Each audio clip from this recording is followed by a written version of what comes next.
Now let's move on to the exciting and enriching panel discussions that are scheduled for the day.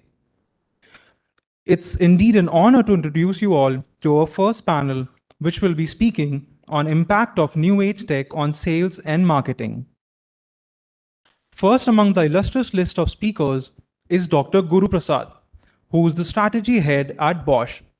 Sir, I invite you to please get on the dais. I request Abhishek to honor him with a bouquet.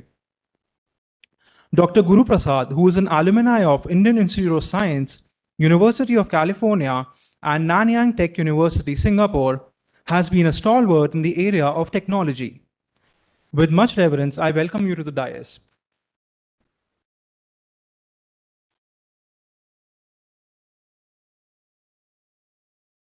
Next, we have with us Mr. Praveen Sinha, who is the Managing Director of PinCap. I request Akansha to please welcome him with a bouquet. Mr. Sinha is also the co-founder of Japong. He is a serial entrepreneur and investor. We welcome you to ABHIGYAAN', sir. Next, we have with us Mr. Abhinav Guru, who is a search marketing specialist at Google. I request Abhishek to please welcome him on stage. Mr. Guru is an alumni of ISB and NIT Trichy. He works closely with tech, media, and telecom enterprises to meet their search and marketing goals. We welcome you, sir, to the dais. To moderate a panel of such stalwarts, we have a superstar in the area of new age tech, Mr. Akash Sinha, who is the CEO of Omnipresent Robotech. I request Akansha to please welcome sir on stage. Mr. Sinha is an expert in AI, robotics, and drone technology. He is an alumni of Carnegie Mellon and was identified as one of the top 35 innovators by MIT in 2013. He has been instrumental in developing robotic products which have had great societal impact. We welcome you to the dais.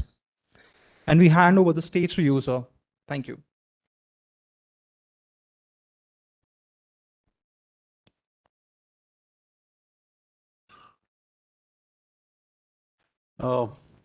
Thank you so much. Thank you so much, first of all, Dr. Vivek, for getting us here.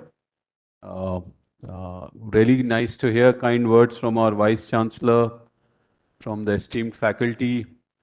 And just hearing them, you know, one of the things that, that is coming out is that how marketing has changed over the last few years, especially with new age technologies catching up, and even technologies themselves are changing so fast. And so that's one of the things that we want to discuss in this panel, just to give you one sense of, you know, when we encountered it ourselves.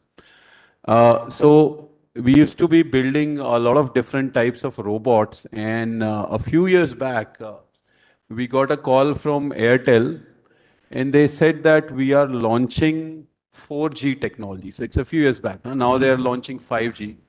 But when they were launching 4G technology, they said that they have an idea how to market it and how to sell it. So they invited us on some movie award event, which was hosted by Kapil Sharma, and a lot of movie stars were there.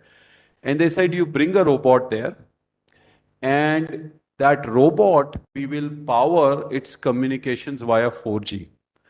So we'll have audiences and fans talk via a video call over 4G that will be displayed on the robot. And it was quite a big hit, you know, when they marketed it that way. It was interesting that, you know, we heard that quite a few, even international movie awards, they started marketing like that. But it was an interesting exposure, and even we had not thought about it. But anyway, that was just to give you some context. But, you know, on that note, I'd love to hear from our co-panelists. And I'll just go, you know, one by one. Just as a first question, I want to keep it really open-ended and just go one by one, each of you, and just ask, you know, how do you feel new age technologies is affecting your marketing? and what are your inputs or experiences on that? So maybe we can start with you, Guru.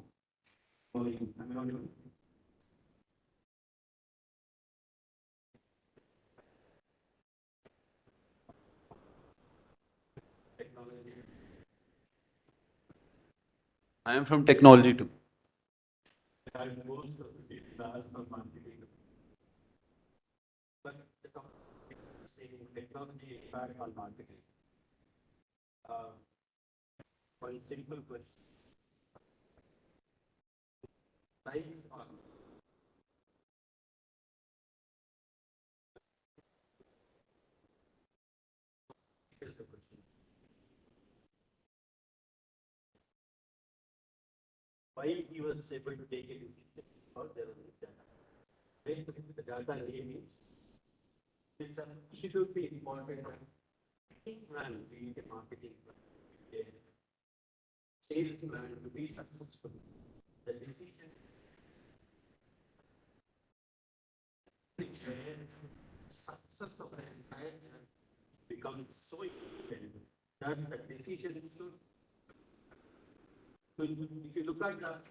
Right.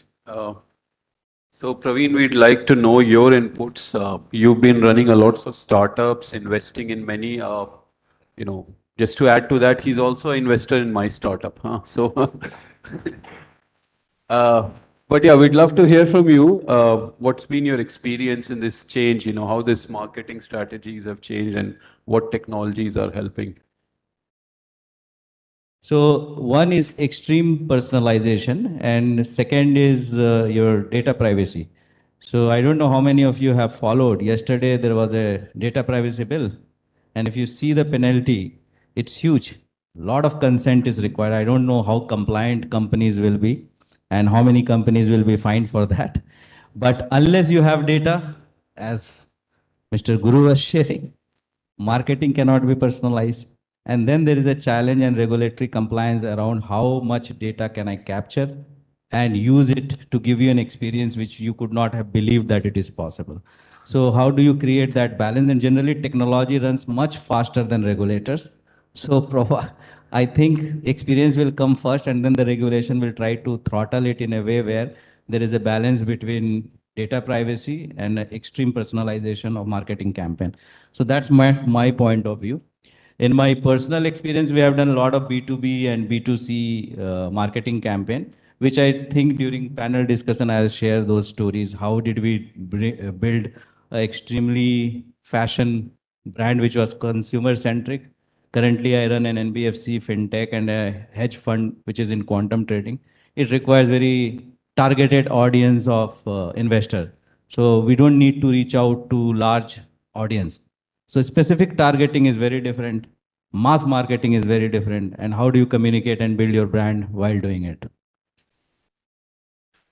Thanks so much, Praveen. And then let's have some inputs from Abhinav. You bring another perspective because you are from the Google, the platform which provides some of these technologies. Huh? So while a lot of us might be using it, you also bring this another perspective where you're bringing that technology. Huh? So would love to hear your remarks on that.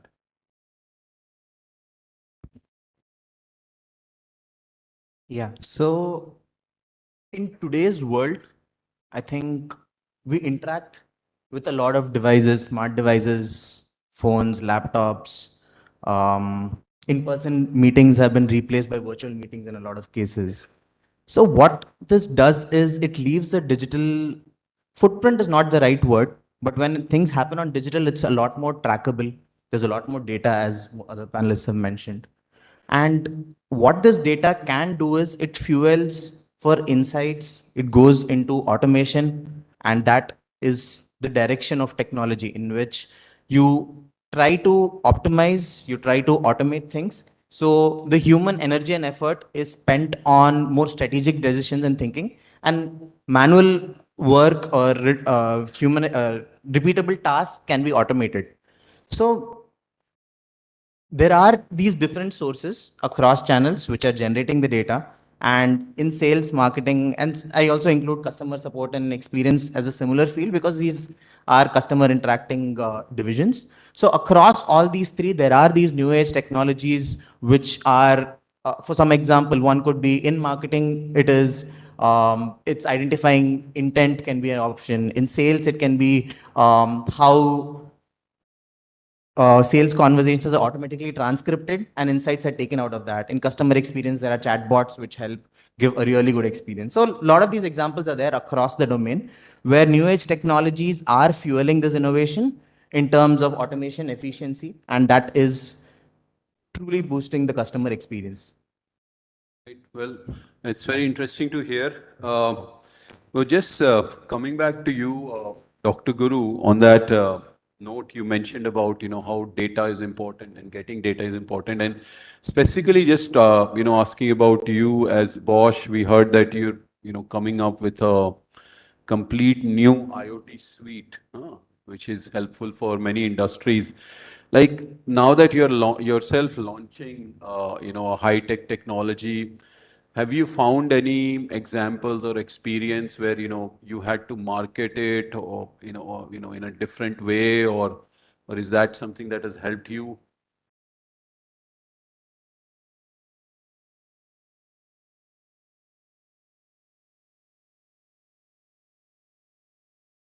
Audible? Okay, so if you look at Bosch, it's a very traditional company.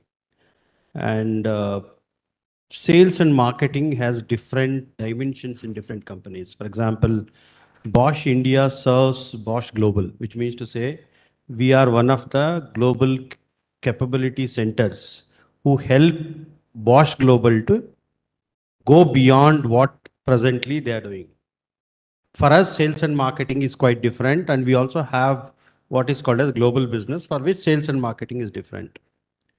Now, when I look at, say, adding technology, so we are coming up with, in fact, if you look at Bosch from last 10 years, we were traditionally an automotive company, and now we are rebranding ourselves as an AIoT company. The sheer reason why we are doing this rebranding is an example that moving forward in next 10 years, uh, Google scares us so much because they hold our data, which means anybody who holds data will be a dictator in the market, which means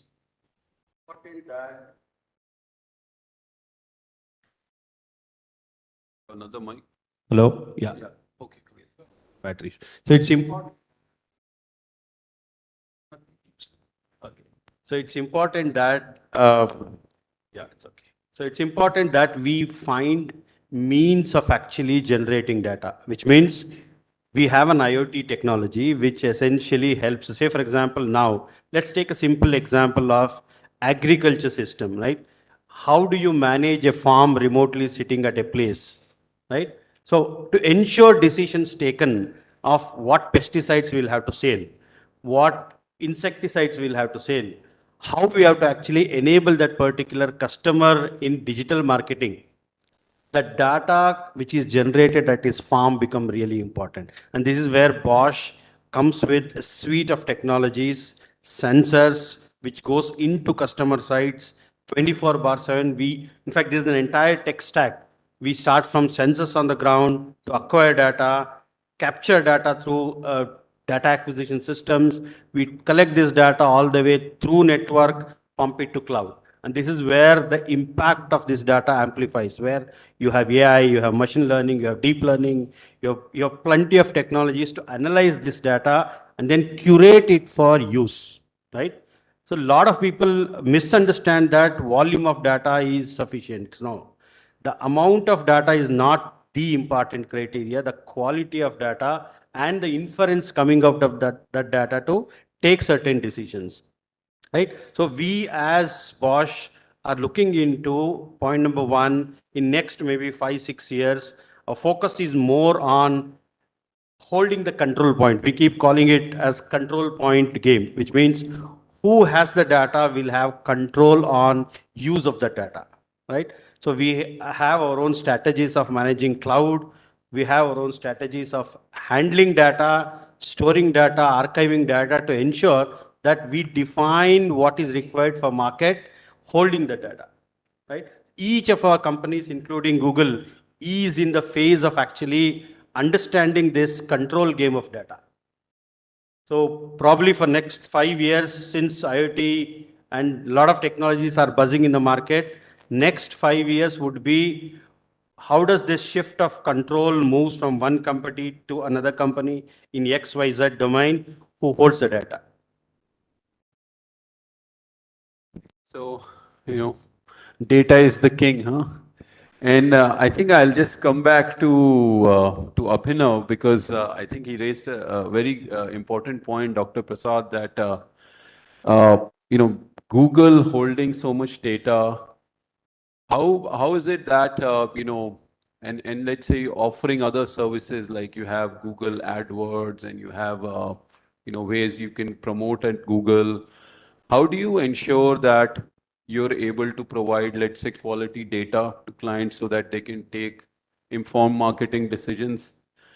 And what other new age technologies you think are coming up, maybe even in pipeline, that will help in sales and marketing?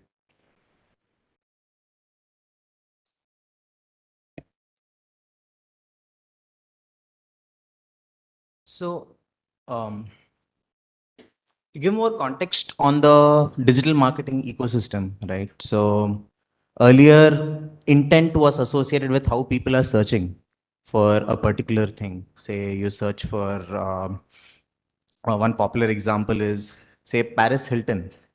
Like when you search for Paris Hilton, someone who's a business traveler is probably looking for the Hilton Hotel in Paris. Whereas the younger people here may be looking for the celebrity, there can be lines of businesses and so on. So when you associate with a particular keyword, what happens is it takes a lot of effort in terms of defining your entire target audience, saying 100,000 keywords, thousands of keywords, and then manually saying, I want to give 10 rupees for this bid, 20 rupees for this bid, and then trying to run those businesses. But right now, with the data, what happens is we are able to identify intent in the sense that if a person is searching based on that person's browsing history, location, demographics, interest, are they looking for the celebrity or are they looking for the hotel in Paris? See, Google has all that, huh? They have your intent history. No, please continue. Yeah. Yeah. So, in the sense, there are two sides to it. There is a concern on privacy, handling of data, processing of data. This is a global concern, not denying. And there are ways in which it is being handled. There are machine learning models which is modeling a conversion, modeling a person, seeing the likelihood of conversion based on anonymized aggregated data. So it's not specifically that there's not saying that, hey, Abhinav is going into XYZ website, so is likely to convert. It's also in a cycle of innovation. It keeps getting better and better as there are more forms of data coming in. And that experience is made more and more seamless with all the information they are getting about the person. So this helps in improving efficiencies so that if a company is looking to target specific people, they are not limited by, or the whole cycle of automation. So this is making it easier for them to identify people who are looking for these services or products and helps in the whole circle of innovation. Right? So yes, please.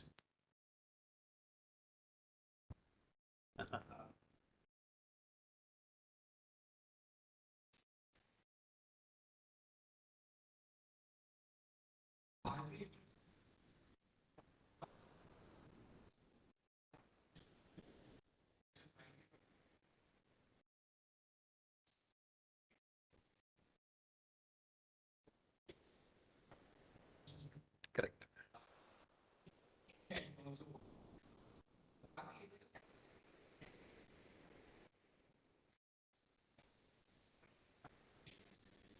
Random. Okay. So there's one topic called as threading when we analyze the data, which means when a customer, unconscious customer, so once he actually starts going from one page to another page, and a very cautious customer looking for a specific product goes from one page to another page, there is quite a difference, right? So what we call it as we thread the behavior of these customers and their touch points and then see how does they map. So what is the gap today in actually finally selling that product to somebody who is about to take or somebody who is just Googling? This threading will really help us to finalize who are the bunch of people among say 100,000 who are actually glued to this particular website to identify and then focusedly send right notifications and then some teasers. Take example, if I'm looking into 1, 2, 3, 4, 5 in the way to 10 where I click the button of buy, I will say 10% of discount is right away available for that product. So identifying that journey and identifying well before he actually goes through these 10 steps and then giving a perk of quickly grabbing his decision. So threading is something that we all do while we analyze data.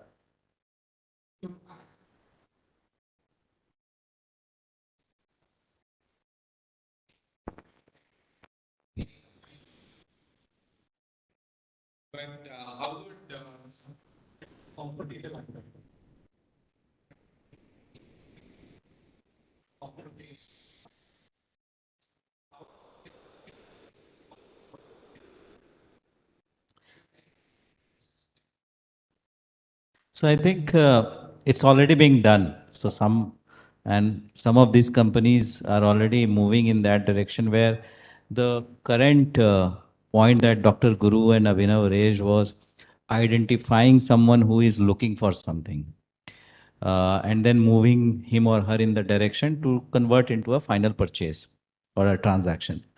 However, I think the shift has happened where you are triggered to move in a particular direction, or even if you have just thought or having an interaction. So let's say I'm talking to Akash that let's go to a hill station. I have not yet decided, it's just a general conversation. And there are ways where that is being already captured. And when I open any site, the first thing that will come is a very good hill with a great scenery, with a good package. So I have not yet thought of the plan, but that data has come. It was there, it was just a seed. Water, plant, everything is done by the digital world and it is moving me in a direction. So if you are an aware person, which is very rare, aware is very rare. If you are aware, you know you are being guided. If you are not, you just move. And this becomes very dangerous because it can be used to influence mass expectation and communication. In fact, there was some episode also where the political movement had happened based on those influences because you trigger with a very small seed or a thought and then grow a plant in the direction in which the company wants rather than the individual wants. It can be a compassionate movement, it can be a negative movement, but it can be done. So I think those sensitivities can be captured. One, two, the competition will use those as an advantage rather than what you are actually looking for. The demand will get created rather than being captured in terms of the existing demand.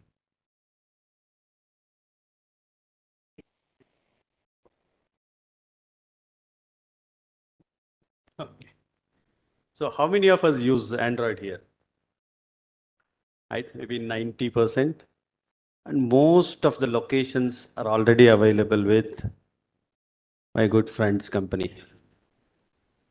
Which means, see, they know our model, which means all the noises of how is my behavior is modeled by an engine. And likewise, all of yours. Location-based intelligence services, we call it as LBIS, which means these are the personas who have huddled in one place. Now, this Abhigyan is also tagged to this location, right? Now, Abhigyan is tagged. All our locations are tagged here, and they will understand what is happening, not even, going through this journey. So they would be able to understand and then create some intelligence on how I should actually target the people here, and then make some marketing moves. Right? So these are very, very dangerous. As I rightly understand, empathy, customer empathy has to be a forefront to ensure that we don't take a wrong learning. Right? So we often actually look at what is called as machine learning, right? So how does machine learning happens?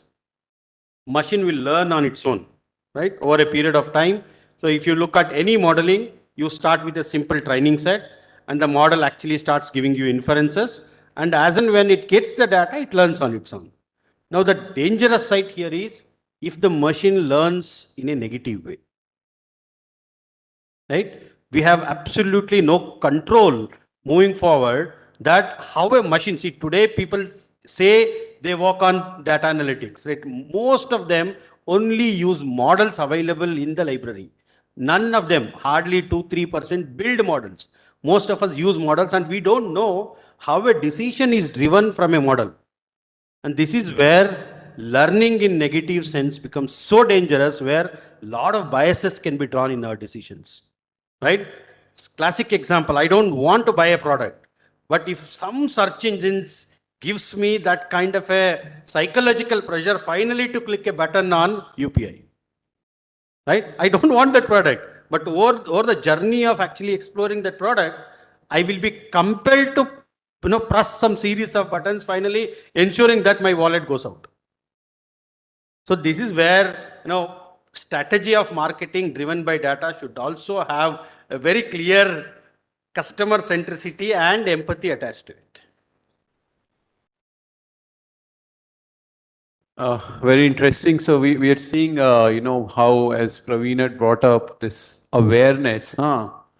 If you're aware versus you're guided, and something similar that you mentioned, that sometimes we get compelled into buying something, and I know part of it is also built into your algorithms of, but let's just hear from you, Praveen. We have a lot of young marketers, the students who are aspiring. Some of them will build their startups. Some of them will be working in corporates. In terms of how this technology is changing, like, you have any particular advice or anything from your experience to guide them? What are the things they could be looking at? So I think 2-3 real world examples I'll share that how marketing has changed.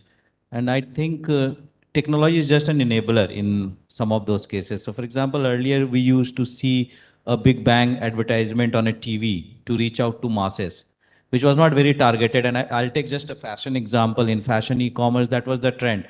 You do those kind of marketing, you get into Bollywood celebrities, etc., and then you try to position yourself. But now things are changing, and the way things have changed, I think post Jabong, there were 2-3 companies. One was Shein, Chinese based, and they did a very different kind of a marketing. It was not an Instagram influencer marketing where you have influencers and you go approach them and ask them to wear your dresses, etc. No, they did it very differently. What they did was they approached colleges. They identified one student who could become their influencer. They would sponsor their clothes, and the condition was that they will have to wear it, give a party to 5-10 of her friends, and then all of them have to post on Instagram. So it's a very different approach to brand marketing, cost effective, targeted audience, and the your brand ambassador is also your consumer. So finally you are making money out of your own celebrity. So it was a good model and it scaled very fast. The only use technology had, I think, was to manage so many influencers. So managing one or two celebrities is easy. You have a clear communication. How do you manage that? But that was more like a CRM, ERP kind of technology. And second was using the power of network, which Instagram, TikTok was another example, could give that platform. It's if you look at objectively, it does not add real value, but it gives you so much entertainment that people are addicted with those 1 minute videos, etc., etc. And the people and the generation is moving to the short information and short time span entertainment. They don't want to watch a movie for 6 hours or 2 hours. Rather, 10, 20 minutes TikTok videos will do, and that's where the intermittent marketing happens. So that's one example where I shared how the communication and branding shifted, not a pure use of technology, but that's how it shifted. The second was more from technology point of view, which we say embedded engagement, where in the journey, so the advertisement will not come to you till the time your journey is moving in that direction. And as soon as the journey is moving in that direction, a relevant information comes and then you are converted. And it's a very good experience. At that time, we don't even think, for example, that my data has been taken, etc., because that was a painful process if I wanted to do it. Just because it is an embedded, so it was a very hassle-free experience for me because I really needed that product or a service, and it came at just at the right moment where I would have started to think how to get it, and suddenly it is there and you purchased it or you got that services. So embedded engagement, I think, is very effective, and we do fintech. So for fintech, it's another way to look at it. It's not only about marketing, but also conversion relevancy. So most of, I would say, Indian population does not have a credit history where you can rely upon. So you'll see a lot of fintech startups operating in that space. Your purchasing power, your transaction habit, you are paying electricity bill on time. So a lot of such data gets captured and it creates a profile of your financial discipline and financial payment capabilities. So earlier where no one was, banks have a very template driven loan giving procedure, 3 year existence plus plus plus. But this data gives a very easy way to access and give you a small exposure of loan. Again, that was highly misused in between, where a lot of apps came up and started giving loan, which were not regulated. So again, each of the technology has a plus and minus, because this marketing and campaign, we always think of transaction, but it is also about awareness. So during COVID, if there was no marketing campaign, it would have had resulted in much more casualties. So the information traveled faster. How do you operate, what to do, what not to do, was also a marketing campaign on awareness, where most of the citizens were made aware what to do and what not to do. Again, the next level of technology, though there was some privacy issue, was one, you are COVID impacted and the data is there, then I know where not to go. So those were also a good enabler in a situation where it was becoming very critical and an emergency situation. So I'm saying you have to think of plus and minus. Generally, the debate starts happening on a blame game that you have all the data and you are doing wrong. And then second is we should have the data and we are all doing good. So that's not the case. There needs to be a balance. And how does that balance come? If that balance does not come, it can go in either direction. And uh, in physics, there is a law. Generally, if you leave it to nature, it goes for more uncertainty rather than a structured way. So that's why I think trigger of those balance are very, very important. Uh, Thanks so much, Praveen. I think that's a lot of good inputs for all you young marketers. So now we're just as closing remarks, and then we'll open up for for questions to all of you. But I want to quickly ask you, Dr. Guru, if you like to share any case study from your experience, how new age technologies help you.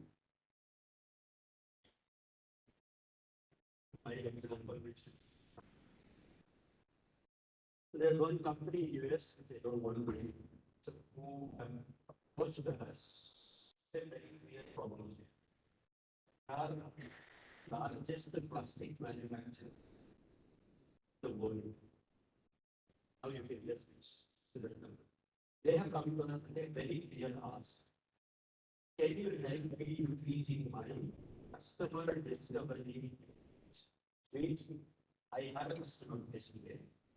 They have come to me. Can you help me with identifying potential customer whom I can go and strategically discuss to convert them? This problem can be clear now. So they wanted to increase their efficiency of customer discovery. And they are a plastic manufacturing company. Most of this plastic goes into agricultural polyhouses. How many of you know polyhouses? Plastic film to cover the crop. And their focus was entire US. Entire US. Right? 3 million square kilometers is the focus area. What we call it as region of interest. Now, how do you handle this kind of a large problem statement which cuts across geographies? Right? So now, as Bosch, what we have done, we have gone through all the technologies available with us.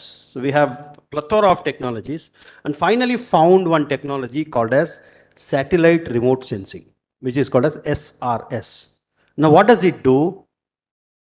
It actually gets data from satellite, which is in few hundreds of kilometers, and then we take that data, and customer has given their existing locations where they have installed the plastic films, right?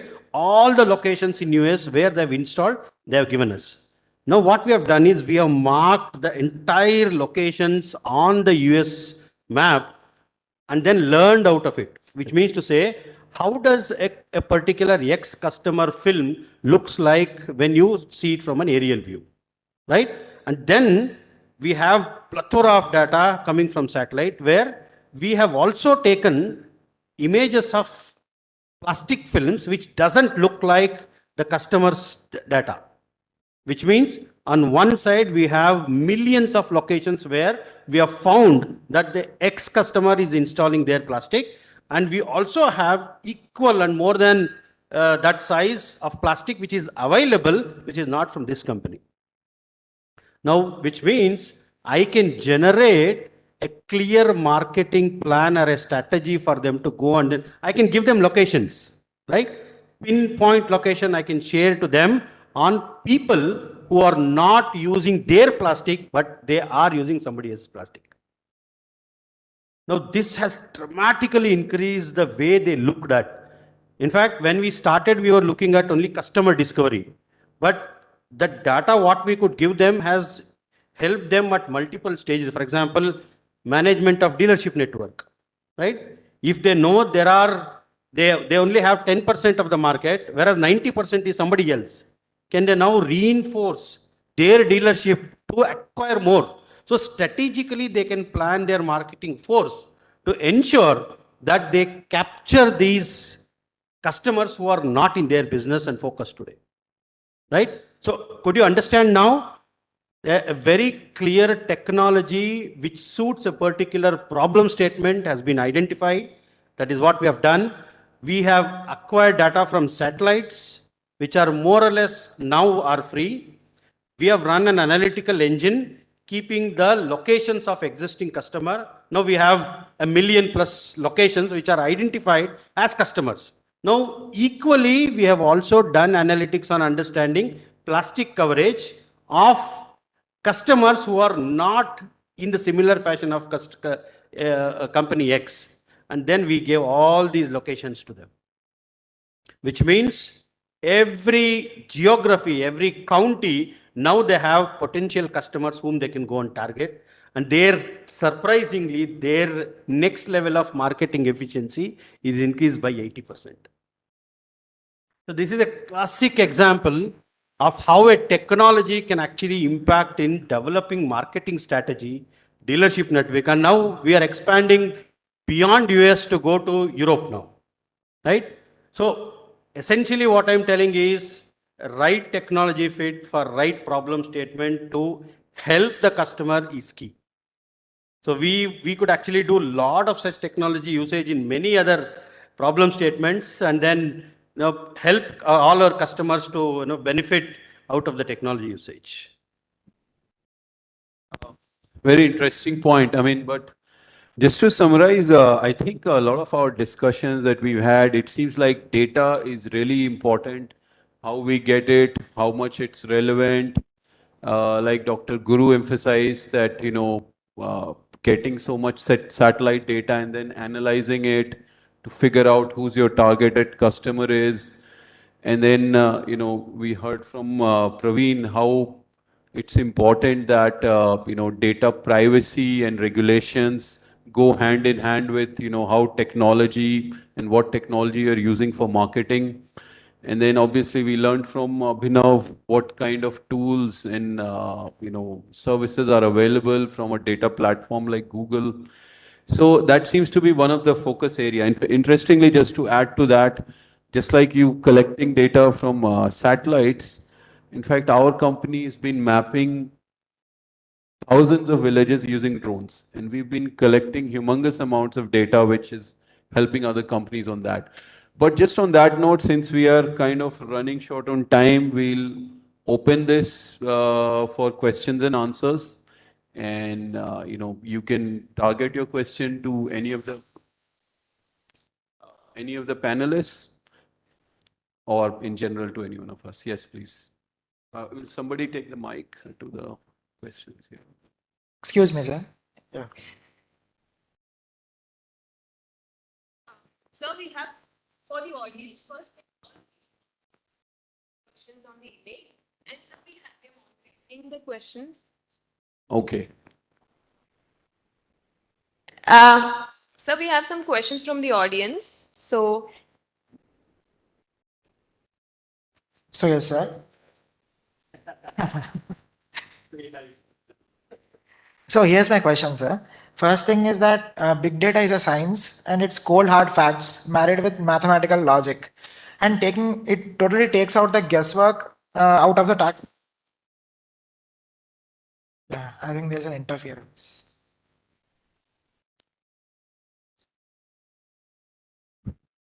Yeah. So it base.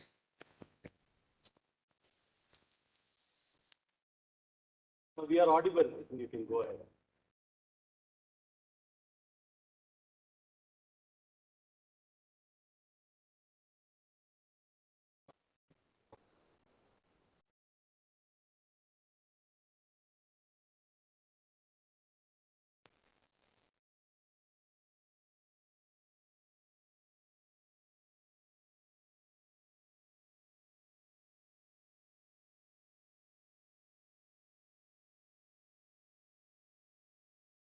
So have we lost the human touch? Is that what you're asking? It's becoming too much mechanical and robotic. I mean, are we losing human touch? You have any inputs on that, Praveen? Yes, answer is yes. We are moving in that direction, that's a fact. And the percentage will still stay. So for example, let's say 20 years back, if it was more relationship driven, but still there were some transaction which was not relationship driven. So percentage has started shifting. And future, whether you like it or not, this is going to happen, and it's better to be prepared for that rather than trying to control it, because that's the natural direction in which it will move. Certain sectors, hospitality sector, will be more relationship driven, but if you see, those robots have already started coming in. And in fact, there is a quite high possibility that after 20, 30 years, humans will have a robotic partner. It's quite possible. So I think that's the direction it will move. That's my view. Others will have a different view, by the way. Bots. Called as collaborative bots. For example, if I am doing some work and if I'm getting tired, I can always ask my friend another robot, right? And they will actually work collaboratively with me. It's called as cobots. This work is already there. A point to add to this. So I think one big advantage it gives is personalization or customization, whereas in an automated setup, the other extreme would be standardized, repeatable service. The way a lot of industries are thinking or what areas we'd like to focus is personalization at scale. Like to some extent, you can say it's like clustering, but it tries to mimic what a human service can be. And in one easy case or one example where I've seen it personally happen is back where I grew up, the rickshawalas in my street knew me by my face. So if they see me somewhere, they know where exactly my house is, they'll drop me. Today, that guy can't do it for 100,000 people. He can't do it for lakhs of people. Uber, whenever I open Uber from an airport, it automatically gives my house location. At morning time, it automatically suggests my office address to say that you want to go here. In the evening, it says it. So it is mimicking my behavior. I won't say mimicking, it is understanding the human in some sense. It is marrying the mathematical logic to data, and it is giving an experience which is personalized to some extent. So finding the balance between personalization and standardization to give repeatable experiences that are personalized for groups of people. I think that is where that will be a fine balance between the loss of human touch and scaled services and scaled benefits that technology is offering. Very interesting. Let me also add something here because I actually run a company in robotics and drones. So there is something we call singularity in robotics, which is there'll be a point when robots will practically become indistinguishable from humans. In terms of the level of sophistication they will achieve, they may not still become a fully aware being, but you won't be able to distinguish a robot from a human, huh? And people say maybe that is 20 years away, 30 years away, but at some stage it will happen, huh? And so, as Praveen was illustrating, at some point we have to sort of accept, this is how the technology or our world is changing, and we'll have to find ways to live with it. So what we are doing today, if you look at AI, since I come from technology, from last 4 or 5 years, the entire AI is maturing towards what is called as narrow AI. There is no big revolution happening in AI. What we call it as narrow AI, where very certain functions are involved in the mathematical decisions while modeling. The next level of AI is called as general AI, where the general AI is nothing other than, can I make a robot to think like human? Right? That's called as general AI. And the last, which is super dangerous, is super AI, where can a machine learn more than human? Can a machine teach a human? Right? And that is where the whole concept of empathy has to be built in our modeling. When marketing decisions are driven by super AI, which has negative learnings, and the inferences and decisions are coming from not the right direction, the whole world will suffer. Right? So today we are at a very early stage of understanding what is narrow AI, and super AI is too far.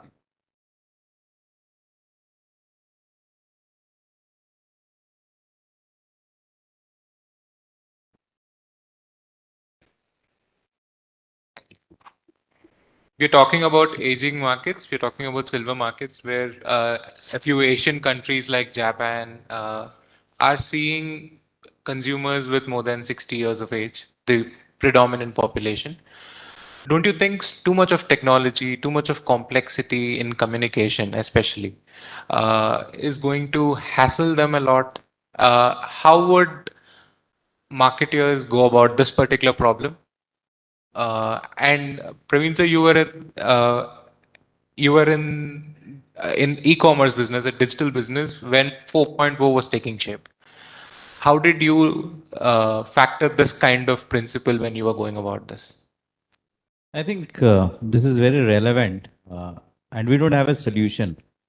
I think the ecosystem is trying to figure it out because certain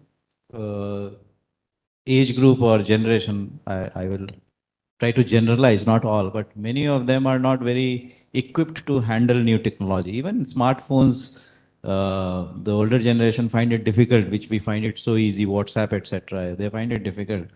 So there is no solution to it. I think, you will with days passing on, you'll find difficult to get those gadgets which they are comfortable using it. Having said that, I think the society is mature and empathetic enough to create solution which is not tech related. So in India, it's generally a joint family or there is a strong network. But in other countries now, the younger generation has to commit time. So there are institutes in India. Also, there is a startup, by the way, where when you are young, you will have to spend, let's say, 10 hours a month, where you go and spend time with the older generation, because there is no one to spend time with them, and they need more social engagement compared to the younger generation. They are happy with their mobile phones, but they need engagement. So, and how, so that this younger generation are not paid for their time. They are returned with the time when their age comes. So I don't know how many people will be so forward looking, but I was trying to explore startup ideas in this space as well. And I came with many, many interesting startups, but few of them were being done because of pure empathy. Some were being done because they had faced similar situation with their grandparents or parents. So I don't think technology will solve this. I think the society will need to solve for this, because there is no use case technology for them, because they are not very open to experiment or leave their behavior which they are used to. So for example, if they are used to dialing rather than pressing, then you'll have to convert a interface which is though digital in the background, but looks analog on the front, but the volume is not there. So no capital mindset will come and invest for this kind of setup, because in future it is not needed. So I don't think financial market or technology market will actually look this as a problem statement and solve for it. Society needs to come and solve for it, and it's happening. It's not that it's not happening.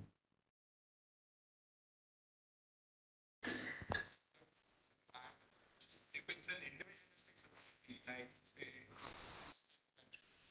where we would that much with Gen Alpha or Gen. So in that case, so how would a India look at this problem? So two things here. One, I shared that there is a time committed by youngsters, so that when they get old, so they have created an ecosystem which supports. Now, on coming to technology, how it's being solved. I'll take a use case. Let's say grocery, and there you don't have, even if you are earning decently, you don't or you can't afford support staff. The way it happens in India, there will be someone who can help part time also, but that doesn't happen abroad. So someone who has to pick up their grocery. So it's a painful task for, let's say, someone who is not very mobile, but they have to go. So now, let's say second step of challenge, they are not very friendly with technology also. They can't go on an app and order. So the trigger comes. So let's say their grocery are kept in a basket. Basket has an IoT. IoT has a minimum level. As soon as the IoT triggers that this quantity has gone below minimum level, it goes to the grocery shop. They get the automated list, and then they deliver. So then there has to be no interaction. It is before the need comes, someone is supplying. Similar with emergency services. So they are given a handband if they fall or if there is a trigger. So it senses based on motion that whether there is an emergency requirement or there is a heartbeat, etc. Whatever, you can control and monitor everything, and there is someone else as a corporate which monitors and delivers the services. We don't expect them to learn the new gadget and interact with the world. That is a difficult ask from them. So you'll have to enable technology where you'll have to anticipate what they need, and then they deliver this product or services. I have a slightly different view to this. So I would say, in as the world aspires towards compassionate capitalism, when the customer is kept in mind, there are businesses, or there is some effort towards making it easier for them as well. different segments of the society. So in some sense, it could be the voice searches, minimalistic design, um, or other technology. Like I know there's an idea for refilling groceries. I haven't seen it, but I've heard a lot about this. Is Amazon's way of refilling detergent is a smart button where if your detergent gets over, you push the button, it gets added to your cart. So it's not a one-click solution. It's not like it can be solved overnight, but there are being efforts made towards making the products and services accessible to all segments, or at least the target segments for people who are targeting this particular segment of people. And this is happening across the board in different pockets. Another example is from a recent travel. One thing I noticed is a lot of people, even the senior, lot of people, they have hosted on Airbnbs. That is something that is quite surprising for me because I wouldn't expect that they've actually clicked photos of their houses and posted on Airbnbs. These are small changes, but people are learning and adapting. And it's never like every 100% yes, 100% no. There's a wave. There are some people who are early adopters, late adopters, early majority, and they are moving towards that direction in some sense.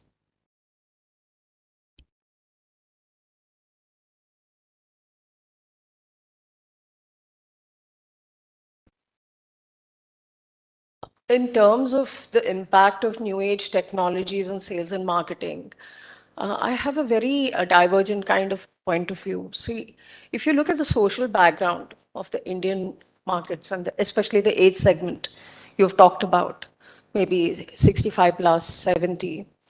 Actually, what you really see right now, though you do see digital transformation in payment gateways, but you do see the resurgence of the bundis.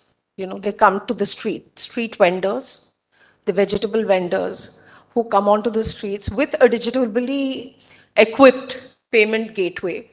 You do see the kirana dukans, which are now coming back. They are the small businesses. They are coming back. They are coming back and making their presence felt. So whilst the new age technologies per se are picking up the pulse in terms of what are the kilograms or grams and so much of groceries and all, there is also a marked transition in that particular generation of 65, 70 plus to not really wanting to maintain a kitchen. So they get on also to say, for instance, my mom-in-law is 85 years old. So she just has a telephonically operated Mama Sapad. So the carrier will bring Iyengar food to the house. So it goes way beyond. I think our social needs are way beyond something that can be quote unquote defined by new age technologies. And then again, coming to the kind of you scratch my back, I scratch your back, I spend 10 hours a week with you from one generation vis-a-vis another generation, the elder generation benefiting from that kind of time. There are two things. One thing is who is it from one generation or the generation up who is spending time? Is it time cherished, appreciated also? Because just because somebody is a geriatric, it doesn't mean they appreciate anybody's company. On the contrary, they nitpick much more. Okay, that's one. And on the other hand, when we're looking at the younger generation investing that time in the hope of, rewards in the future, getting somebody to invest that kind of time on them, even if you look at that generation today, what you're finding is, quote unquote, today they actually joke and say, if you have parents living with their child or children, that is your today's joint family. And if you go to the dining table, you have everybody with their own smartphones because everybody has their own taste. Even I and my daughter may not have the same taste in the kind of content we consume. So increasingly, you're going to have people who are more inward facing for their emotional and social needs. And you have a generation that's getting increasingly socially dependent for their dopamine release. It's not going to be interpersonal.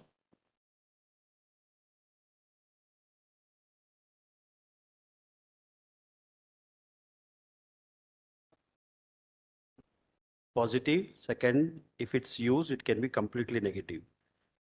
simple example of geriatrics. If we actually know the data of number of people in a location where they need some inclusiveness in their lifestyle, for example, the number of ramps to climb the stairs, right? If we have this data generated through technology that, okay, these are the focus areas that needs to have inclusiveness in the way they actually live their life, and that can add value. And similarly, if it's taken in the wrong way, I think things can go really, really wrong in having them inclusive in the routine businesses.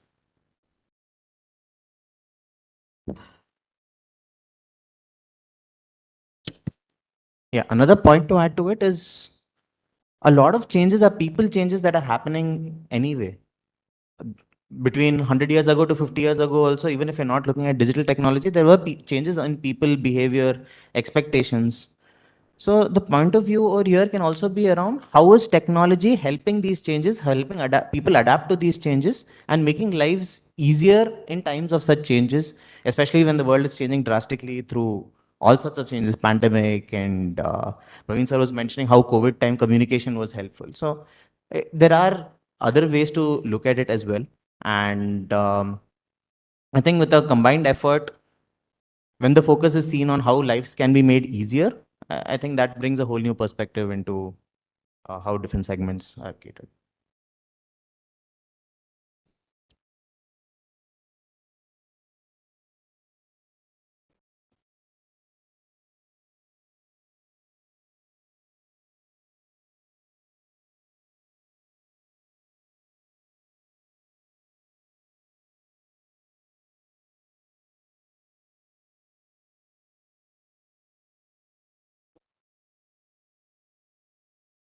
Okay, so if you look at data, there are three dimensions to it. One, volume of data.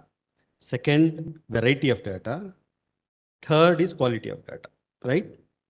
Now, we have to strategically invest our design of a system to handle all three V's. When I say data, there is nothing like a wrong data. Data is data. When it is acquired, so the only thing which can go wrong is interpretation of data. When you collect data from XYZ means, it could be a sensor, it could be a platform, an IT platform, it could be crowd source data.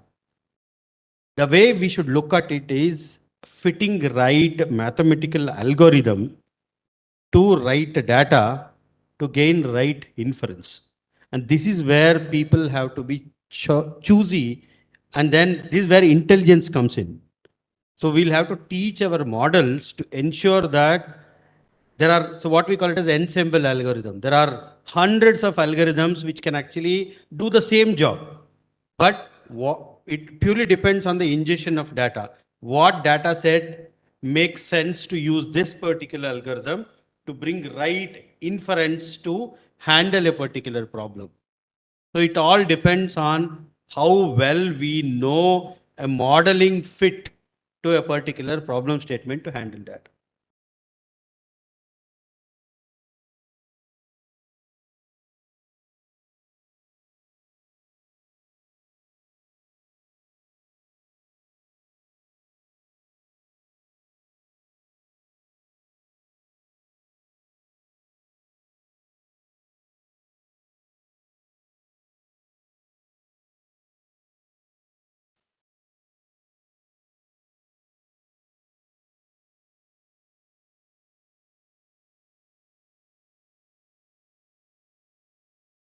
See, I don't think this question is not only relevant for marketing, it is for the whole industry. So earlier the defense used to be invest heavily, create capex as a barrier. So power plant or whatever that sector you will see was capital barrier driven. But those investment in today's world is actually a self prison, because what you create today will not be needed in 3 4 years. So for example, 4G investment is no more a capex boundary when 5G comes. Though there can be some upgradation, but then there are certain structural changes in technology which is not uh, feasible for upgradation. A newer entrant will have a better handle. So I suggest not only in marketing for overall thought is to design in a way which is more flexible. So I don't know how many of you have read Build to Last. So in that, now you'll have to add that element. The element is to be a flexible design which can, I would say, accommodate the transition that keeps happening, both in terms of technology, but also in terms of social behavior. So during COVID also, the company who were flexible enough could easily sail through, and who were not had difficulty. Work from home is also a flexibility. So not only for marketing, I would say design it in a way that it will change. That has happened in the chip designing as well. Every year it would just multiply. So once you know the boundary condition, the design can be accommodated, and don't over invest in a technology which is too expensive in and does not give you ROI within 1.5 years. If it is giving you ROI in 10 years, then the decision is always no. Because in 10 years, the whole world, the way technology is accelerating, will significantly change. Or you continue to create those boundary conditions where those investment will ensure that no one can step out. For example, data is one of those key mining point. It's like owning a mine. So broadly, that's the thought that I have on this. So,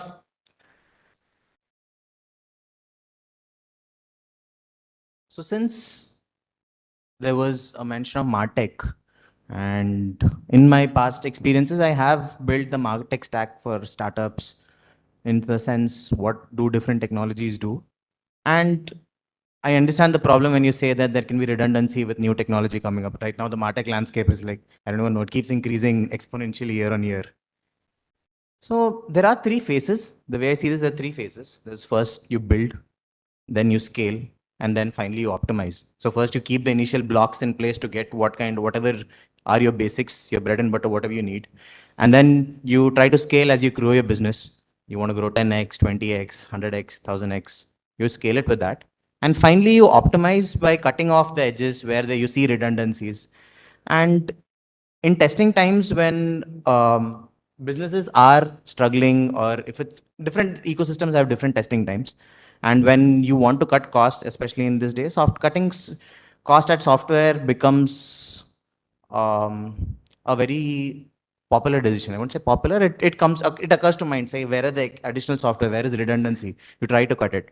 So companies do go through this phase of build, scale, optimize, and that's how you get to a stage there where you remove the redundancy of getting similar benefits from different technologies.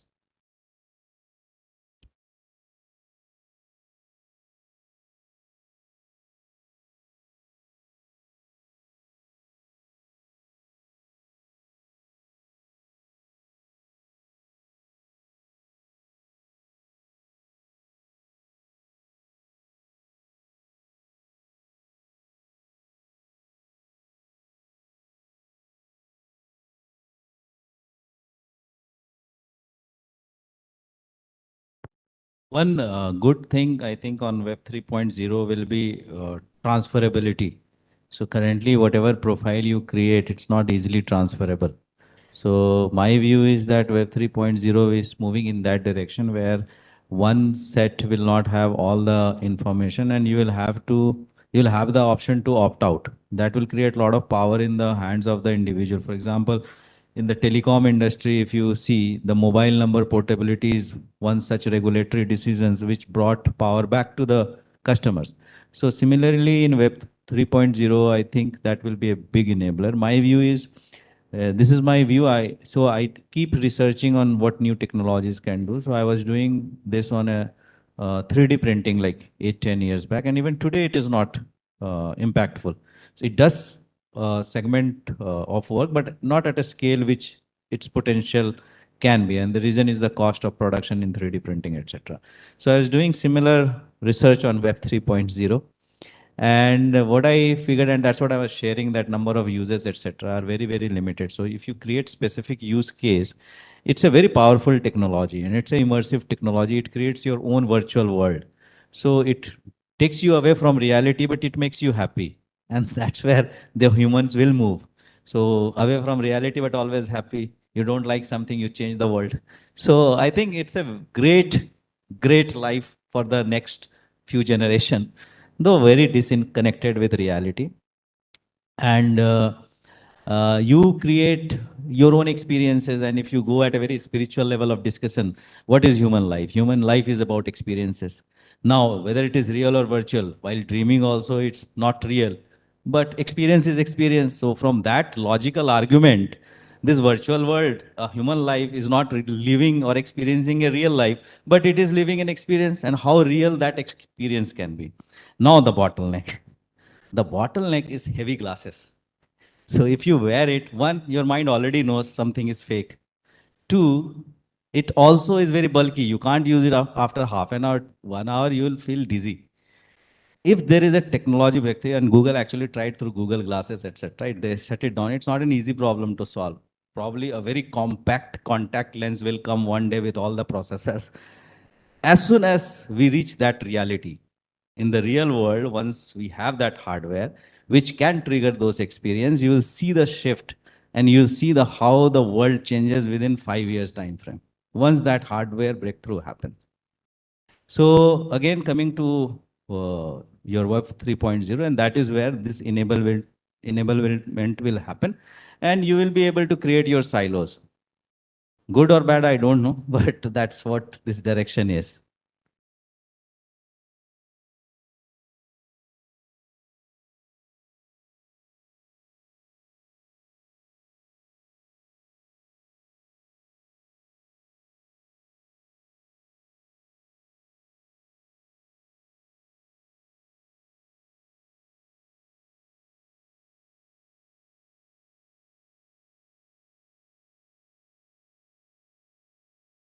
So there are a couple of different ways, right? Like one I'd say is voice search is becoming fast growing channel as such. Until a few years ago, we didn't have these Alexas, Google Homes and all.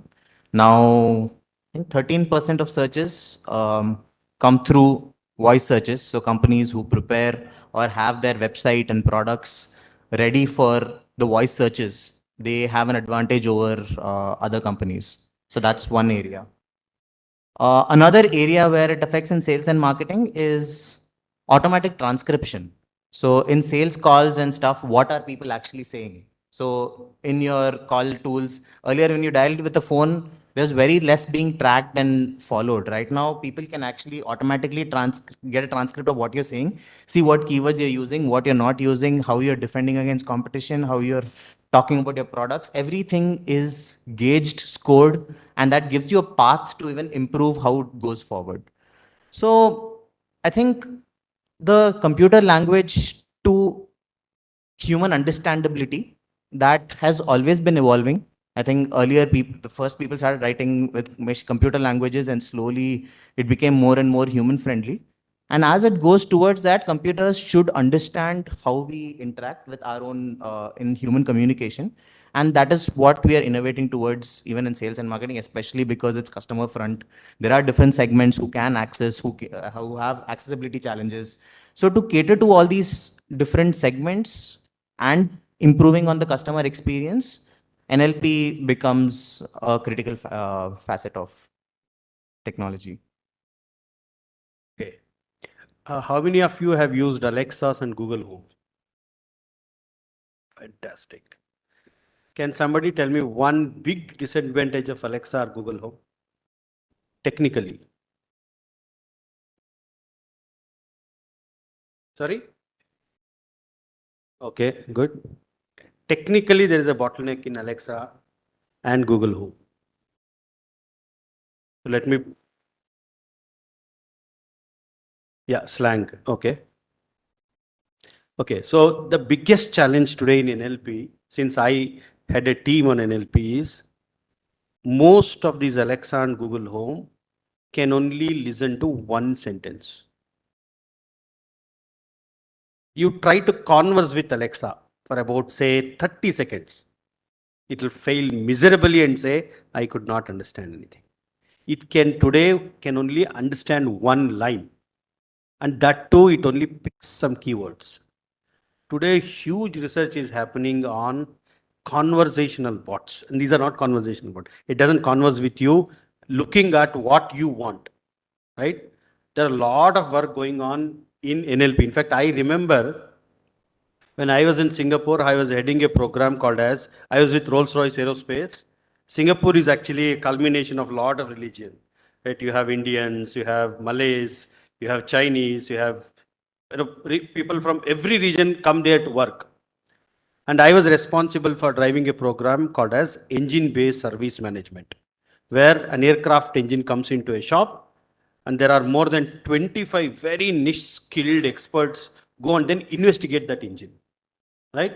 Now we want to digitize the entire conversation because if you look at an engine, it has 20,000 components, right? You cannot dismantle an engine and then say there is a problem. So how will people quickly understand where is the problem is purely as an expert work. So we were trying to capture the conversations there. This is about 10 years back. And then see what is the best way. How does an expert find a problem so fast?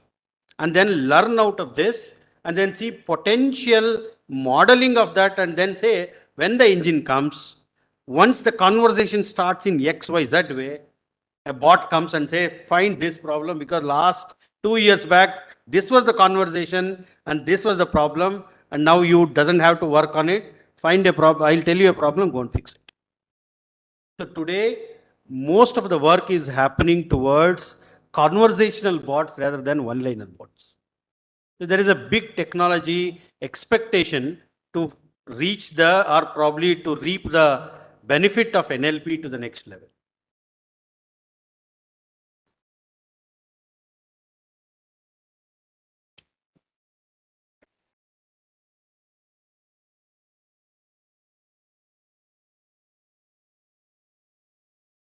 No, even today it is serving some purpose. I'm not telling that Alexas are not helping. There are enough marketing decision driven on these keywords. To some extent, yes, I agree with you. I think हम लोगों के लिए हो सकता है जो born and brought up in that interaction है उनको अगर they have to talk to a people they will not feel comfortable. So I'm saying I also don't like it, but I'm not saying the other generation, next generation will not like it because they are born and brought up with this smart world. They have less interaction with real humans. So it's quite possible that that's the right way. I don't know. And oh, sorry. Just to add to this NLP thing, I think it's a very important point. See, you take example of, let's say, any particular segment, like Praveen was talking about travel. Huh? So there are lots of travel websites, but if you have to plan your travel, let's say if some of you are planning your vacation, huh? You'll still spend maybe, an hour, maybe several hours just trying to plan it, figure out what's a good place to go, a good hotel to stay, where should you go sightseeing and a lot of other things and a lot of trade-offs. Huh? Now, ideally, if NLP was very good, we should be able to talk to you like you talk to your travel agent and just tell, okay, these are the 20 parameters within which I want to plan my vacation. Maybe cost has to be this much, but if you get a better view, maybe I'll pay 10% extra or, all these things, if you are just able to converse and tell to a bot and they come back to you saying, okay, these are the 3 solutions I got for you. Huh? I still think it will be very helpful. And, and it's probably a direction where it will go. And as I said, as robots and AI systems approach singularity, and it becomes more and more indistinguishable from human conversations, the reverse might even happen. People might start enjoying conversing with bots more than even humans. And it's just a change which I think will come at some point of time. And so.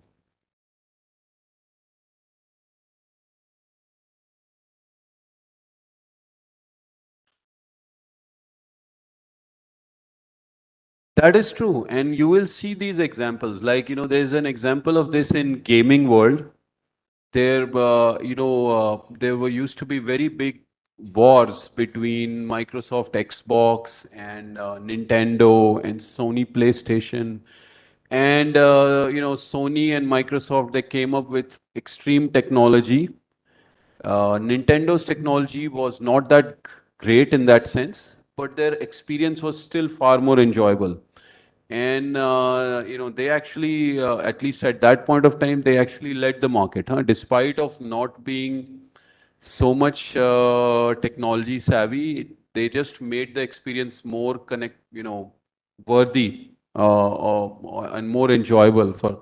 So yeah, that also happens, and probably to some extent that needs to be done. When you're marketing, it's not always about the best technology or how far the technology has gone, but also how enjoyable the experience has been.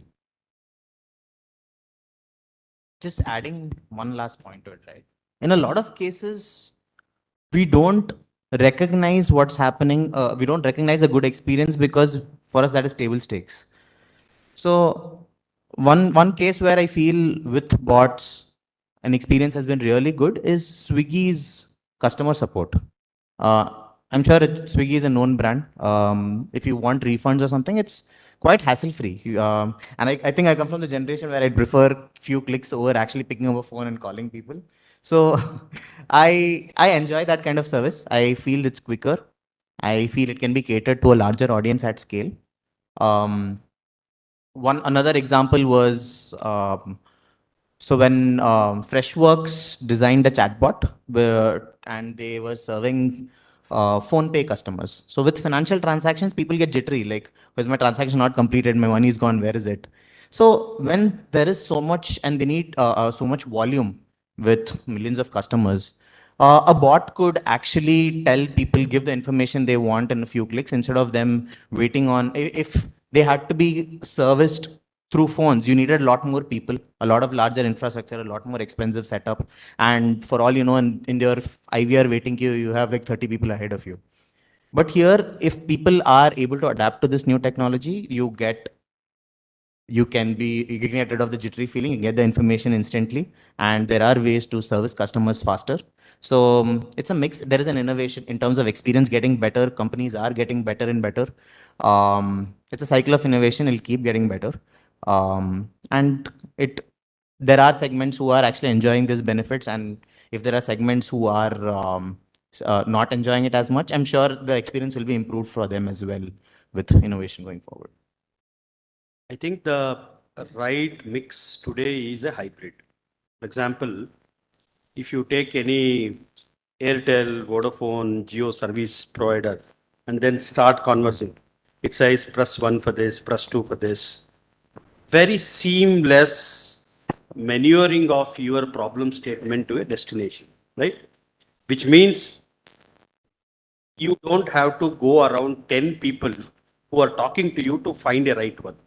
So the first level of filtering can happen from bots. The second, which means press 9 for talking to a customer, correct? Customer care executive. And that is where the hybrid comes. If you cannot resolve through simple bot conversation, you should have backend people to support it. And today's age is a mix. Handle something can be handled from bots, very simple keywords, and then analytics behind it. And something where I have to talk to a person who understands my empathy should be handled by persons.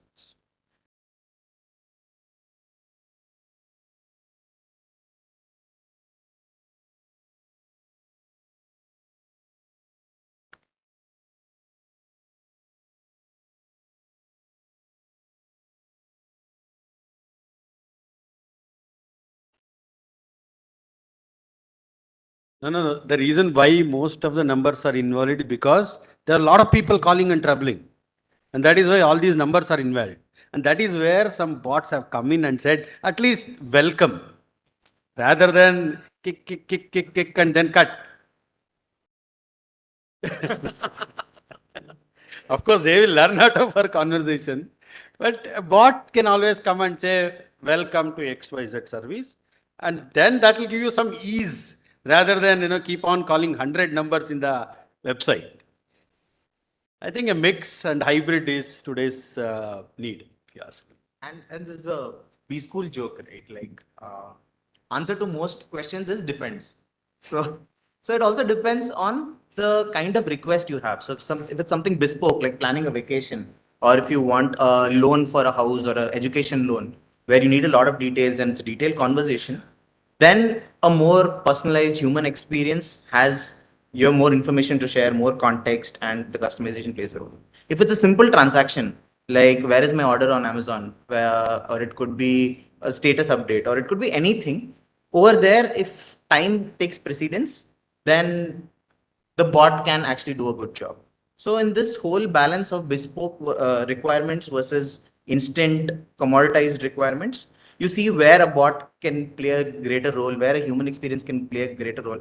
And like Guru Prasad sir said, it's a mix of both. Like you take an integrated solution and give options for both so that the overall experience people can choose where what they want.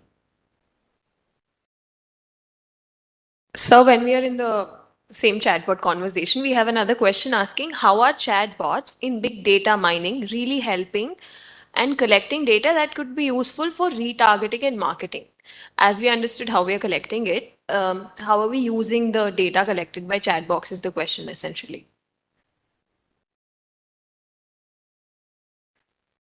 I can answer this not very specifically, but the way people are looking at data systems is an integrated system across different stages of the customer. So it could be, so if I say marketing, sales, and customer support, they are at different stages. Marketing, in some sense, first influences customers, or they have an overall air cover of sorts. Sales is getting on the phone or meeting them in person, having these conversations. Customer support, more likely after sales, they have interactions and chatbots. So here, chatbots can play a role at different stages, and the customer goes through all these three stages. Having a 360-degree view of the customer, has all the context in one place, has all the interactions saved, has in terms of what are the previous grievances they've had, or what were the requirements they had during a sales call, or how do they interact with a particular page on the website in terms of it could be a particular product segment they were interested in. So when you have all this data in one place, it can help you define your audience segments, and then you make a contextual conversation with them. So again, a very small example, probably not the most relevant one, is I think Spotify Premium. When you start using Spotify Premium, the ads on retargeting or the ads that come back after you says, welcome back to come back to Spotify Premium if you stop the premium subscription. So it does not recognize me as another new audience and says that, hey, try this trial. So it does take all your data points in terms of what you have, how you have interacted with them as a system, and that can contextualize the experience for each person. So we have one last question from the audience. It's like small scale businesses have low capital but are striving to improve in terms of adopting technology. How do you think expensive technology is an alternative for loyal human resources? I think this is from a startup perspective, sir. Loyalty cannot be replaced or created. And generally, the way I look at it is that loyalty cannot be scaled as well. So in an organization, I think it's good to have a loyal team and create a core team, etc. But given the degree of freedom that our generation and the next generation will experience, loyalty cannot be treated as granted. So loyalty is no matter what, I'll stick with you. So that gives some degree of freedom for the other person. So I don't think from that lens it is highly scalable. One, two, there is no pure filter or structure other than if there is a herd mentality or if there is a spiritual guru where there is a blind faith. It's very difficult for organizational leader who pays money and compensation to build those kind of loyalty and trust. So coming back, I think they are needed. It's very important. But in a core team, I think it's most relevant. Second, when you are scaling your businesses, you should always focus on processes, checks and balances, not on loyalty, because what will happen then if you are building it for generations. So today you have created a loyal team. You don't know the next team will be as loyal to the, so you cannot do that. So from design point of view, while building, I think while building a very strong team is required, and if there is a lot of political conflict, etc., based on what sector you are in, those things are required. So it's a practical requirement. So you will have to build, and machine will not replace it. Though I think a lot of confidential information which is being, let's say you have a executive assistant or a personal assistant. So a lot of personal information is there. And if you're in a very high profile, those information are very relevant. For example, if you are not giving someone time to meet and someone knows your travel plans, etc., it can be plugged in. So a lot of such things are not only loyalty but also confidentiality. So from that perspective, and you see Alexa, etc., is more like moving towards assistant. So machine can replace some aspect of it, but not the all aspect of it. One and two. Even if you're thinking, I think it's a very good element to have in your team. But we should also be realistic in terms of that one, you cannot scale, and you should not depend on loyalty to scale. You should depend while creating, and you should know that it has a life till it will last, and it will have a quantum that it will last. So you cannot have thousands of people who are loyal to you unless you are a charismatic leader or you have created something like that.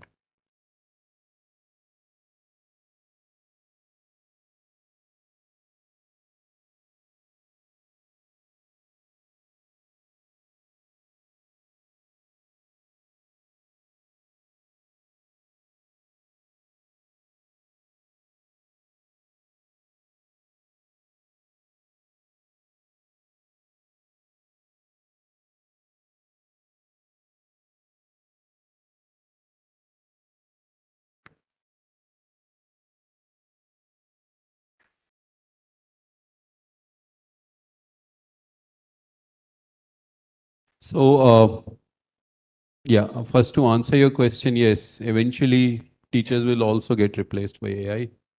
Even lawyers will, doctors will. I can't think of any profession where machines will not be able to replace humans. It will happen eventually, but at the same time, I think that the time scale is somewhat optimistic. I think it's going to take more time than most people imagine. Especially when we get to, for example, if you just see history of how AI has developed, in like 70s or 80s, people thought that AI and robots will just take on the world. But I think the next revolution in AI came in like 2010 or early 2000s when deep learning came. Huh? So before deep learning, all the traditional AI could only get you to a certain level. Huh? Now, beyond deep learning, I think one more revolution will happen where, bots will be able to comprehend, they'll be able to sense feelings, they'll be able to replicate those things. So it will happen eventually. But from perspective of all the young managers and the young marketers here, I don't think it's happening or it's going to happen in the next, even in the next 10 years. Huh? And, there could be, maybe Google will discover something new and we'll know. But just giving you my perspective, just, being in this field for a while, I just don't see it happening that quickly. I think we're too optimistic about AI.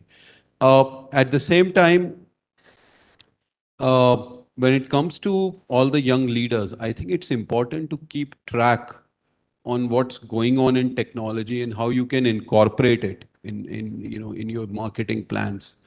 And so, let's say, for example,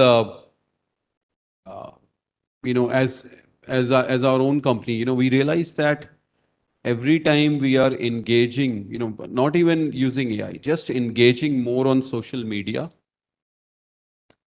Every time we've posted an update on social media, so anything relevant, I have seen within the next 24 hours some new call coming from a prospective client or an investor. Huh? And it's just a simple observation, even without any AI. And so it just shows how important it is to be uh, posting with relevant information and being socially engaged. Huh? So it's just one example that using this new age technology is important. Uh, yes, eventually AI will take over. Maybe none of us will actually need to work. It will get so good that we'll need to have some kind of a social structure to support some basic minimum salary for all of us. But I think work will become completely optional, and it will get to that stage. But I think it is, it is in some foreseeable time away. Yeah.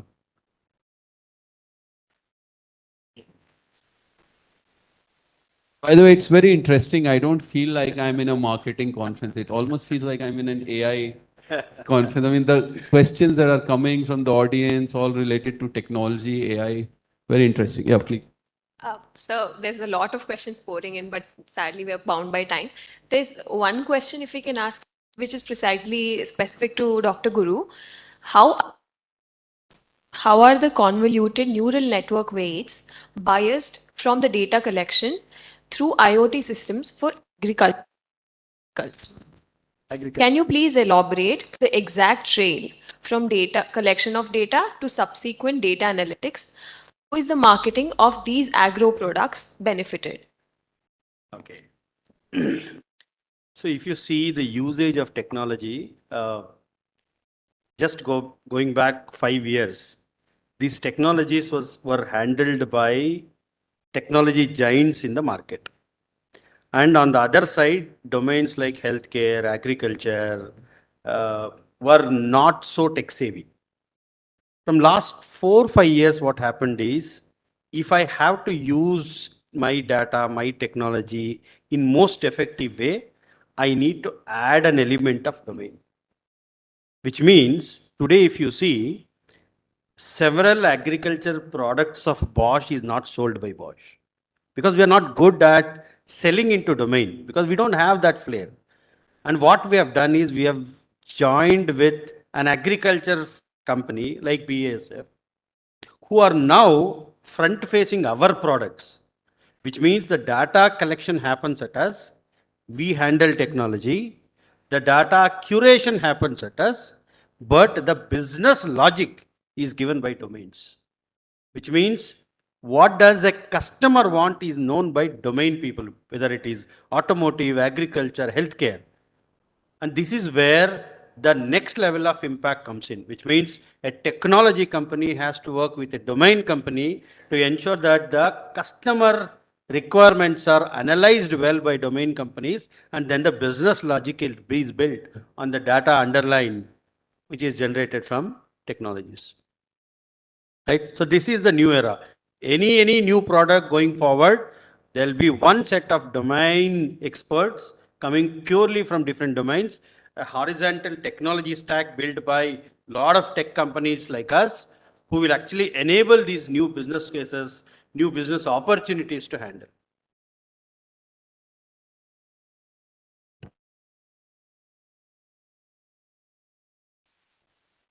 That was such an exciting and informative session. Thank you, respected panelist and our dear moderator, for enlightening us with such insightful details. Now I request the panel coordinator, Abhishek, to kindly hand over the token of appreciation to Dr. Guru Prasad.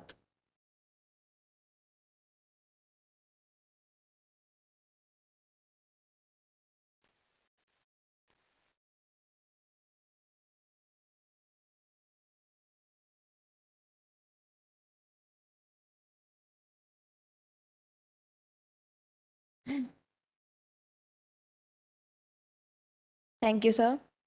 Now I request panel coordinator Akansha to kindly hand over the memento to Mr. Praveen Sinha.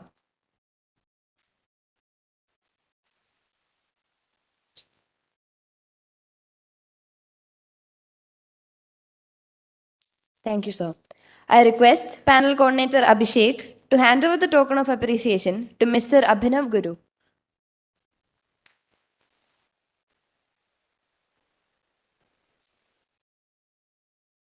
Thank you, sir.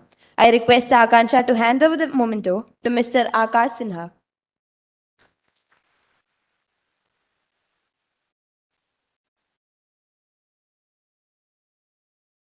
Thank you so much, sir.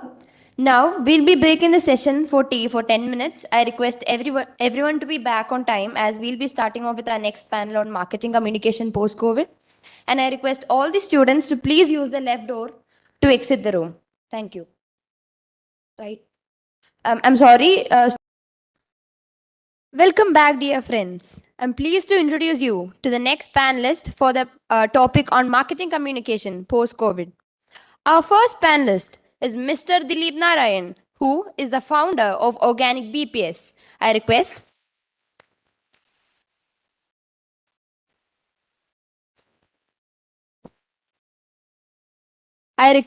Navneet to please welcome sir with a bouquet.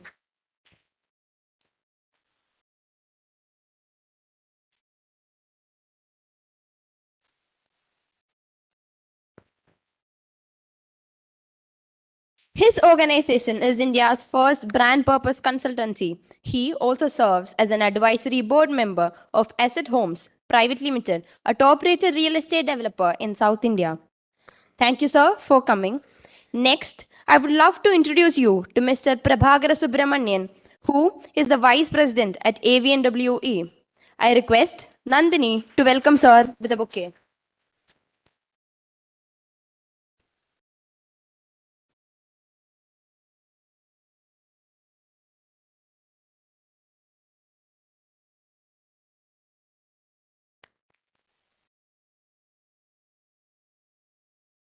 His portfolio includes prominent names such as Coca-Cola, Intel, IBM, Reliance Retail, Future Group, and VMware among the others. It is an honor to have you as a panelist, sir. Next on the list is Mrs. Anuradha Srinivasan. She is the head of brand and strategy at Rudra Communications. I request Anand to welcome ma'am with a bouquet.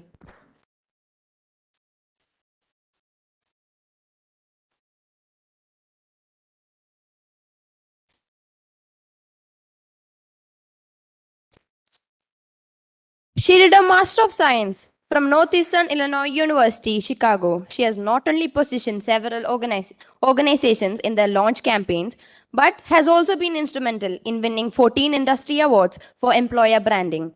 We are honored to have you, ma'am, with us today. Next, joining us from Mumbai, we have Ms. Sayani Bagchi, who is the brand marketer at Godrej. Previously, Ms. Bagchi has successfully managed some of the India's most loved food brands like Britannia Good Day and Britannia Marigold. Armed with an MBA from IMT Ghaziabad, Ms. Bagchi has also completed her post-graduation in mass communication from one of the India's leading communication institutes, Xavier Institute of Communications, Mumbai. It is our privilege to host you, ma'am.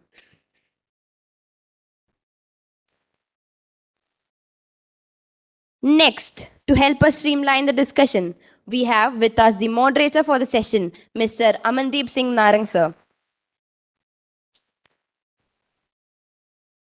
I request Sahiti to welcome him with a bouquet.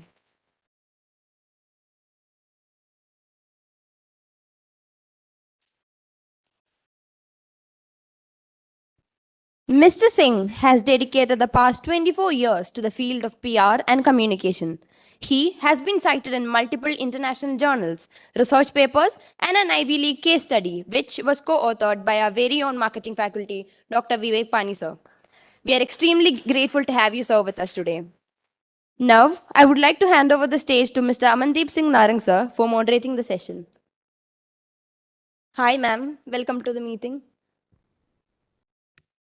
Hi, thanks for having me. Thank you. Sorry, not able to travel because I'm down with a ligament tear, but so happy to be here. Good morning and welcome, Sayani. Good to see you. Likewise, thank you so much. Okay. So this panel discussion will extend till the lunch hour, provided though, because looking at our experience with the previous panel, the question hour was quite extended, and hoping this will exactly be the same. And I'm sure, please be prepared for an extended lunch hour. All right. So 1 hour we'll be discussing. And I'm telling you, it's not going to be boring. We're not going to tell you any theories because all of us are storytellers. Every communicator is a storyteller. We have so many stories to tell. So whenever I interact with Vivek, because in terms of whenever we do some case studies together, so it's like he comes up with a theory and I always have some example from my life which actually relates to that. I'm sure Dilip, Anuradha, and Prabhakaran will also have the same, so many stories. We work with so many brands. And I'll tell you, if I look at the future of communication, this is how the future of communication is actually going to be. It's a true representation. We have people, and Vivek, morning you were saying that baby boomers and Gen X are little resistant to technology. They are not. They've adopted the technologies. I think many of us, all of us are having around more than around 20, 25 years of experience. And we know that if we have to succeed in communication, to set an example for our juniors, we have to be a step ahead of them. We have to understand the technologies ourselves before we go. Number two, the hybrid mode. Yes, nothing can replace the physical touch, the physical. I'm sure everybody will be happy that Abhigyan is happening in the physical mode after a couple of years of virtual mode. Yeah, due to injuries, and he couldn't join us, but we have the option of having an hybrid. So hybrid is going to continue. This is going to be the future. And the third part of socially responsible communication is good optics. And nobody better to tell what good optics are more than our Prime Minister. The kind of, again, the messaging which goes out, look at the kind of photographs and whichever. And I think for the future, diversity is going to be major. So we have equal representation of panelists for women. So big round of applause for that. Males are not going to be there in the future. It's the diversity which is going to happen in future. So, and I'm lucky that I work in the field of communication.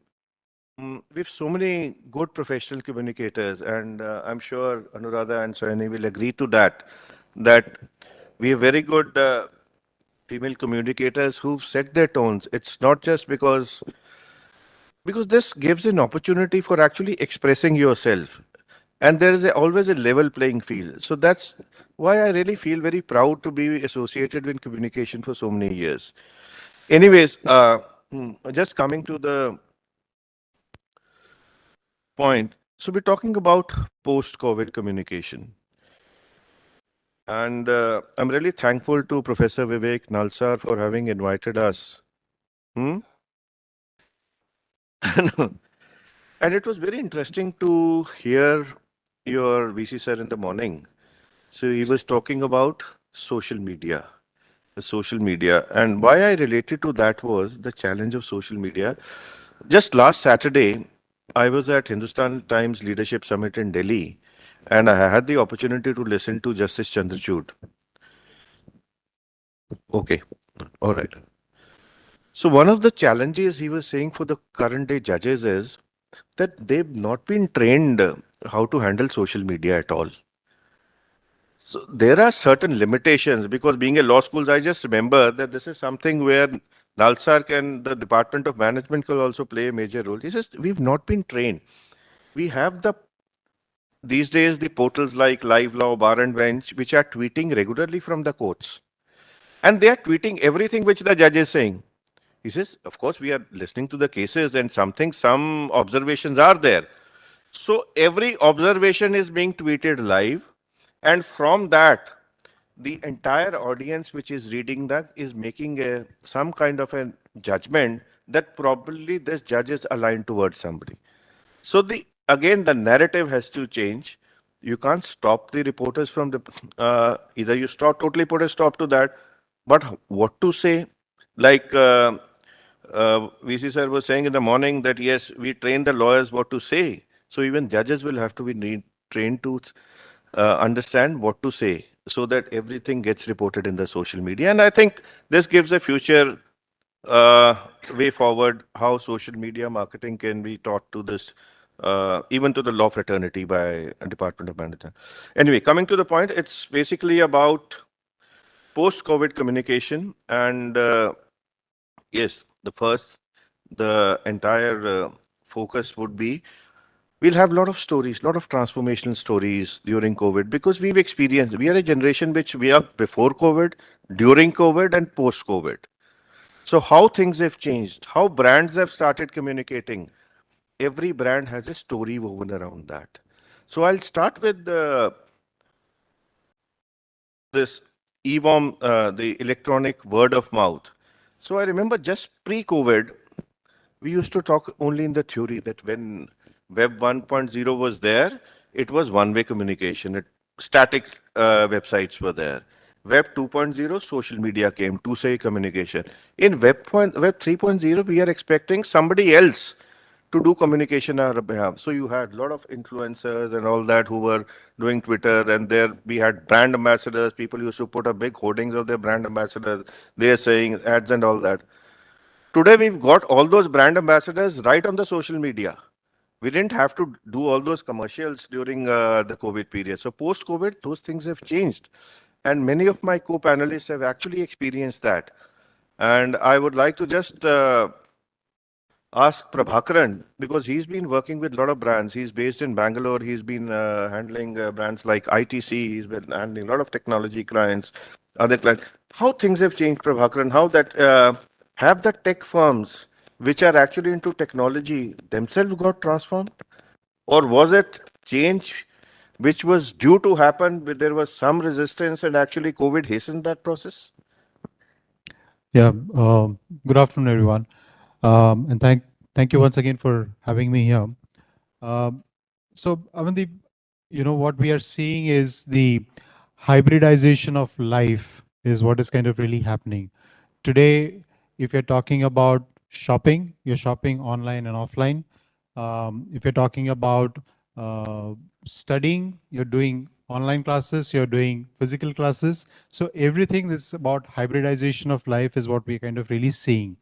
And since Amandeep has already said that we all are storytellers, so let me tell you the story of Mahindra, right?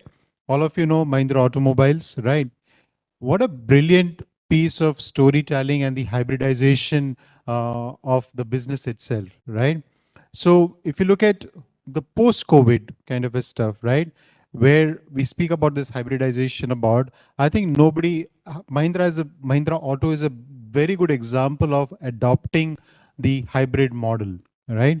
If you look at the result, the latest launch, Scorpio, 100,000 vehicles were booked in 30 minutes flat. And all these bookings were done online, right?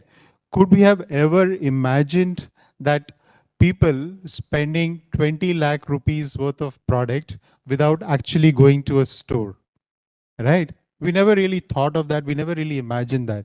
Now, was this been possible? Because the entire buying experience, the shopping experience today, like Amandeep was talking about, Web3, and we spoke about various technologies in the previous session, is that I can actually literally touch and feel a new car in the online space, right? Technologies exist. I can do, I can just use the 3D images, see how the inside of the car looks like, how does it feel to drive that car, etc. Everything is kind of really possible, right? So Mahindra is a very good example. So the point we're saying is that I'm trying to make is that hybridization is the way to go, right? Which means that earlier we used to talk about omni-channel marketing, right? Used to say that be present in offline stores, be present in online, etc. So those used to exist as a theoretical concept, but today that is not the case. Today, the market needs, the consumer demands that you have both an online and an offline experience made available to them. So again, going back to the Mahindra example, right? Tons and tons of conversations started even before the Mahindra Thar was launched, right? So what did they do? The first spokesperson was Anand Mahindra himself, right? He has about 8 million, 9 million Twitter followers. He's constantly talking about the products, right? And telling and sharing other customers' experiences. That's number one. Number two, they engaged with the influencer community, right? So when I say influencers is, people from the industry. So for example, you have a Siddharth Vinayat Patnaik from NDTV, somebody from Autocar, right? So those are the kind of influencers they kind of really engaged with. The second set of influencers which they engaged with was the lifestyle influencers, travel influencers, etc. They kind of engaged with them. And then they kind of really picked up the conversation. And eventually, by the time the car was ready to launch, be it Thar, be it Scorpio, the customers were primed for it. And they reached a stage wherein, you know what, I will test drive later, but here is my first 50,000 rupee booking amount kind of a stuff, right? And once that launch was done is when your offline mood started to kick in. So you started seeing advertising in television, you started seeing advertising in print, you started seeing test drives happening, multiple things started to happen. So hybridization is the key, and that is going to be here for some time. And Mahindra Auto is a good example of that. So that's my first story for the session.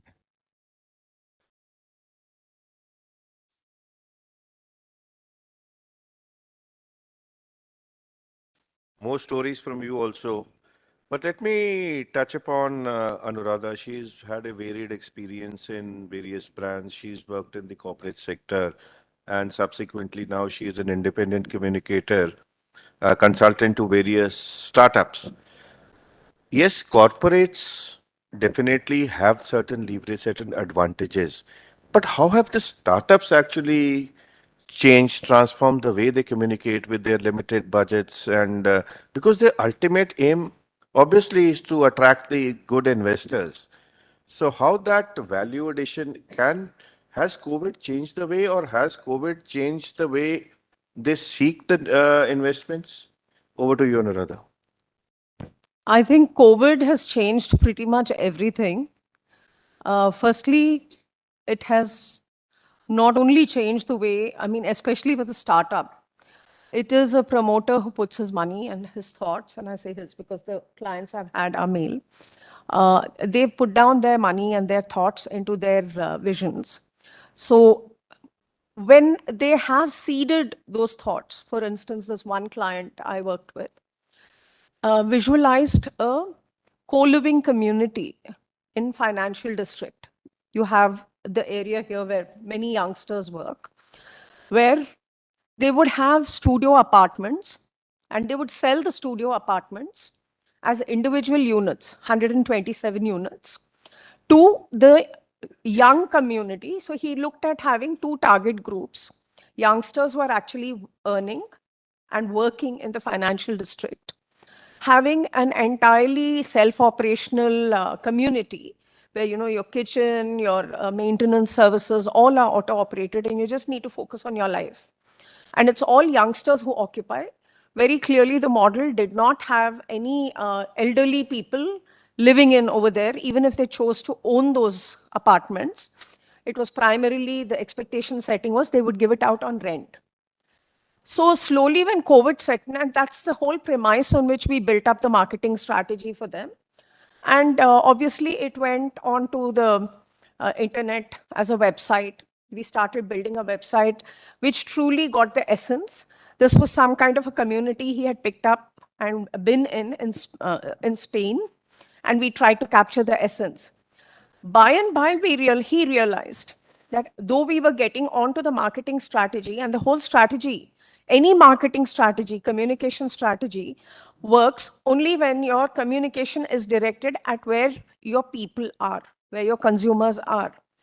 And with COVID, there was suddenly a big question mark about who his consumer would be. At a time when there is retrenchment, at a time when youngsters today are working from home wherever they are they going to be, sinking in 45, 50 lakhs in financial district to buy studio apartments or not? So there had to be a whole regeneration and a rethinking on the model itself, where he realized he had to go to the corporates and tell the Googles, tell the Amazons that, you buy a block and use it either as a transit accommodation for your people, or he will lease it out. So the marketing strategy, his business model changed. And likewise, his marketing communication strategy had to change, because thereafter he started to do aggressive B2B. He had to get onto a platform where he was going and dealing with the corporates and trying to sell his proposition. Now, this is just one startup where I can give you an example. And again, you can't just go meet someone over the table and say, see, boss, I have a lovely thing. You need to build your reputation. You need to build your brand presence. So those hygiene factors cannot vanish, even if you're not pumping money. into your marketing channels or your digital channels, you cannot make those vanish and go away. But being a startup, again, he was quite conservative in terms of how much he's putting into those marketing channels and digital channels. And what we had to tell him was, don't look at cost cutting, look at cost optimization, get more value for your money. So this is just one example of what happened. Another is an MNC. This is one of the world leaders in artificial intelligence. And while the whole world is dealing with COVID, MNCs are very focused on their employees. So they do very aggressive recruitment marketing, and they literally fight for the best talent, which you would have found out when you have, campus placements happening. But even when campus placements happen, you're not taking the decision that day when you meet them, because you already have some preconditioning happening. That kind of marketing strategy, that brand has to be marketed slowly and systematically over a period of time. So in that domain of artificial intelligence and machine learning, there are quite a few Indian brands as well as MNCs who hold equal muscle where technology is concerned. So in order to build a proper, to market the company itself, and I really call it marketing the organization, they had to strategically go again to the social media and start building perceptions. Now that's where the storytelling comes, where you have your social media posts with your employees coming up. So if we had, say, a Valentine's Day, we had couples from that company come out and talk about just how lovely it is for them to share, being with the same organization, understanding the same strifes, or being driving down together, or going back home and discussing, what their challenges are. So that is again where your marketing communication strategy literally has to lift and shift based on your requirement. And in this case, it was COVID. And hence, it had to lift and shift to where the target audience is. And when your target audience is going to be online, you will be communicating online. In case your target audience is driving down Tangband, you will have to be like even a Myntra sale or an Amazon sale. They will put up a hoarding, even if it is traditional media, even if it is costly, because that is where they target audiences. So you would be taking your target audience wherever your communication, wherever your TG is. Talking of target audience, we have multiple brands which have target audience across generations. Sayani represents one such organizations which have some, I would say, legacy brands. Legacy runs very strong with those brands, and all those brands are based on a lot of research, and there are a lot of brand stories around that. For example, I've been told that she handles Synthol brand. I mean, ever since I've been born, I mean, I remember my grandmother used to be a brand loyalist of Synthol soap. And I have earlier examples of Imran Khan in a commercial, Imran the Irresistible Khan, that campaign going on in the mid 80s when I was a student. So, how has, because you have this target audience which keeps on changing over the years, but the brand has actually sustained over a period of time. And has any, because it had been using traditional ways of communication, has anything changed in Synthol? Because you have multiple brands within your organization also. Uh, is any cannibalization of your brand also happening? Especially look at FMCG sectors, because this is very common brands and all that. Because but there are certain loyalties associated with the brands, certain legacy brands which have a huge history. So how do you define your target audience specifically during COVID, and what efforts did you do to actually reach out to them? Over to you, Saini. Thank you so much. So when people say that FMCG is the mecca of marketing, I take it very seriously, because I feel that because of the sheer breadth and depth of the kinds of brands that FMCG as an industry has, it really is a sort of a mecca for learning all aspects and all nuances of marketing. So what I mean by that is that Synthol is 75-year-old basically. So India got its independence on 15th of August 1947, and Synthol was born on 12th of August. So we are as old as the modern Indian economy. So it's been around for, like you mentioned, I think. I of course grew up with Synthol, but not just myself, but my parents also grew up in Synthol. However, there are brands within Godrej which are absolutely millennial and Gen Z brands. Like Synthol has been around for 75 years. Godrej Air, which is a very, very famous, now famous sort of up and coming, room freshener, air freshener, that sort of a brand, is only about 7 to 10 years old.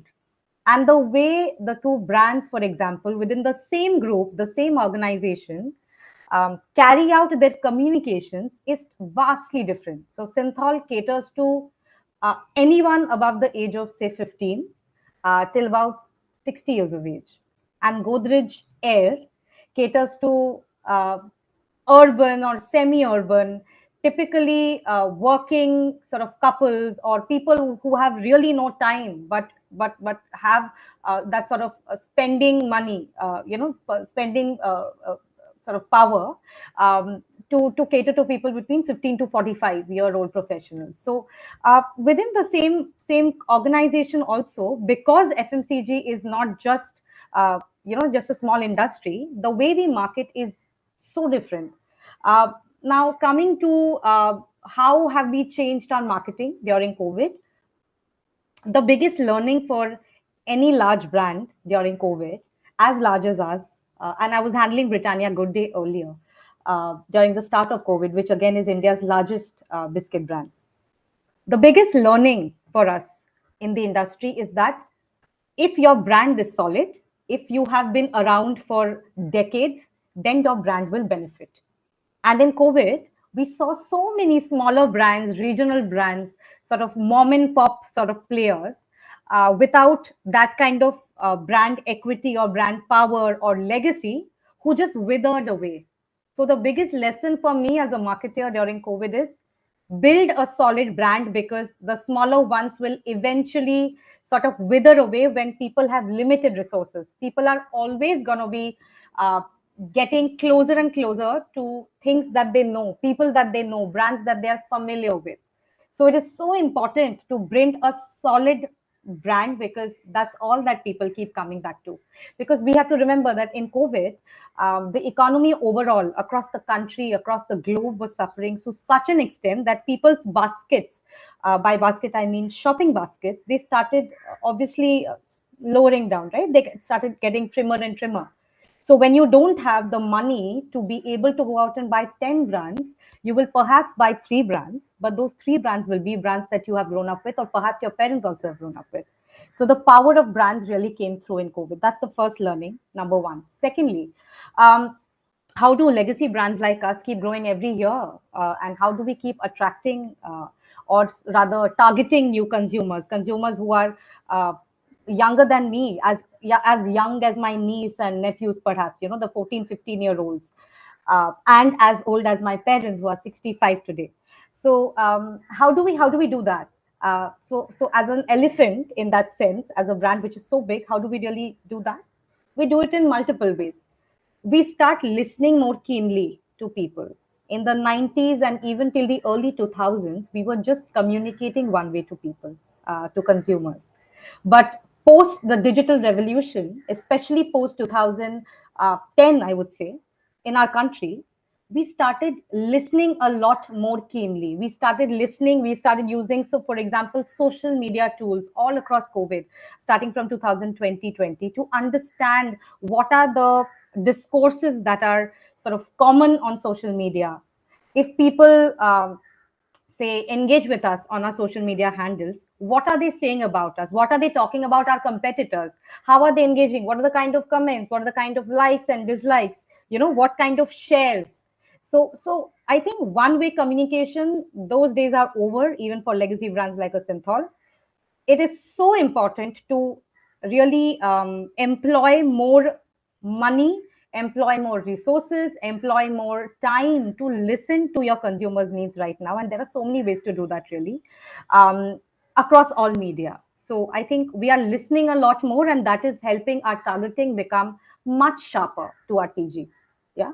Does that answer your question? So any little bit about how, because you say that it's a normal practice the way you do, but anything specific happened during the COVID period? Any different ways you started doing, any new media you started? Right, Yes, you have yes, to engage more in the absolutely. social media for that's happened for Absolutely. everyone. But did, Absolutely. okay. Right. So, two brands that I had worked on in the last almost 3 years now. The first one being Good Day. So, Good Day started really, and we all know, I mean, we've all grown up with Good Day. Good Day is a very rich, delicious, sort of optimistic, happy cookie brand, right? It's priced at, say, rupees 10 for a pack. So, it's not a premium, sort of Gen Z brand. It's not that. It's a mass brand. It's a huge brand. However, in 2020, for the first time, I would say, or one of the first times, we started using content creators. We started using social media influencers. Zakir Khan came on board. For example, we were talking to so many people, like we were talking to Kusha Kapila, Tanmay Bhatt, Dolly Singh, all these people. I'm sure the students would be very sort of keenly following on Instagram. Zakir Khan, the comedians of the world, the content creators of the world, the influencers of the world. We got in touch with them, and we started really using influencers in our marketing campaign, something which we had never thought about earlier. We always thought that TV, which is the largest sort of, that's the medium of reach for FMCG brands. Everyone watches TV in India, even now, really. So we used to think that that is the only sort of way to really reach out to people. And whoever's left, whoever hasn't seen your TV will definitely look at your print ads. All those notions were absolutely sort of these are outdated notions. These are not relevant to social any marketer anymore. We really started looking at digital from the start of 2020, and in peak COVID we ran some fantastic campaigns on Good Day and Synthol. I'm going to come to Synthol very shortly, with influencers, with people who were now celebrities.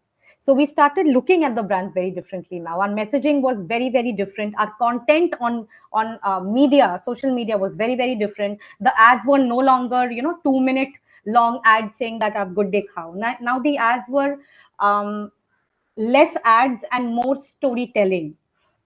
The kind of comedy, for example, a Zakir Khan does, our product had to be integrated in his content and not the other way around. So that was a big learning for any marketer, that there are many ways to communicate your message. A plain Jane ad may not be the only way. Yeah. And likewise for Synthol, I think Synthol also caters to a lot of people who are young or young at heart and are adventurous.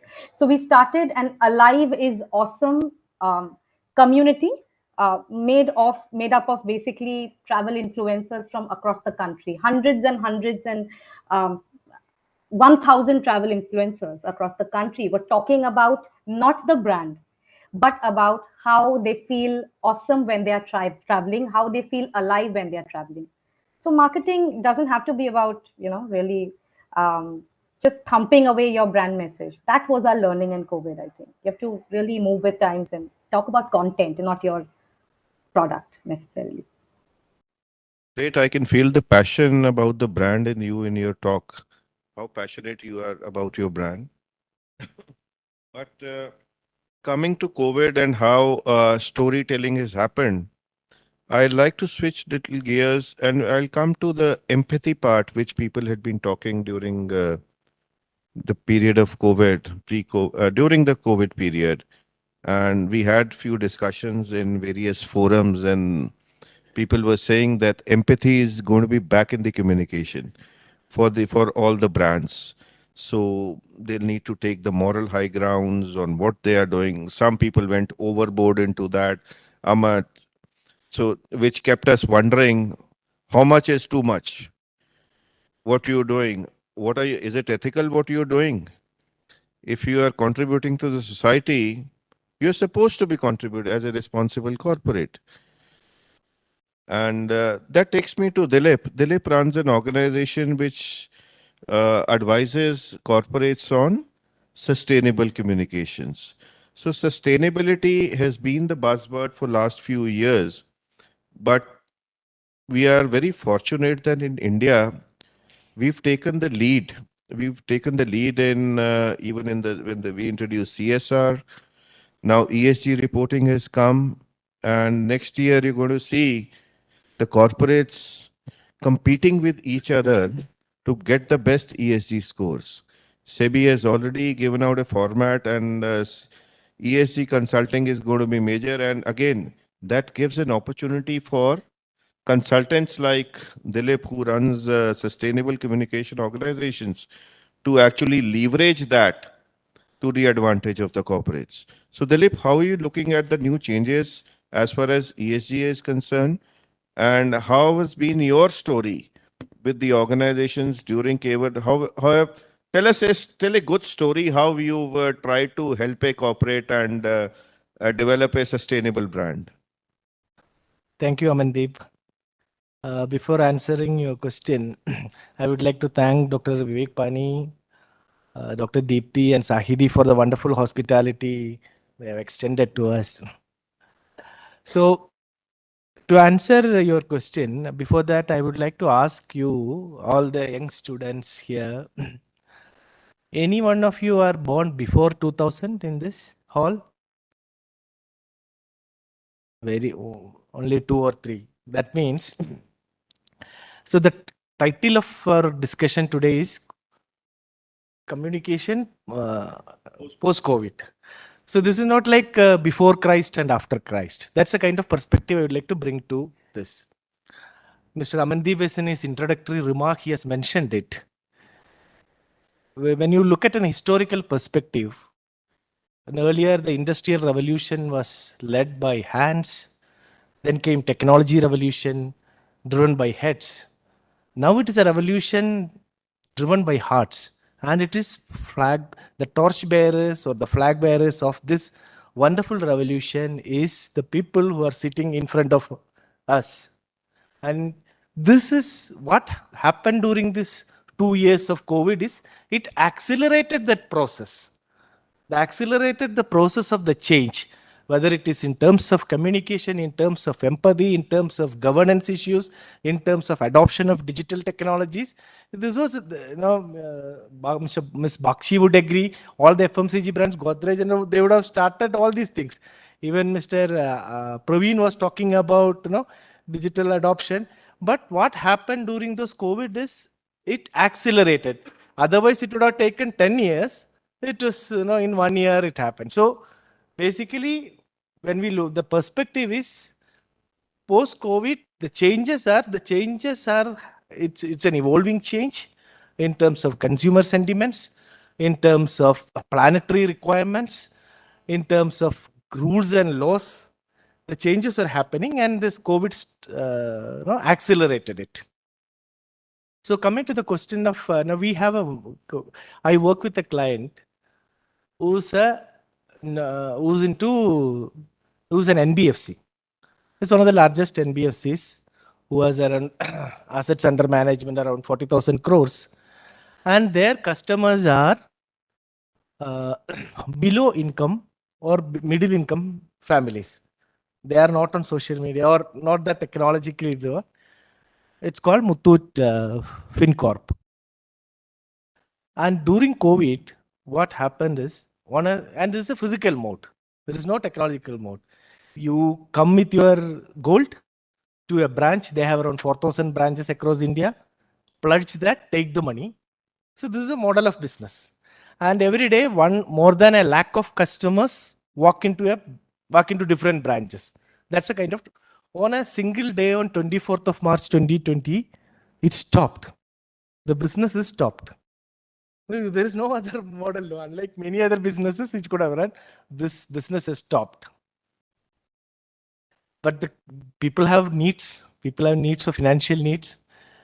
And what we did during those period, and maybe after that lockdown is lifted and partially we could open the branches.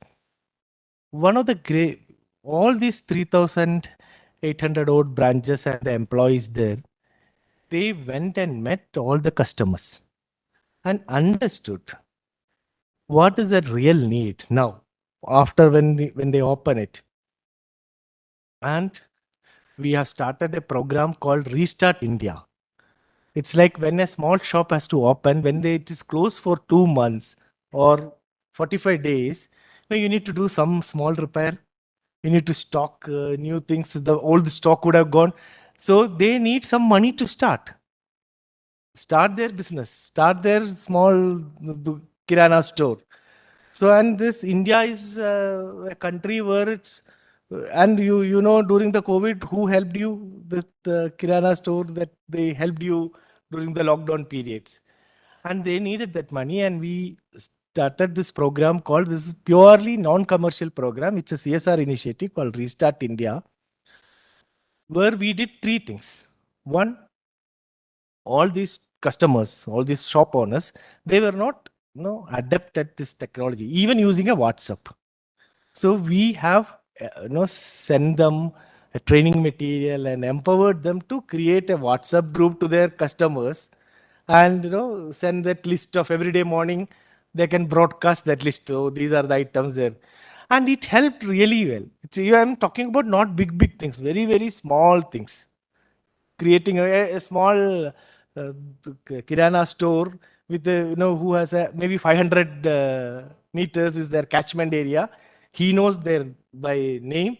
He just had to add their WhatsApp number and create a group. But that also he was not knowing how to do that. So similar techniques like that we did, and it helped them a lot. And we provided interest-free loans to restart. We around 318 crores have been disbursed, interest-free, no interest. They had to repay within certain period, but that was only condition, and distributed that. And then we created a digital model called a portal. In fact, Gadkari ji had inaugurated it, where various advisors, mentors they could ask questions. They could, it's a free kind of a service to scale up, and smaller things for addressing at the.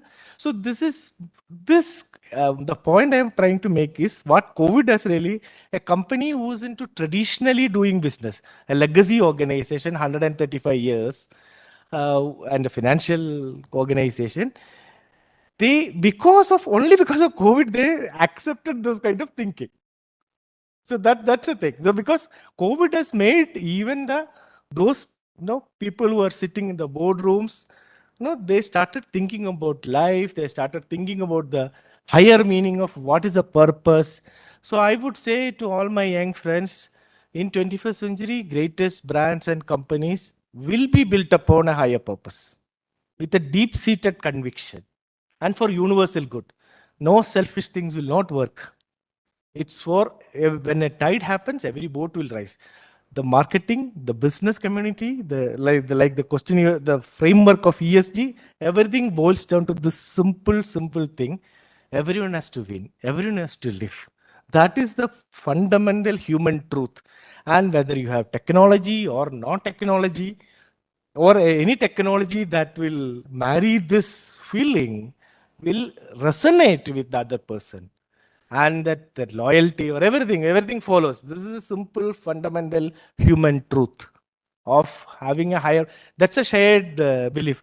I am so happy to have see Bakchi here. That's a wonderful organization, Godrej, who's into higher purpose, and the way they treat their team members, the way they think, and many organizations. And your Mr. Amandeep is talking about ESG and things like that. He is from a industry where everyone will criticize because he is in the oil and gas industry. They are the villains of the world. So you will have. So that's for it now. Make more efforts to yes. seem to be a valid person in this world. No? Yes. Anyways, I mean, good, you've touched upon all that you says, communication with a purpose, and those were the times people were thinking about life, about future. Are we still thinking about that? It's been that was April, May 2021. It's been 1.5 years. I also remember we did a lot of in fact, I was going to the office almost every day. We were putting up oxygen plants across the country, getting them shipped, I mean, airlifted from China, from Europe, wherever zeolite was available, arranging the transportation of oxygen tanks, because we used to, and everybody came up with those innovative ideas at that point of time. One of the innovative ideas we were thinking was because we use LCVs, light commercial vehicles, fitted with cascades to fill the gas, to transport compressed CNG to the various stations. So we were thinking that if we can fill oxygen in them to supply oxygen to the various hospitals, but unfortunately, technically, it was not possible because lead content was there in the walls, and we tried to replace it with steel and all that. But again, technically, it was not. A lot of the people were doing innovations. But have we forgotten that period? Again, are we back to those other ways? During COVID, yes, but post-COVID, is the purpose same? Yes, very important question and concern. The answer is, when I started the discussion, I asked about those who are born in, who all are born in after 2000 year. The generation of us, we are no, unlike the new generation, which are, no, they can be more idealist.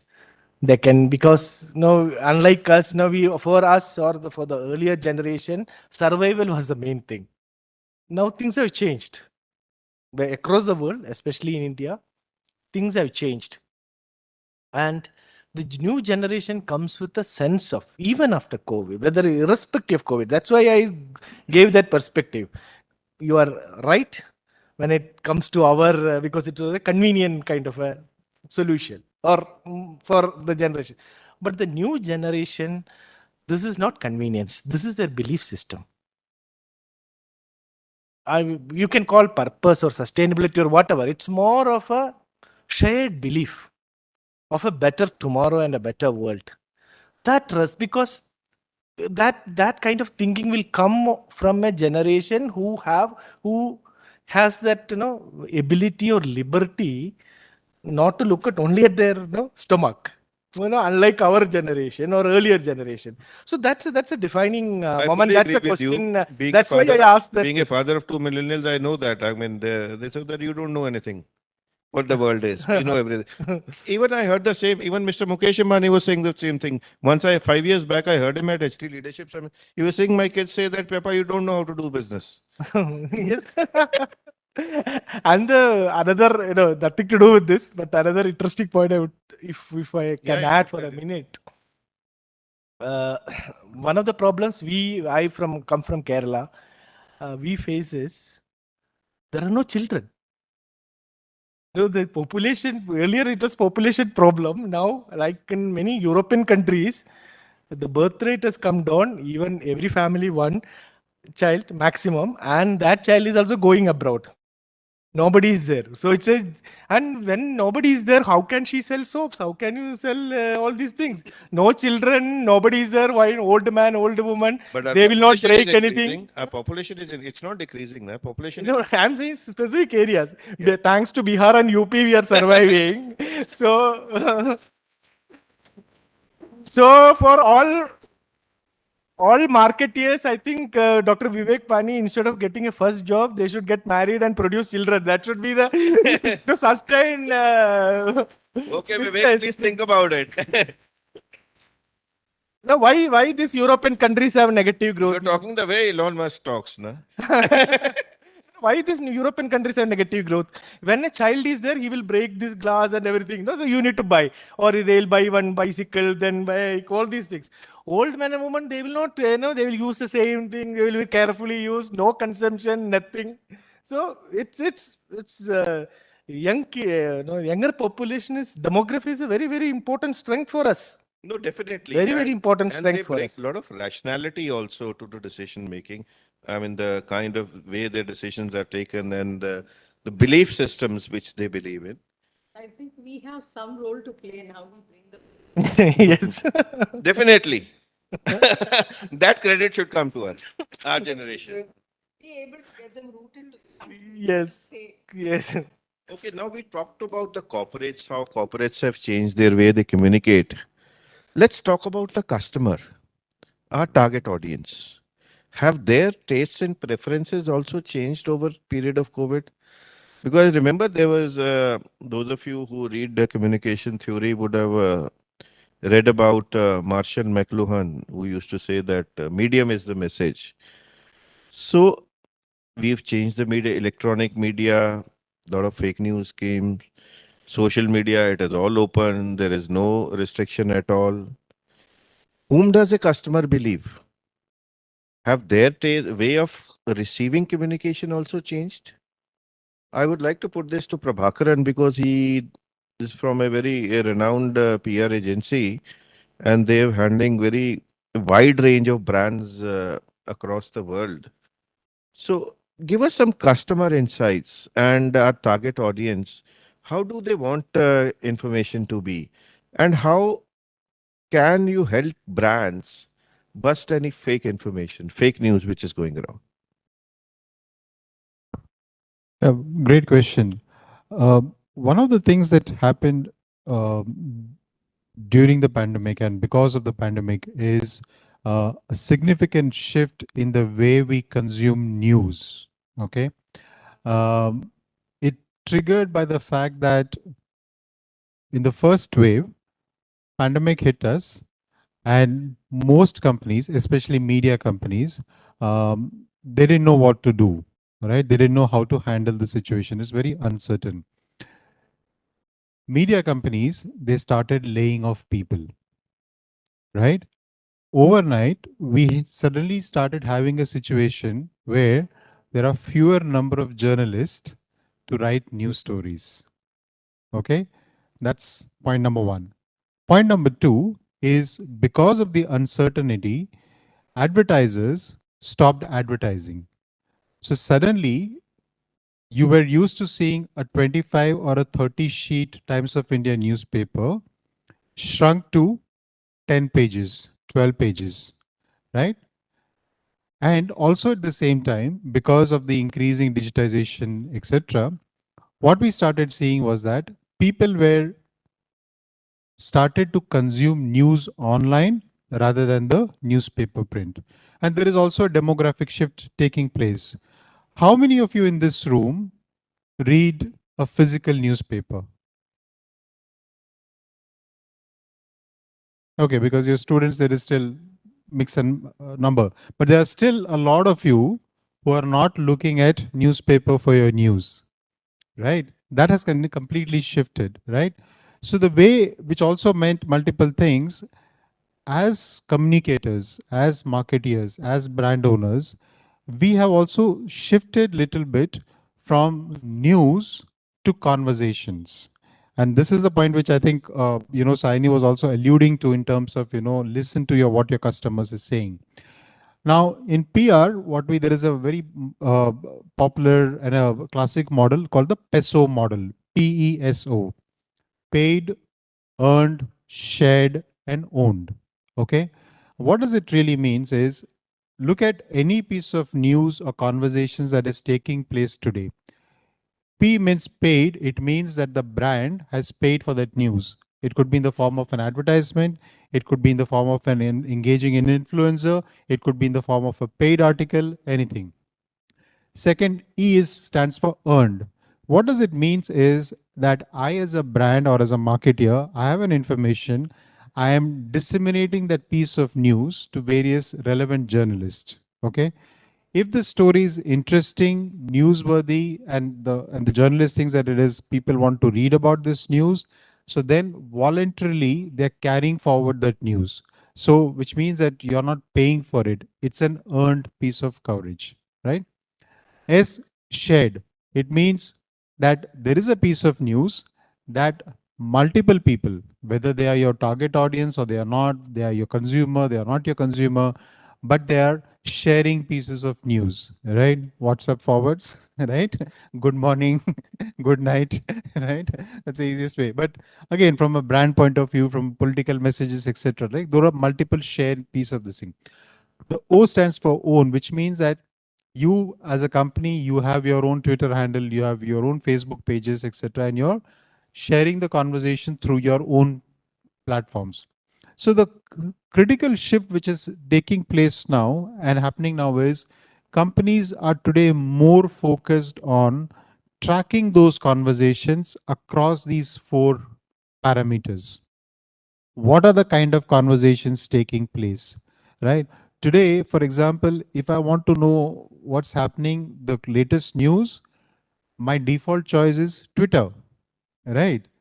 What do? You scroll onto your Twitter, you look at what is the hashtag trending, right? For example, yesterday, when Twitter was in a meltdown, right? Everybody has kind of quit. I got that news from Twitter itself, right? Similarly, if you want to see, you're planning for a movie, right? What do? First day, first show. It starts to trend, right? Bahubali is trending. Even as the movie is running, during the break, people are posting pictures, they're commenting, etc., right? So it is trending, right? So you start getting your pieces of news from a source which we never thought of, right? Earlier, as marketers, we would say that, okay, I want to reach my audience, television, radio, newsprint, certain websites, do display advertising, etc., or search engine, etc., right? But from that, now we're shifting towards conversations. How do I drive conversations about my brand? How can I make sure that, like Amandeep said, that given that so much of fake news is going on, how do I make sure that the right conversation is taking place and making sure that the right piece of information is reaching out to my target audience or even to the influencer community, right? So that is the key fundamental shift that is kind of taking place. So if you are looking for a career in a marketing, whether you're talking about you're handling a B2B company, you're handling a B2C company, or like they say the D2C company, right, etc. Be it any company, whatever it is, you have to look at how do I own and drive the relevant category conversations. That becomes very important. The moment you drive the right set of conversations, you will build credibility for yourself and for your brand. Thank you, Prabhakaran. So we've understood, we've tried to how corporates have been communicating and what customer wants, because customer doesn't want fake news. He or she requires a credible source. So as we've just tried to have a look at that, but ultimately for a corporate, it has to lead to brand loyalty because they want to sell. How can it translate into increase in reputation, increase in sales for a corporate, wherein customer satisfaction is at the forefront? So how does brand communication for a corporate and customer experiences, how can we help them as consultants, as communication consultant? I will put this to Anuradha. If she can just throw some light, how brands can help in developing communities so that they can drive customer loyalty across the target segments.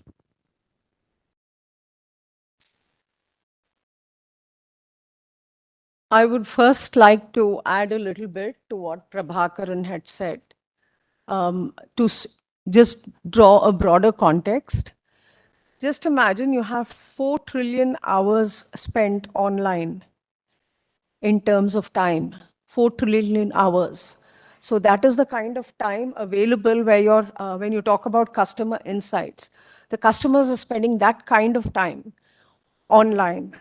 And how you're harvesting that time, how you're going to create insights in them in this time would be where somebody's expertise comes. addressing what Amandeep had said in terms of how are you going to build brand loyalty and all. Honestly, I would say address a cause. Supposing, for instance, there is a startup which was conceived as a social enterprise where we were trying to build up a corporate clinics for the neighborhood. So in Delhi, you have the Mohalla clinics. Delhi is a very pampered city. It's yes, it's highly pampered. But you know, you still do have cities like Hyderabad and all where you don't have those kind of funds pumped in. So there was a group of, there were a couple, American doctors, interventional nephrologist and a nuclear cardiologist. And we were working together as a team to set up this whole network of corporate clinics. Now, the way you actually go about building your brand is not by tom-tomming your brand. It's by working towards the cause of enhancing healthcare awareness. When you start doing that, the brand becomes synonymous with the cause. The minute you start getting a what's in it for me, it becomes a little more self-focused and you lose your credibility. So in general, how would I say that you can go about doing this is utilize whatever are your customer catchment areas, try to reach them with information that is relevant to them. It is not about what we want to tell them about what we are. It is about what they need to know. And if what they need to know is also about us and our offering, so be it. Sometimes it may not be about us or our offering, but you still do build that bond, you know, you build that relationship. Any kind of a customer journey would involve relationship building. And it may be a long haul. You may not have immediate dividends. So it may just take a little while. So in terms of how you use this, you have your various channels, you have your storytelling, you, apart from even your storytelling on the digital medium, on your digital marketing channels and all, what we did was to have in-clinic experiences. So when we had, they were really small clinics, like 100 SFT clinics, really small clinic, 800 SFT clinic, not 100, 800 SFT clinics. 1,000 SFT clinics. So when patients would be in the waiting area, we gave them a learning zone. So if there were diabetics, we proposed that we would have laptops with files, visual videos, which talk about lifestyle control of diabetes. You know, and the pharmacists, they were trained in promoting generic medications. So you live the brand. That is how you build brand loyalty. You know, when you actually start living what you're representing, then you start building brand loyalty. Then people associate you with certain values. When they can associate you with the values, with the attributes, then slowly you emerge into a brand. And that's the stage where you can start harvesting. So this is from a startup perspective. There, of course, are the kind of brands which have been around for 70 years. And over the years, they have built a reputation. And over there, it's more about living up to the reputation and not doing anything that would harm the reputation of the brand. Definitely, I mean, this totally resonates with the story of my organization also. And I've done a couple of cases with Professor Vivek also on that, because probably you'll remember, these millennials won't remember, with the kind of pollution where Delhi used to have in the 90s, late 90s. And there was this introduction of CNG and all. We used to say that we want to sell CNG because we want to clean up the city. It's for a clean, we want to promote clean fuel.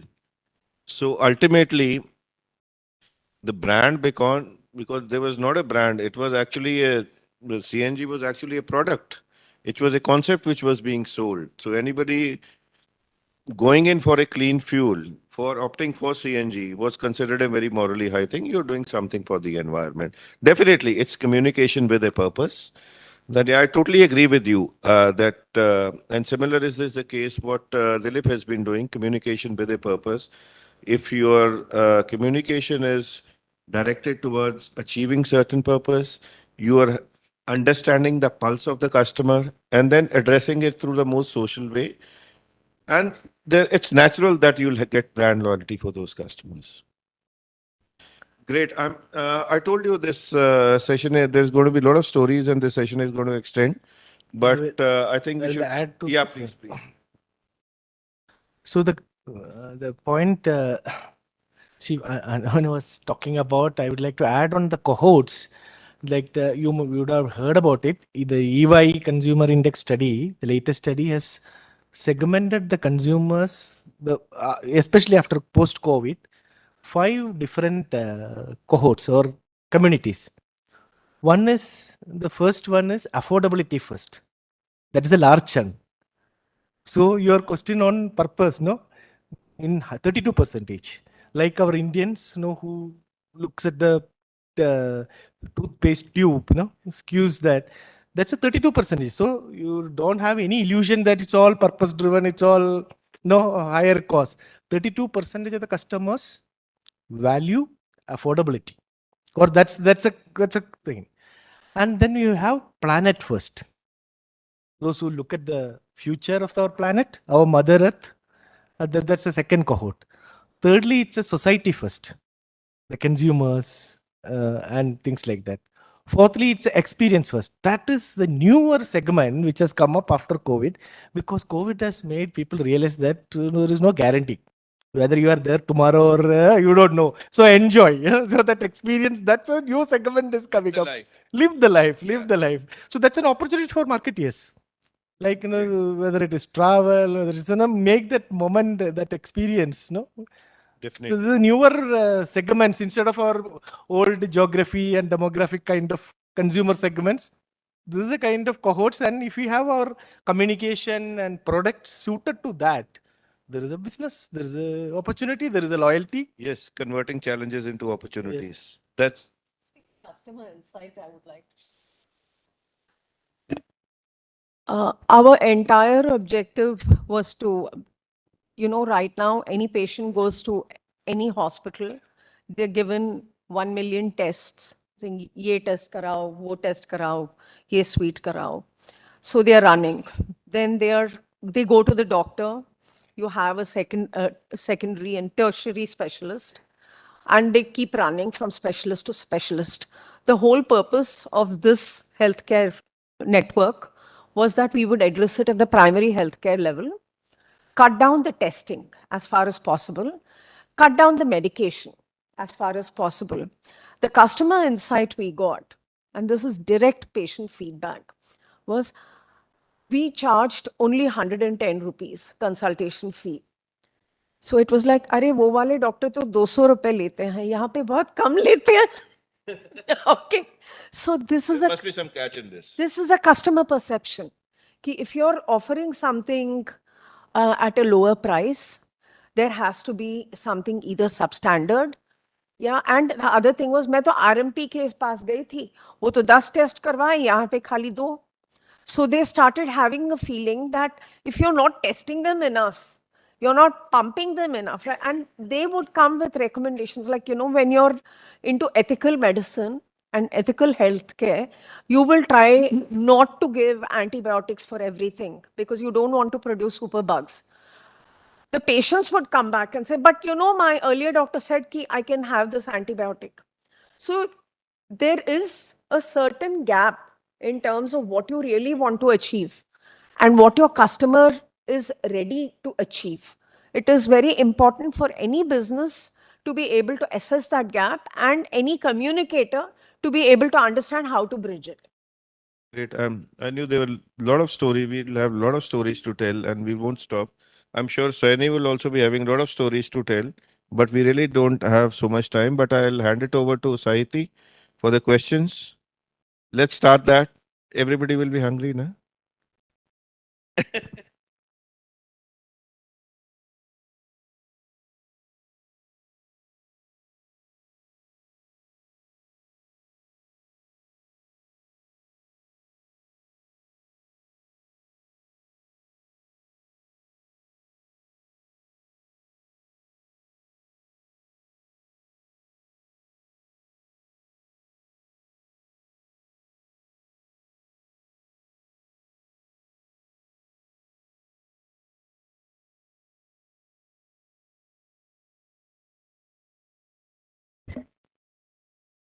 Can we have a mic there, please? I'm not able to hear at all.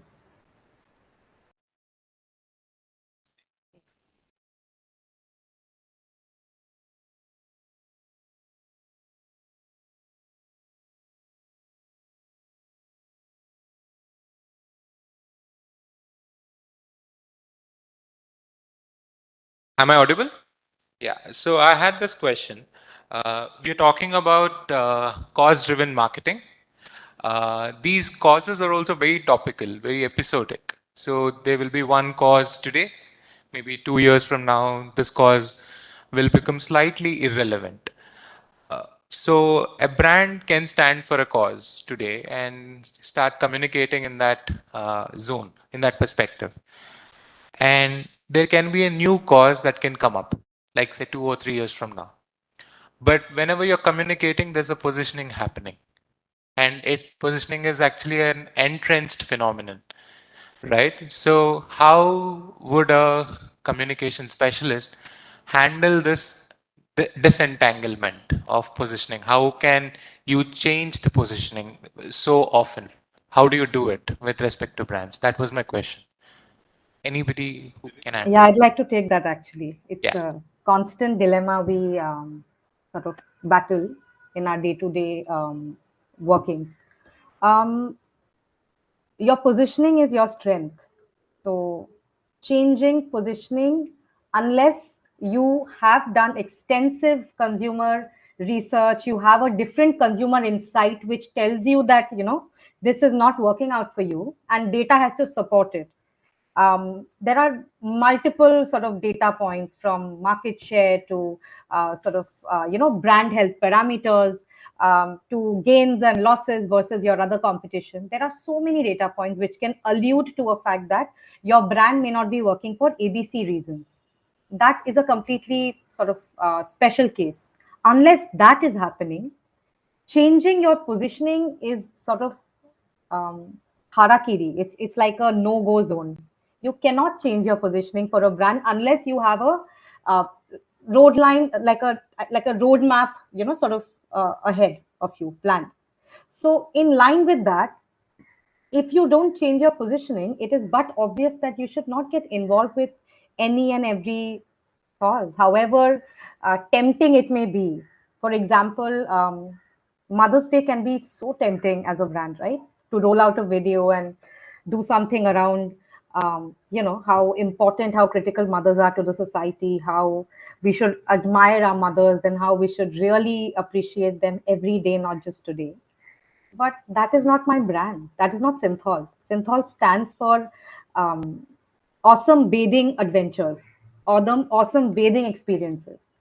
How is that related to mothers, for example? So while as a marketer, I may be very tempted to do something on Mother's Day because, say, a Santur is doing that as well. They are posting something, for example.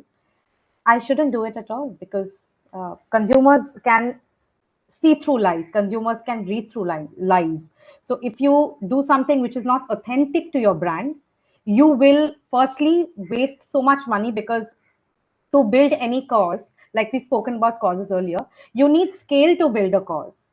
One Mother's Day post or one Mother's Day video will not help you build a cause. You need to put sufficient amount of monies behind any cause. So for scale, you have to do something for many, many years, 2, 3, 4, 5, 10 years. That's how you build a cause. So if you're going to do one post, firstly, you're wasting your money, which we don't have so much monies, right? We have limited resources, so we cannot afford to waste monies. And secondly, you'll be sort of speaking to nobody, because your target consumer is not even sitting there, where you're spending the monies. So he or she is not sitting in that channel. He or she is not looking at your your creative. So targeting is so important. Targeting sharply, maintaining your positioning, and having sharp communication driven by sharp insights. That is at the heart of any brand, I think. So don't jump onto that bandwagon of Yeah, cause yeah. marketing. Just like to add a little bit to that, Dr. Vivek. Completely agree with that, as in you don't either cannibalize yourself or commit suicide.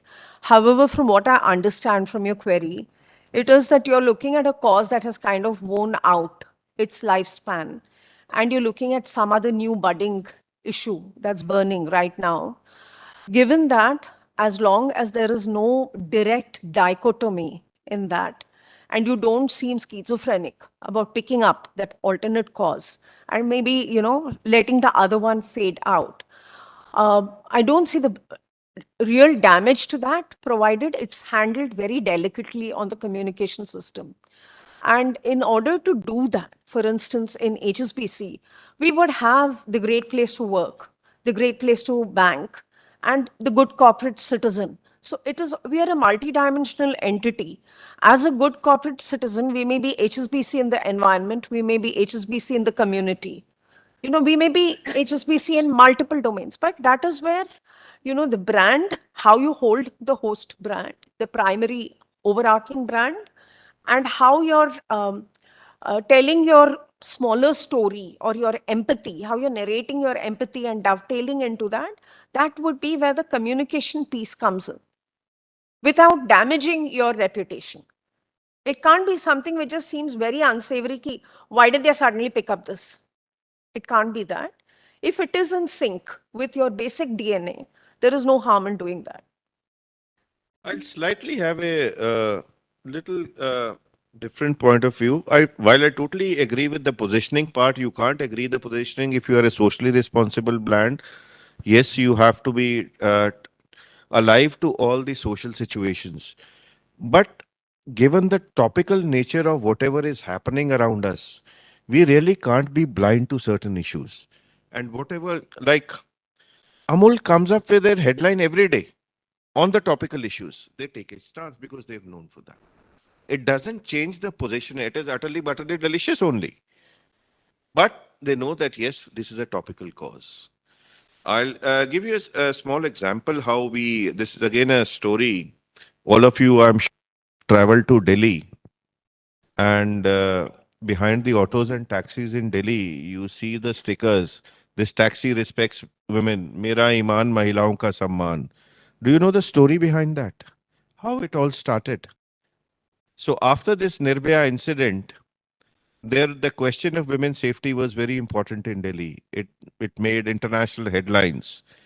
And the public transport drivers had to bear the brunt of that. The positioning. Their positioning was that, yes, they are not, they don't have good behavior, they're not, and many of them, of course, are immigrants, and they've been driving, they've been having their own families. One rotten fish can spoil the entire pond. But this is what was happening. Now, coming to my organization, IGL, we are supplying the sole supplier of gas, and every auto in Delhi runs on gas. So they are our biggest stakeholders. So it was our moral responsibility to shed that issue, to shed that tag. So along Delhi government started that initiative that whenever every year they have to go for fitness testing of their vehicle, they mandatorily have to take a behavioral training. Otherwise, this fitness test will not issued. So it was done through an NGO because it is not a law and order issue. It is primarily a psychological issue. It has something to do with your mental health. It's not, I mean, women are not to be blamed. It's the men who are to be blamed for this behavior. Let's be very clear on that. And they need psychological testing. So the government started that, Delhi government started that program. We had been funding that. IGL had been funding that under CSR. And after completion, 1 hour sitting here and you forget about it. How do you reinforce that communication? So that reinforcement came in form of those things. Now, yes, 2012, 13 when this happened, till 2019, 20, till COVID came, that was fine. Today, people are not talking about women's safety because we've talked enough on that. So now I don't think it is relevant although this training is continuing, government is doing that. But more importantly, COVID and post other things, other issues have also been taking the forefront. So the social responsibility, there are certain topical issues which you have to address. But you have to get out of those also at the same time while keeping your positioning as the same. That's what I was telling Saini. I hope you'll agree with that. I actually don't agree with that completely. I do feel that brands should talk about things only when they have a commitment towards taking those things forward. And a classic example, like you quoted, is Amul, which is also from a marketing or communications point of view is, I think, an absolute favorite. They have been talking about, so Rahul Dekanha and I think Jayant Rane have been doing topical communication since 1990s when it was not even a thing, right? So the Amul Girl was launched in 1966, and topical communication on whatever's happening around the country started in the early 1990s. So they have owned the space, you know.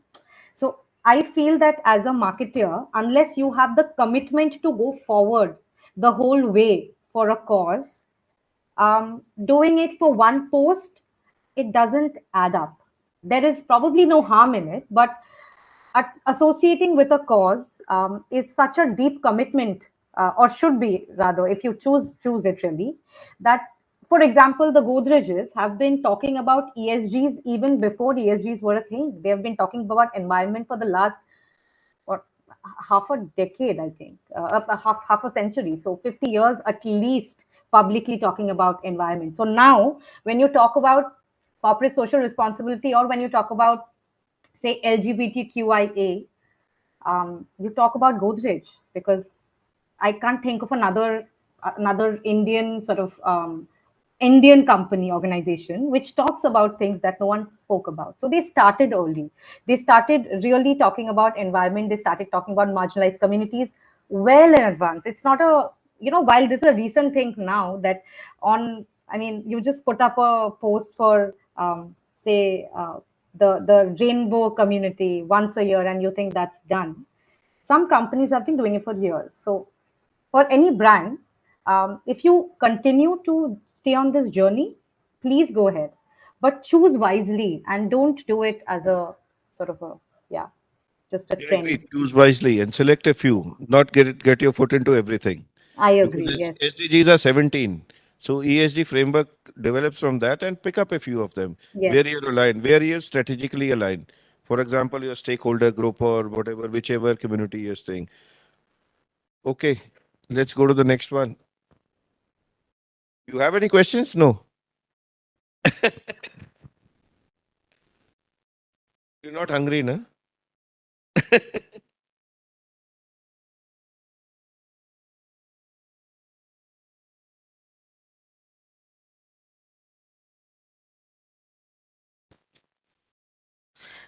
So, sir, we have a question. So, we have spoke about the shift in communications and the mediums in which we communicate, the brands communicate. So, because of the shift in the mediums of communications, can we say that each medium circulates a kind of information? Suppose there is a news, we are particularly talking. So, would the news vary from medium to medium?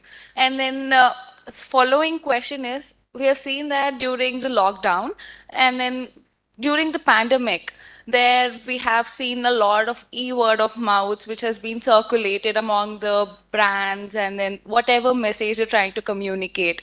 So are those controllable, and what do brands do to avoid it? So when you talk about as a brand, you need to make sure that your message is consistent no matter what the medium is, right? So that's your job, all right? Obviously, when you talk about it in times of Twitter, right, you know, there is going to be a lot of, and WhatsApp forwards are going to be like a lot of fake news circulating, etc., right? So you have to take a judgment call in terms of which are the fake news that you really want to address and say, no, this is not accurate, and put out the right story. And there are going to be tons of other forwards which will anyway keep happening, right? I mean, which is not significant. It's okay. I mean, you can live with it, right? But let us say somebody is saying, let us say you're an FMCG company and you're a soft drink manufacturer, and somebody says there is pesticide or there is MSG, etc., kind of stories, right? That is when you really need to step in and say that, no, this is wrong or this is inaccurate information. You need to address that. Otherwise, there are always going to be stories and stories about your brands, etc. You need to decide, because you can't be chasing all the stories. You won't be able to respond to all the queries, right? So, like I said, the message must be controlled across no matter what the medium is. But take a judgment call. If some fake news is really impacting the brand, then you really need to step in and address that. Otherwise, you can just let it be. And a classic data point would be like, a long time ago when Facebook was at its new Walmart in the US, they kind of created a Facebook page and they had like millions of followers. And then they were like, you know what, my complaint rate is about 1 percentage points. Now, when you look at that data point, it seems very small. But when you have a millions of followers and millions of customers, that 1% is a huge number, right?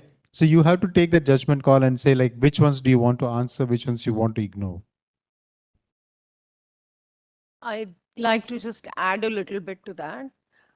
So when you talk about the word of mouth, see, there are a couple of things you need to really keep in mind. One is you will be having the Chinese whispers or whatever the whispers across different platforms. So what actually generates the belief and what will translate that belief into a behavior or an action, right? Now that's going to depend on the individual or the target audience's attitude towards the source. Are they finding the source of that information, word of mouth, credible? Do they like the source? Do they actually like it? That can they relate to that source well? Because you're going to find it in different pockets. Now it's pretty much all pervasive, right? Are they going to like it? And aside from just the source and all, the message itself. Are they finding the message itself, something which is credible? Only based on these multiple factors will your word of mouth, like it would in the real world life, right? If the neighbor you hate is going to come and tell you, don't put your kid in the daycare, you're not going to take it seriously. But if your best friend is going to come and tell you that, you will definitely take it seriously, right? Or you see it in a very legitimate platform. So the word of mouth is no different. It's just that you just have multiple pockets now, and you don't know where the messages are getting populated from. But that's where your ability to relate to those platforms, where your ability to identify the source, identify the message, kind of ratify it. That's what will come into work. And credibility associated. Credibility, absolutely. Okay, let's go to the next one. The next question is, consumers today are increasingly aware and look for brands that embrace purpose and sustainability. Yet, this positive attitude does not always translate into willingness to purchase. So, how do marketers narrow the intention action gap? I think we've partly answered that question. And the last discussion which we had was that how do we create brand loyalty from our communication? So more or less, I think this has been covered.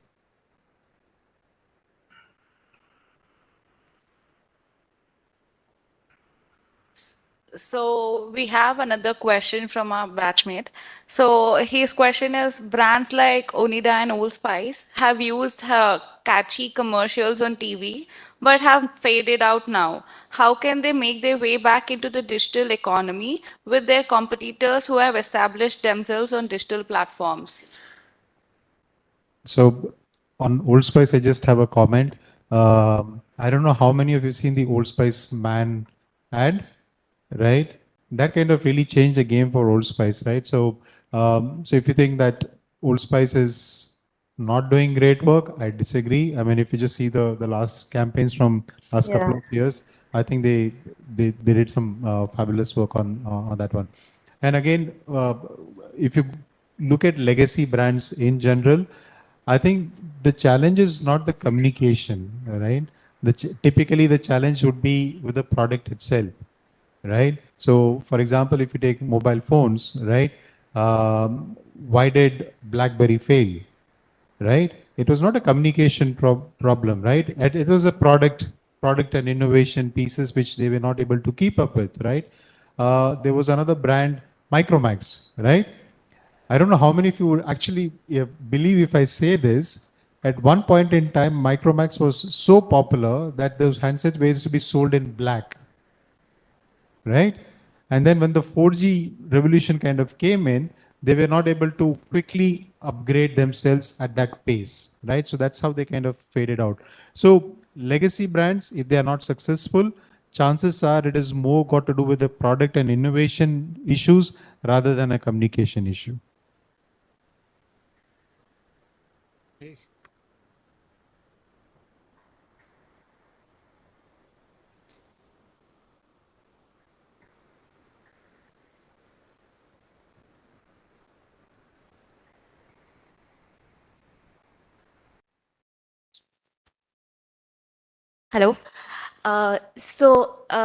Sani Bakchi ma'am spoke about from one-way to two-way communication, and then we started talking about it in terms of UGC, user-generated content. And little after that, something that was spoken about certain brands was content co-creation kind of an effort. So we would want to know from you all as experts, like what is the motive behind having this content co-creation kind of a like, are you all trying to ask people to speak what you want them to, through content co-creation, or how does it work as a strategy? Penny, would you like to take that? Yeah, sure. When you say motive, what do you mean? And I didn't get your name, sorry. I mean, what is the like content co-creation as we understand it happens through asking people to tag the brands and participate in some of the Engaging activities, customers, customer promotions. engagement and Okay, events. got it. Right. So any brand has a purpose. Any brand starts with a purpose of basically creating value, right? And monetary value is a part of that. So um, business generation or revenue generation will always be the main motive for anything that we do. Okay, so let's leave that aside because you're running a business. So unless you make money, you will not be able to invest back into the business, right? For sort of it's a cycle. But why is a two-way communication so important? Especially in today's, I'm a millennial, and so many of you are millennials or Gen Zs. So why is it so important for, I mean, especially in these times, times of the digital right now? That's because people want to be humanized. Consumers don't want to be treated as a cohort. Consumers want to be treated as an individual. So when I talk to you, for example, suppose you use my brand, I want you to, I mean, I want to make you feel that you matter to me, and not that 10 रुपए का छूट है ले लीजिए और whatever, और ये साबुन ये करता है, for I'm talking about soaps because I sell soaps. ये साबुन ये करता है ले लीजिए. No, I should be able to curate something just for you, while actually we do it basis for millions of consumers across the country. But because our inciting is normally very sharp, our consumer insight is so sharp, that's why our TG is also very sharp. We don't go all around the place and say that सबको ये ad दिखना, सबको ये ad दिखाना है. For example, be it a digital ad, be it a digital campaign. If you say between 15 to 35 years of age, say SECA, staying in A, B, C, D, say 8 top Indian cities, you're already having a very sharp sort of TG, right? Your target group is very sharp, audience is sharp. So the more you sharpen your target audience, the easier it is to speak to them in the language that they understand. So the way I create content on digital will be very different from the way I create content on television. So right now I'm working, say, on a campaign, on a TV campaign, my new TV ad, right? That will be a lot more massy because it's going to be a television campaign, which is going to run across all the key states of the country because it's a soap brand.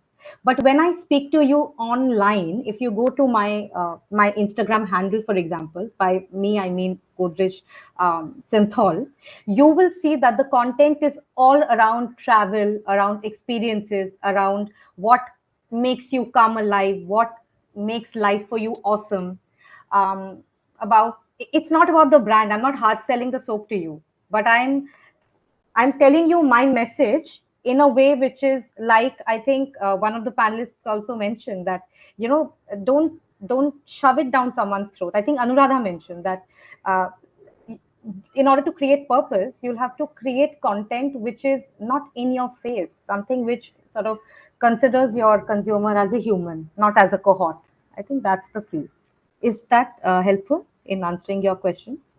Yes, somewhere even I was trying to relate it to the co-creation efforts where Yes, brands try to ask consumers to respond in a particular absolutely. manner. Right. Yes, one of the changes in the way we communicate, especially after COVID, is that we have to be available 24/7, which is why we have 24/7 consumer helplines often, right? We have chat bots on our digital pages, which are always there to answer all your queries. Because it shouldn't happen that you have an issue with a product, and then I look at that complaint a week later, by which time you've already gone viral with it, with the complaint, and it's blown up. And it's possible, right? We are always connected. So in this connected, digitally connected age, brands have to always be listening and talking and engaging, not just talking, really engaging, right? Which is why so much of AI is being used right now. So much of sort of investments are going into social media listening tools. So much of investments are going into setting up teams which will just engage, just respond, and sort of, like, keep the conversation alive. You can tag so many activations that we do are uh, tag the brand, and the first 10 consumers win ABCD, especially for D2C brands. If you notice, your beauty brands will always keep saying that, take this challenge, take that challenge. We keep doing a lot of mm, collab with influencers where we unbox new products. So these are way of two-way communication, where we unbox, what are your thoughts, we want to engage with you, we don't want to just tell you and then, because those days are gone. Now everyone is, we interact with you as you should be interacted with humans, and not just a group. Yeah, so there are many different trends right now which we are also learning as we go along, but I think engagement is key. Sure. Thank you. Thank you. It's been such an engaging session, and I'm sure all of us have lot many stories to tell. I can go on. There is again shortage of time. Lunchtime is there. So I thank all the panelists. Thanks, Annie. Wish you a speedy recovery. Thank you, Dilip, Anuradha, Prabhakaran, and thank you, Nalsar.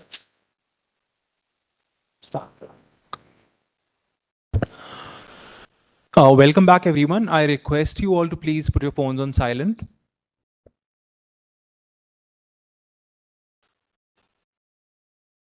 We now move ahead to our third panel discussion on SaaS industry and its trends. I'm delighted to introduce you to our esteemed panelists. To begin with, we have Mr. Vivek Goyal, who is the Vice President of Marketing at Quixi. So I please request you to come on the podium, and I request Akansha to welcome him with a bouquet.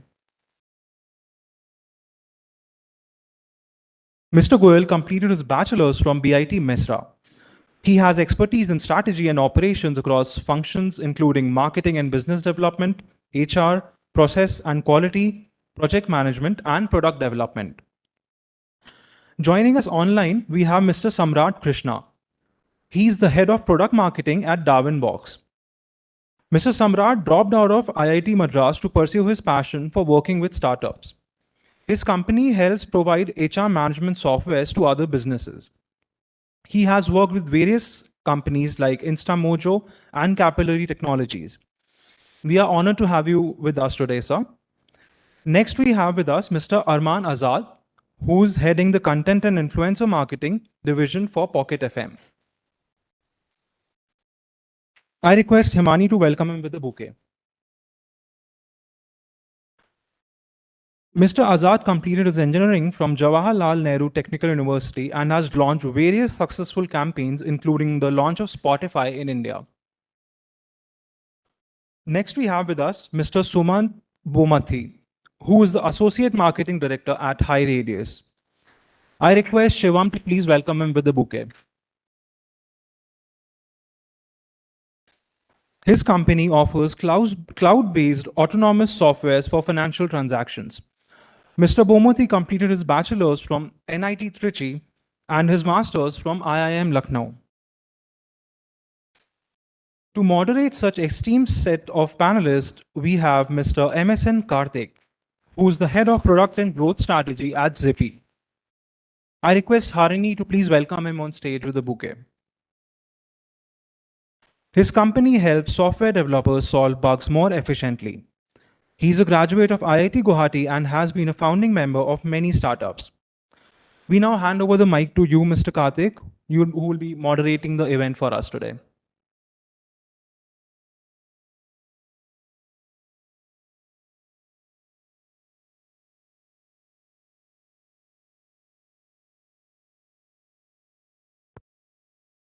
Hello. Can you all hear me fine? First of all, thanks a lot. I thank the university and the organizing team for putting up such a great event today. And thank you guys for your kind introductions of the panel. They say, and I believe generally that good engineers make great marketers. And here's the proof today. All the panelists are from an engineering background. So I wanted to start on that note. I wanted to understand the people behind, putting marketing aside, I wanted to understand the story of each of these guys first. So can we start with you, Vivek? You have been you had decades of experience being an engineer. You went into product management, went into pre-sales, business development, came into evangelism and marketing. How was your journey like, and what brought you to marketing?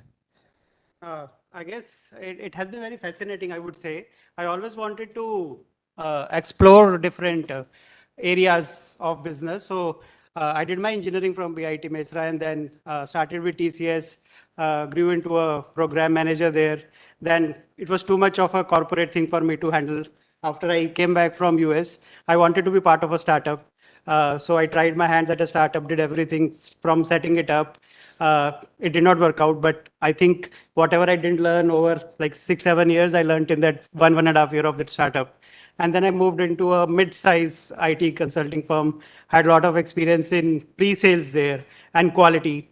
And then I wanted to do something new, and that is where I wanted to explore marketing. So it has been a learning curve for me, very steep, and I've enjoyed it thoroughly. Thank you so much, Vivek. Looking forward to your insights for the students here. Arman, would you like to go next?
We have one thing in common. I am also a filmmaker.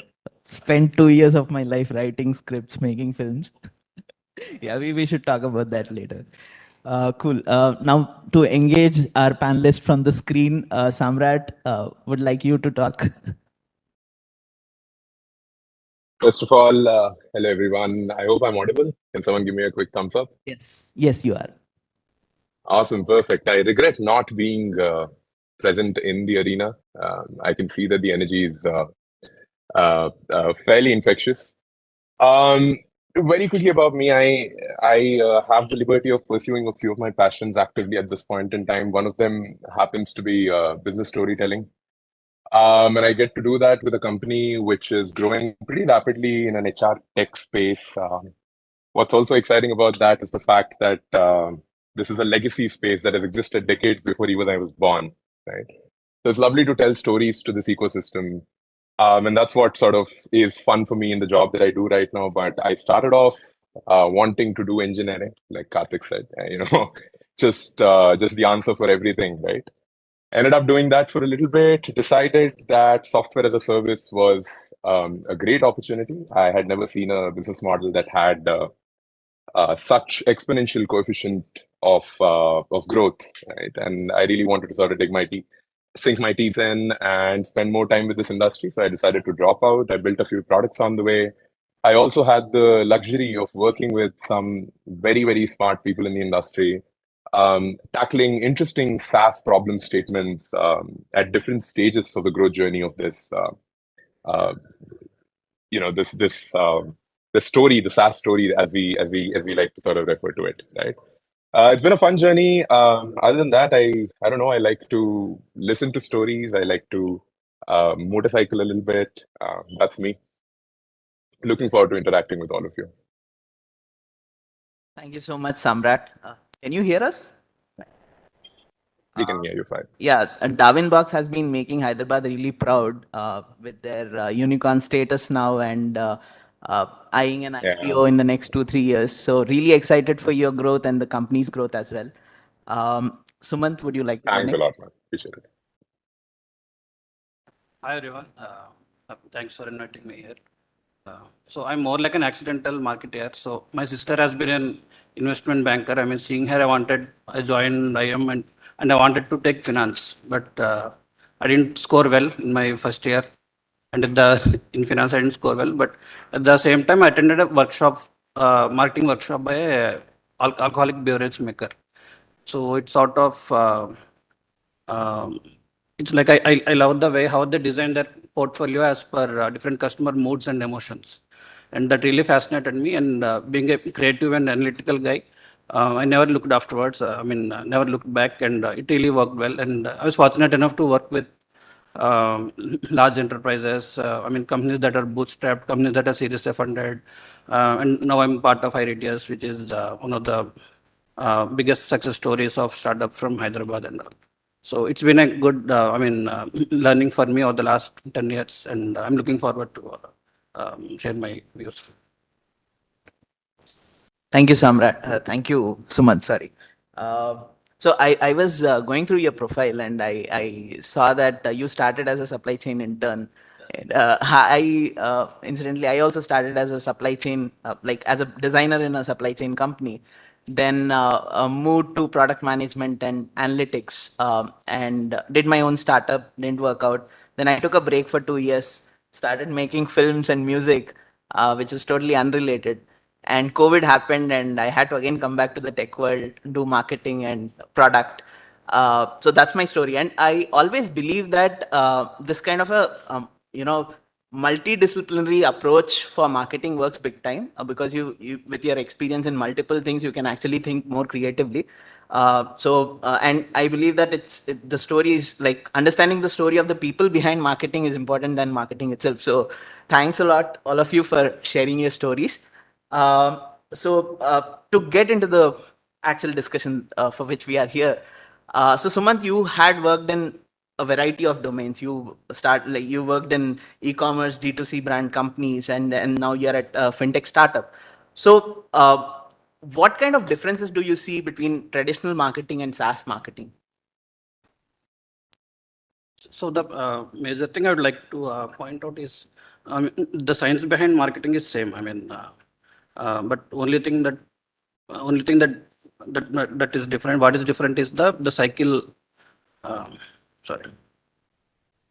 Typically, in the traditional marketing, the sales cycle is less, and the number of touch points with our customer is less. But whereas if you take SaaS marketing, the sales cycle is pretty much long, and there are multiple touch points in terms of channels, in terms of different phases in which the customer is there. You need to engage the customer in different ways. So, that's the biggest difference. I would say. Arman, coming from a B2C domain, do you want to share something? Okay, yeah. So See, I think marketing, like what you rightly said, right? I think it's marketing as a whole is one thing where you build an intent of the user, whatever your user is, whatever your customer is. You build a very strong intent, and then you convince them to get you to use your product, right? I think see from a very so okay, first of all, full disclaimer, I have never worked in a SaaS company, so I'm the only odd one out here where I have purely worked in products that are user centric, user facing, be it share chat, be it Pocket FM.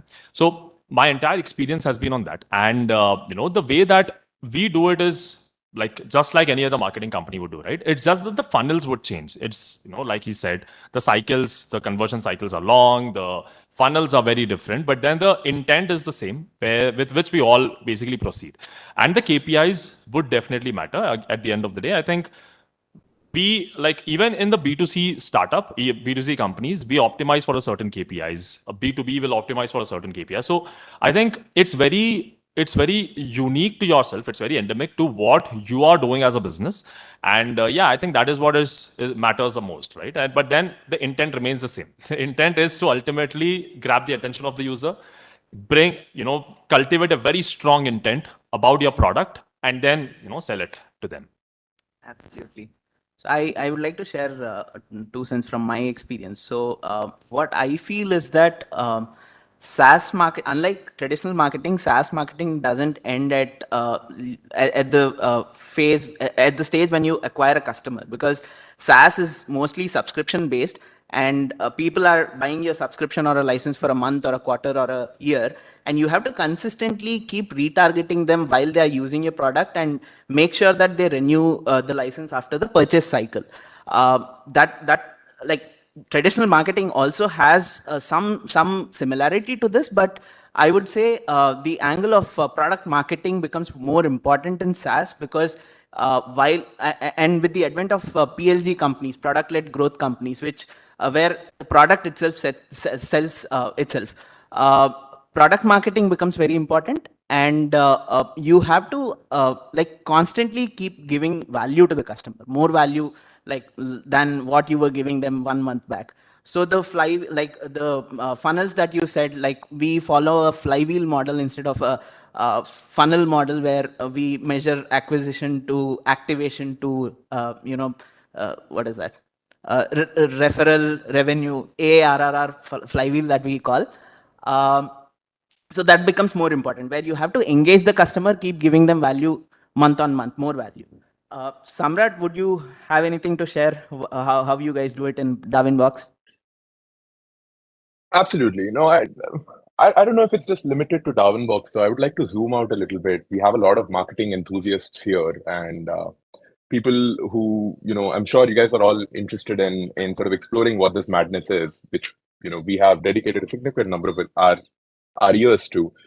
Marketing, at the end of the day, if you look at a system, everything that we are doing is about value exchange, right? It's about, I walk into a coffee bar, I'm looking at a barista. He sees more value in the money that I'm going to give him, as opposed to me, who's seeing more value in the coffee that I'm going to buy from that barista. It's all about value exchange.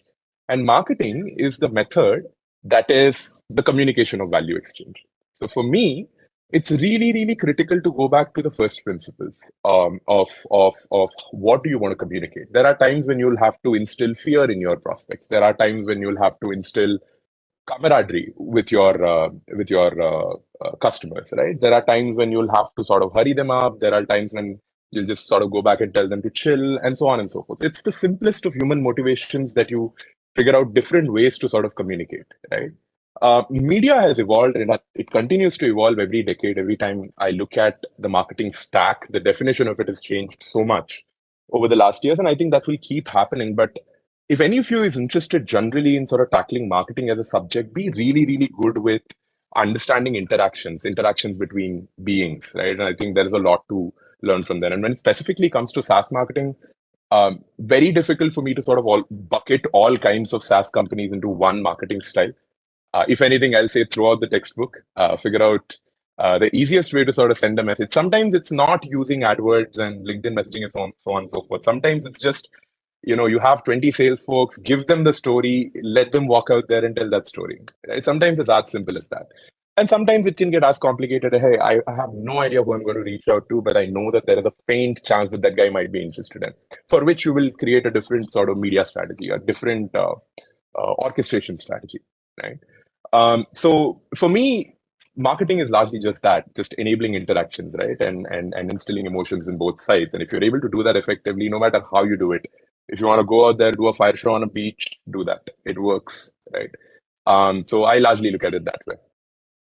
Totally agree, Samrat. Speaking about textbooks, we have a ton of SaaS companies in the world and now in India, and there are a lot of playbooks that you get, like whether you want to do content, you want to do influencer marketing, performance marketing, or communities. You have playbooks that are defined by these companies. But there is also this angle of experience and what exactly works for the niche that you are trying to solve a problem of. So when there are multitude of opportunities, both inorganic and organic, how do you choose a particular channel, and what is what has worked for you, Vivek, in case of Quixie? So as you said, right, there are marketing, whether it is traditional or SaaS or digital, it's all about lead generation, branding, right? In our case, if you're creating a new category, it is evangelism, right? So there are different channels that you can try. There are some in digital, there are some in traditional, but we being a SaaS company have been trying different digital channels and content marketing, because for SaaS companies, we cannot, when you are based on how your subscription look like, right? Based on your subscription pricing, you cannot put sales force on the field, right? You cannot have so many people. You have to do content marketing where your leads are coming to a website and subscribing for your product, having a good experience, activating on your platform and converting. So for us, content marketing is, if I have to pick one, content marketing is something that has worked out for us, where we get a steady flow of leads to our platform. And when you do content marketing, it has been a lot of learning, right? When we started, the focus was that we have to rank, right? And then you slowly learn that how do you rank, right? You cannot just stuff keywords into your blogs, your ebooks and stuff.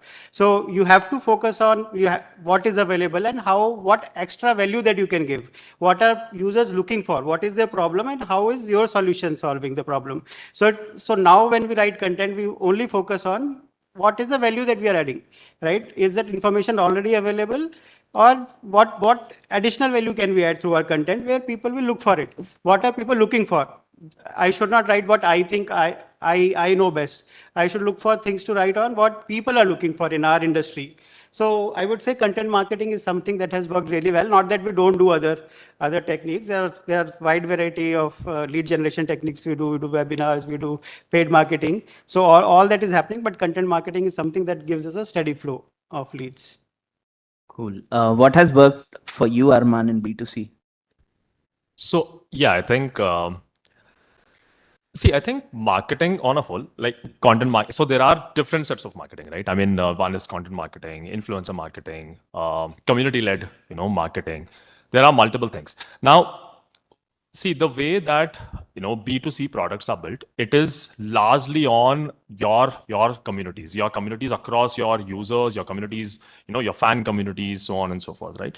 Now, we really have to be very, very sure as to, be it content marketing, what do we have to ultimately give them? Now, content marketing, like Vivek rightly said, right? It is always about driving value. It is always about ensuring that the person who's consuming that particular piece of content, they get something of value there, right? Now, content marketing is not just in a way that we write a blog where we tell them that, hey, these are the things, tips and tricks. It's not just tips and tricks, right? It is also entertainment. It is also anything which will ultimately entice your user after consuming that piece of content, right? Now, you will have to focus on that. And so basically, content marketing is a very, very strong funnel. Apart from that, there is influencer marketing. Influencer marketing comes in really handy in terms of building a very, very strong recall, right? Now, I'll just give you a real-time example of what we are doing and the way that we are basically utilizing influencer marketing. So, Pocket FM, basically, I'm not sure how many of you here know it, but Pocket FM is like a audio entertainment app, right? So we give full immersive audio experience to you. It is like Netflix for audio. You come, you hear your stories on Pocket FM, right? Now, we have our set of users. We have scaled pretty fast on performance marketing. So performance marketing ultimately ensures that wherever the audience are optimizing, it just keeps targeting to them, right? So a cluster becomes. So there's a cluster that is formed, which is like, let's say, in a certain tier of audience that performance marketing automatically optimizes and all. Now, if we have to break that tier, and if we have to go beyond, or if we have to like capture users who are extremely above, from that particular tier that the performance marketing is, basically capturing, I will have to look at something else. I will have to look at avenues where those tier of audience are existing, right? For me, I think influencer marketing comes in handy there. Now, what I do is let's say, collaborate with the biggest of the influencers, let's say Tanmay Bhatt for that matter. So I collaborate with Tanmay Bhatt. I would ensure that he passes on that intent to the user, saying that, hey, I basically came across this thing, not selling the USP again. So I never sell the USP. Okay, again, not a SaaS, so B2C. So please hear me in that frame only, right? So we never sell the USP of the product. We always say how exciting is our show. What are the hooks where you could basically get the maximum entertainment from that particular show, right? So we focus our entire marketing towards our shows, and that is what we do it with the influencers as well. Now, influencers coming in, they saying that, hey, I came across this show, this is really good, and sharing the tips and tricks, and then later on leaving at a cliffhanger, saying that ab tum jao, tum identify karo. You identify it as to what is going to happen next, right? Now that is where I'm able to build a intent. Now intent with the trust of an influencer, right? Hence, I will be able to break that norm, which I would not be able to otherwise break it on a performance marketing. I could do that. It's just that my costs will go high, and that will break my ad set completely. So yeah, so I think identifying where our users are, identifying which avenues should I basically target, I think that is really the key behind a successful marketer. And as long as we know even in that tier which audience should I cater to, I think knowing the audience is the most important thing, and then you could keep optimizing on what avenues, what platforms, so on and so forth. Yeah. Thanks, Arman. So they say best marketing is like when you do no marketing at all, the product sells itself. That itself is a good marketing. And with the advent of PLG companies, like as I said, product marketing is becoming very important.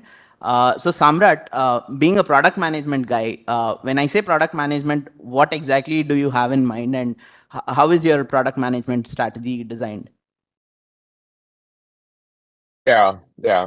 Great question. I think the fundamentals of it are very simple, right? You are leveraging technology to solve for a simple problem statement for a set of users. Right?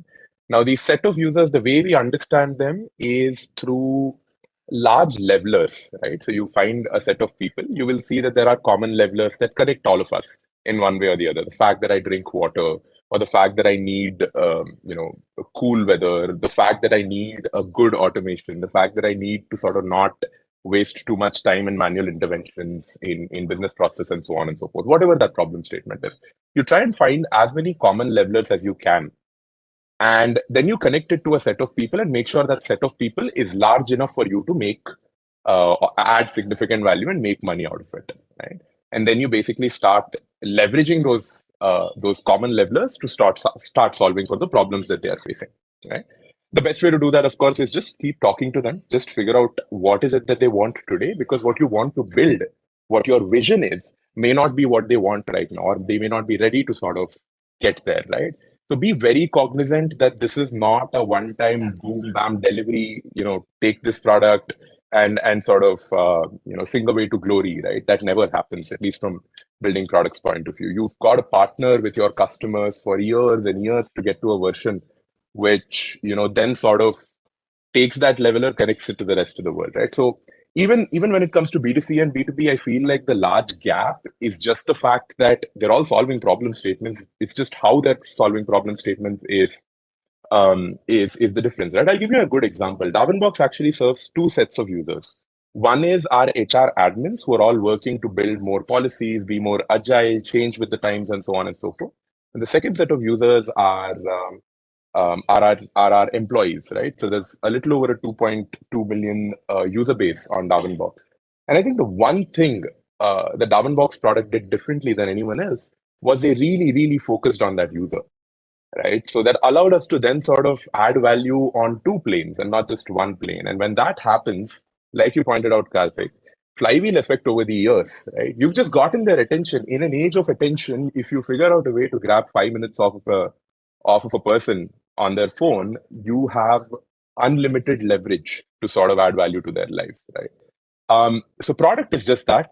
Product marketing, on the other hand, I don't know if you wanted me to cover that, Karthik, but product marketing, on the other hand, is just the science of bridging the value to these levelers or the target audience for me.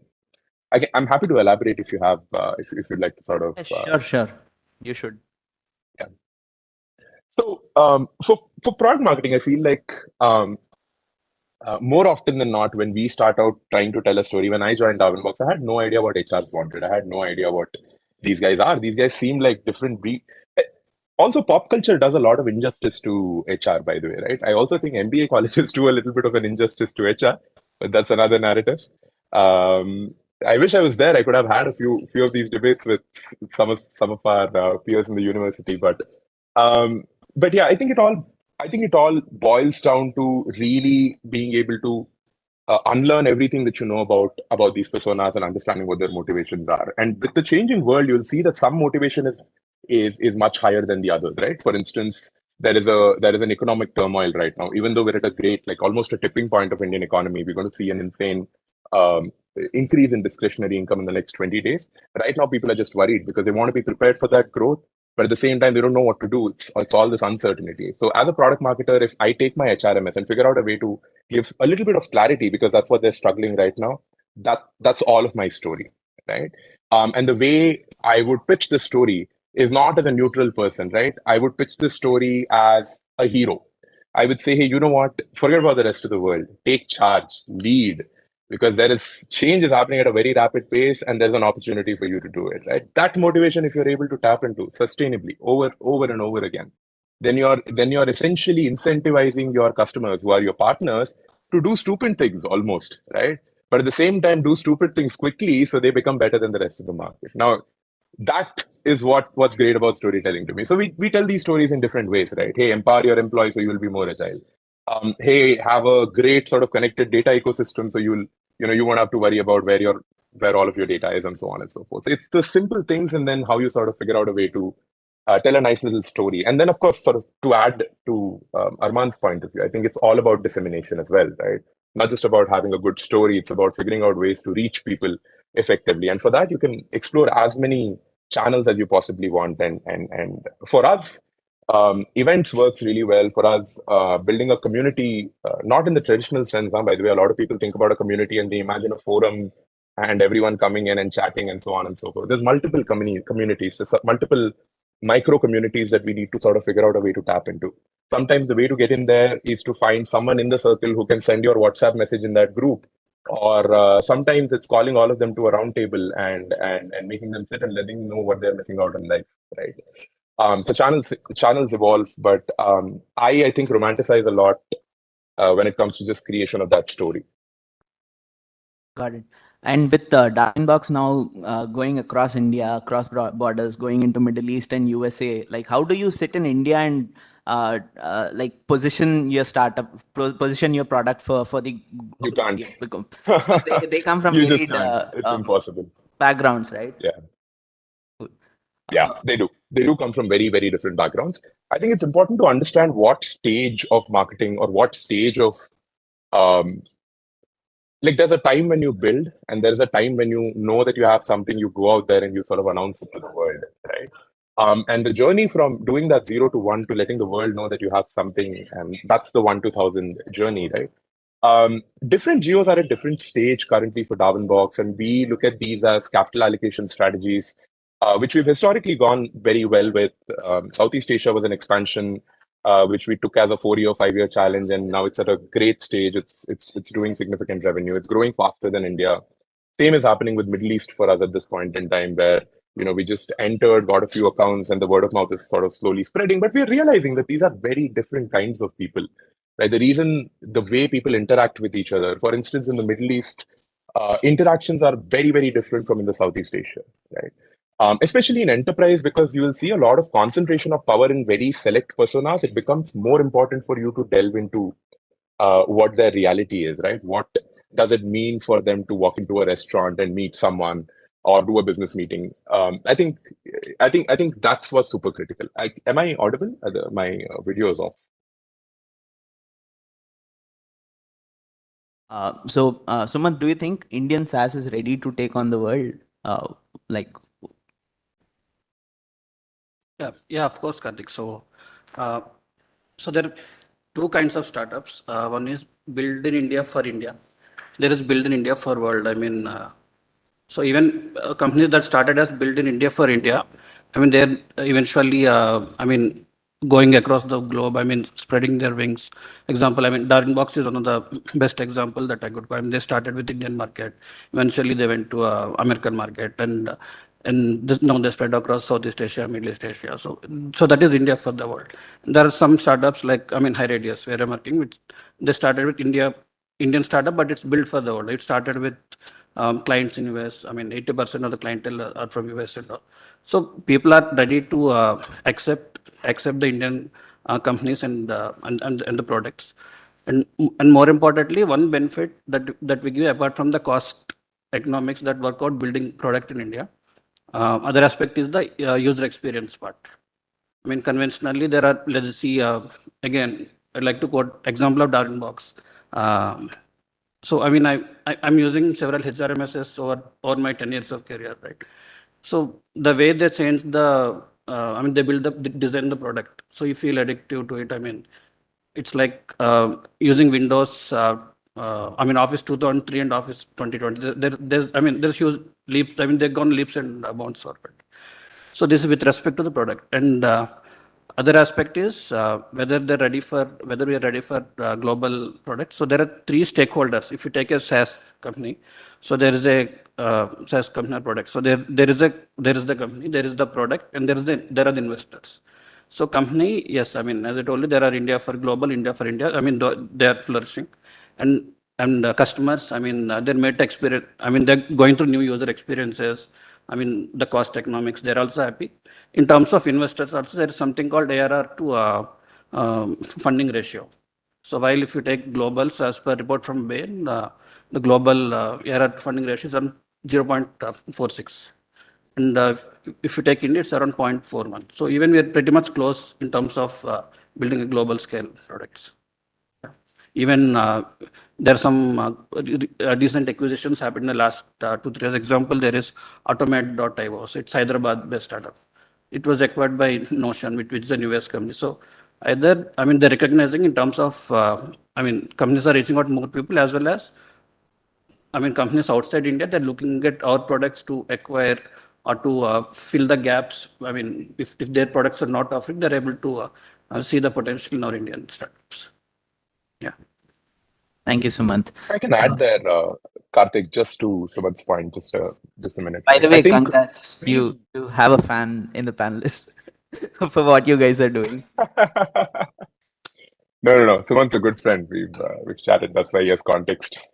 But what I wanted to add to that was, I think we've always been good at building products, right? I think India SaaS has always been great at building products. I've seen people build amazing pieces of technology with very little money, with very little, effort going into it. We're great at sort of figuring out hacks. We don't sort of subscribe to dogma in many ways. So I think we're great at building products.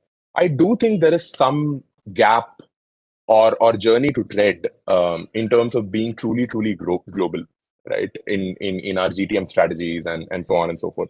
We've definitely seen some amazing case studies with Freshworks and some of the more brilliant Zohos and so on and so forth who have managed to figure out multiple geos. But we're at the very early stages of really cracking the economics and figuring out a playbook to sort of establish credibility in new markets. We're doing a lot of stuff. It's happening. But it's not at a stage. I would not sort of raise my hands and say, you know what, India is looked at as a great SaaS economy just yet. Right? I feel like we also have some journey to take off when it comes to digital transformation spend as a nation. Right? We need it. We heavily want to transform, but it's very difficult because people are very, very unique, and what technology, the expectation from technology is just very diverse. Right? Thank you, Samrat. Audiobooks podcast has become a big fad in the last 2-3 years. So with Pocket FM, are you guys eyeing international markets? What is your positioning like for India versus international? What is your strategy like? Right. So we actually realized that potential. We saw that in the West. I think this culture of podcast has really grown, right? And so as an app, the app is basically ready to use. It's just that the content is what matters at the end of the day, right? So we were a little we ensured that our app is also ready in the West, especially in the US, and we launched it in the US. The most impressive thing is that we actually optimized the US market so much, and so US currently gives us the biggest revenue, right? And the way that we have done it is we have done a lot of iterations, right? I mean, content, and we are completely based out of India, and we were trying to scale it in the US. Now we have a dedicated team working from the US, and we have native people working there as well. But to start off with, we had to do something which can really resonate with that kind of an audience, right? And that is what we did. In smaller attempts, we tried to ensure we give them some tips, some pieces of information which could basically entice them, which could basically engage them, in certain aspects. And once we realized that pattern, we basically doubled down on that effort, right? We started creating shows or acquiring shows, audio shows, which could probably be as part of that culture. Now the fundamental difference between a podcast and us is that a podcast is very POV centric, right? I mean, I as a individual, I would give out my opinion, I'm going through this, I've seen this. So podcast, the format is very different from what an audio series is. So just imagine hearing Stranger Things on an audio format. Right now, that is exactly what we do. Now, for us to crack that, it required so many different things, right? We had to have the right set of, right BGMs, right voice, everything, right? So yeah, I think we did a lot of experiments. I think as a startup, I would feel that experimentation is the key to ultimately finding that eureka moment, and those eureka moments keep coming to you, right? It's not like eureka moment is done and it's just left at there, but eureka moments keep happening every time. Now you have achieved a certain eureka, then you evolve, and then you get multiple different eureka moments depending on what learning that you have, right? So yeah, I think to answer to your question in a nutshell, yes, we have ensured that the product is ready for the international market. And I think as long as we are shrewd enough to understand what kind of content to put, what kind of content to serve across different geographies, I think that is the game. But before we actually go ahead, I'm sure all of you are finding this interesting, right? Because I mean, I want all of you to see, I want you all to have a smile on your face. And at least, can we have a loud cheer or something so that you all activate yourself? Yeah.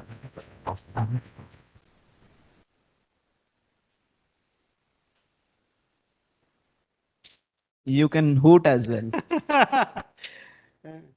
So I think as we all agree, right? So we are definitely ready for the world, and the numbers are speaking for themselves. So we don't have to claim anything. We have 18 plus, I think, unicorns from India, and we have around 200 plus with 1 million ARR. And right now, I think we are 3-4% for the worldwide SaaS, and we are projected to be 10% of the worldwide SaaS. So we are there. So there is no questioning that. At the same time, we know from the unicorns that we have just talked about, right? We are represented by 2 in this panel. So if we want to go international, we can have a platform, we can have a product that is international ready. But then to have, if I have to speak for myself, we have a no-code platform where business teams can build whatever solutions, whatever tools they want to build without writing any code. Right? So I'm able to do enterprise deals in India sitting here because of word of mouth, because I've built a community here. But if I want to, and I have customers, because I talked about how I'm getting a steady flow of leads from across the world. So there are sales managers, marketing managers, procurement managers sitting in companies in US who are signing up and converting. But if I want to do an enterprise deal, right, a big high value enterprise deal where I want the CIO in a company to adopt this platform and give it to their entire enterprise to innovate on my platform, I cannot possibly do it from here right now. I have to go invest in US. I have to have salespeople on the field. I have to go participate in events there, build a brand awareness and build a community. Maybe after some point, once I have like 10, 20 marquee customers, enterprise customers, then once I have a community, maybe I can take a step back, but then I would want to grow bigger. So while platform-wise, product-wise, we are international ready sitting here, but when we want to do large deals, we have to have presence of some form. I'm not saying we have to move there, but we have seen companies move there also. But there are other examples who have still headquartered in India, but we have to have presence there. You have to go do branding activities, marketing activities there locally. Thanks, Vivek. Can I have a quick show of hands from the audience on how many of you actually think content is a key strategy for SaaS marketing? Only a few? Okay. And how many of you actually focus on your writing skills or content skills? Okay, thank you. So Bill Gates in 96, he predicted that content was going to be king, and today we see that content is king, in fact. And everyone from big brands to influencers to content marketers, like content creators, are fighting for the same shared mind space of the audience. So in such a scenario, how do you actually think of a content strategy? When you said Arman, you were talking about content and influencer marketing. So how do you go about, what kind of content marketing do you do, and how do you recruit influencers for that, and what is the strategy around that? Okay. So, like I said, I think we are a pure play entertainment, platform, right? For us, our content marketing is purely delivering entertainment via any form of content that you consume, right? So we do content marketing wherein we, utilize platforms like YouTube, and in the West we do it on TikTok, Reels, so on and so forth. So now the KPIs that we have to measure here is nothing. I mean, when you do content marketing, the most important thing that you should always remember is you should never optimize for installs. You should never optimize for how many people are ultimately coming back to my platform on that day, right? Content marketing will not give you results day one. Content marketing is basically building your brand, building recall for your brand amongst your, like, who would be your customer, right? Now, how do you ensure that they are in the funnel? They are, part of your journey, right? Now, you ensure that by giving them content which is valuable and for which you stand for, right? For a SaaS company, probably now they can start off with, let's say, a tips and tricks. They can just keep the user in their loop of what they are doing and then slowly introduce the proposition of their brand. Now, that is how content marketing works for a SaaS company. For a content company, which is purely selling just entertainment, I think what is more important is how are we conveying that entertainment via different platforms, right?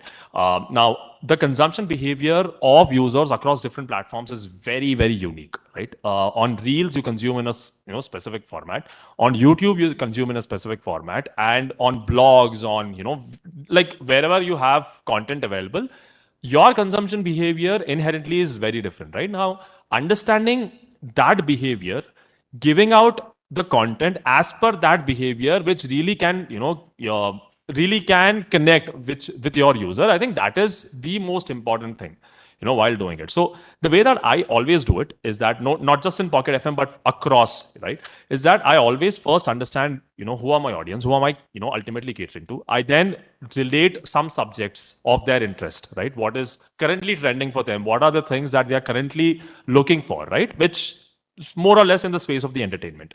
And then I look at platforms. I optimize for those platforms with the type of content that we are putting up. And then that's it. So now content marketing, the most important thing again is distribution.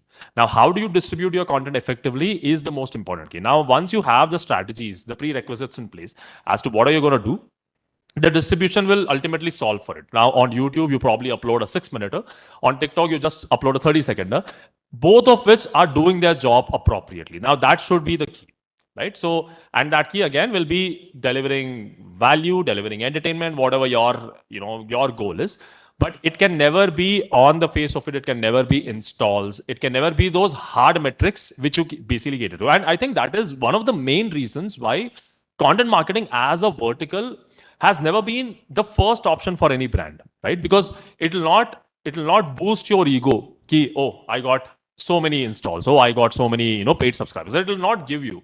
It'll ultimately optimize these things in the long term for you, right? Now, I run content marketing effectively with putting all my dedication to it for the next 6 months. You will actually find the difference if you're optimizing for that audience. You'll actually find that difference when you run a performance marketing ad, right?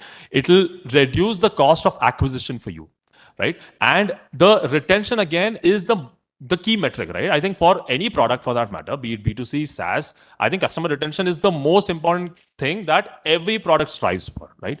I mean, if you all join, a product company, you will always get to hear these terms like D30, D90 retention, so on and so forth. Now, though every day retaining a user for every day is the most valuable thing. Now, how do you do that? Is by ensuring that you have like a solid strategy in place, via content, via performance, via communities. All of these things together will ensure that your customer is being retained, and ultimately with the product itself that you're basically catering to. I think on top of that, if you're able to fulfill the entire journey of the user, I think that is how the overall funnel is fulfilled. Uh, and a decade ago, when you said B2B content marketing, it was mostly blogs, what HubSpot used to do a decade back. And now a lot of B2B companies are learning from B2C. And like we also do Instagram Reels, we do TikTok, we do a lot of other stuff, podcasts and stuff like that. And we have come a long way. And I think with the consumerization of SaaS that's happening, I think the gap between B2C and B2B marketing will become thinner and thinner going ahead. So what is it like at high radius, Sumant? Like when do you guys have a content strategy as well? Like how do you recruit people? How do you create content? Is it an in-house team? Do you recruit anyone outside? How does it go? So for again, so content, it has three pillars to it. So what Arman has said, so there's something called relevance. I mean the contextuality, and there's something called the packaging. I mean how you package the content. The other part is the distribution part. So the relevance, I mean how we do is find out the market trends, dynamics. Since we come from finance domain, so there are a lot of regulations, laws. I mean that define that. So whenever there's a change in that, and there is some basic needs, I mean, of certain finance professionals. So what we do is we tie up with certain instructors, I mean, who are industry experts, and we create courses for them. So these courses or the content is for different job roles. And each of them, they have different career paths, different journeys. So, I mean, the community which we are building, it's more about, learning, education in the domain which High Radius is operating. So what will happen is, so the same content, so once after, so the production happens in, the recording, everything happens in US, where our instructors and our market is, and all the production, I mean, we do it in India. I mean, the packaging part, I mean, say if there is a 3-hour session by our instructors, the same thing, we could package it like a listicle, we could package it as an Instagram reel, we could package it as a YouTube short. Because there are different segments. I mean, people who are aged above 35 and above, they could be looking for more engaging, more interactive, more hands-on and all. People who are youngsters, they really think, they really want things that are quick and something digital. So that, I mean, podcasts, I mean, the shorts are something to them. Some people, I mean, same, if it's a listicle, I mean, same thing could be packaged into as reel or something. Some people prefer. So essentially, we try to package that content in different formats and see what is working for which group and how it's being received, and then we scale it in that particular channel and in that customer segment. Got it. That's how we do it. Yeah, thank you, Sumant. I would like to share a quote here. Good marketing makes a company look smart, but great marketing makes the customers feel smarter. So I've spoken to a lot of community builders who always say that community building is not about selling your product in a Facebook group or wherever you're creating a community, but actually supporting a cause that your end customers would believe in. It can be as simple as helping the customers get a promotion by optimizing what their work is on a day-to-day basis, so community building also has evolved a lot. Vivek, you have dealt with a lot of communities at Quixi and otherwise. So can you share some experiences of yours? Sure. So as we said, right? So we all know marketing as a funnel, right? So we get leads at an awareness stage, then they go to evaluation, then they conversion, and then you nurture, right? So our assumption is that it is reducing. The number of leads are reducing at every stage. But content marketing, community marketing or building a community actually converts that funnel into a flywheel, right? Some of you might be familiar with the concept where it doesn't have to reduce, right? So once you have acquired a customer, if you can build a community out of them, right? There is nothing that will sell better than a customer talking for you, right? So sales-led market, sales-led marketing is difficult, right? But when I'm having a customer talk about my product, right? People buy it, right? Because they trust a customer more than a sales guy or a marketing guy talking about the product. So we have built a community where all our users, platform users, we invite them to collaborate and talk about it. So there are a lot of things that we do on our community. They can come here, they can showcase what they have built, right? Because it's a no-code platform. It's not like you only build one type of solution. It's a platform with infinite possibilities. So somebody's building an asset management, somebody's building a procurement management tool, somebody's automating the content workflow. So we give them an opportunity to showcase what they're building, because once they come and showcase there, they feel good about themselves. And then it is one thing that they are feeling good. It also gives ideas to other customers of what they can possibly build, because when they come to us, they have only one idea in mind, or when we sell to them, they have one idea in mind. Okay, this is my current problem. This workflow is not working out for me. I want to automate.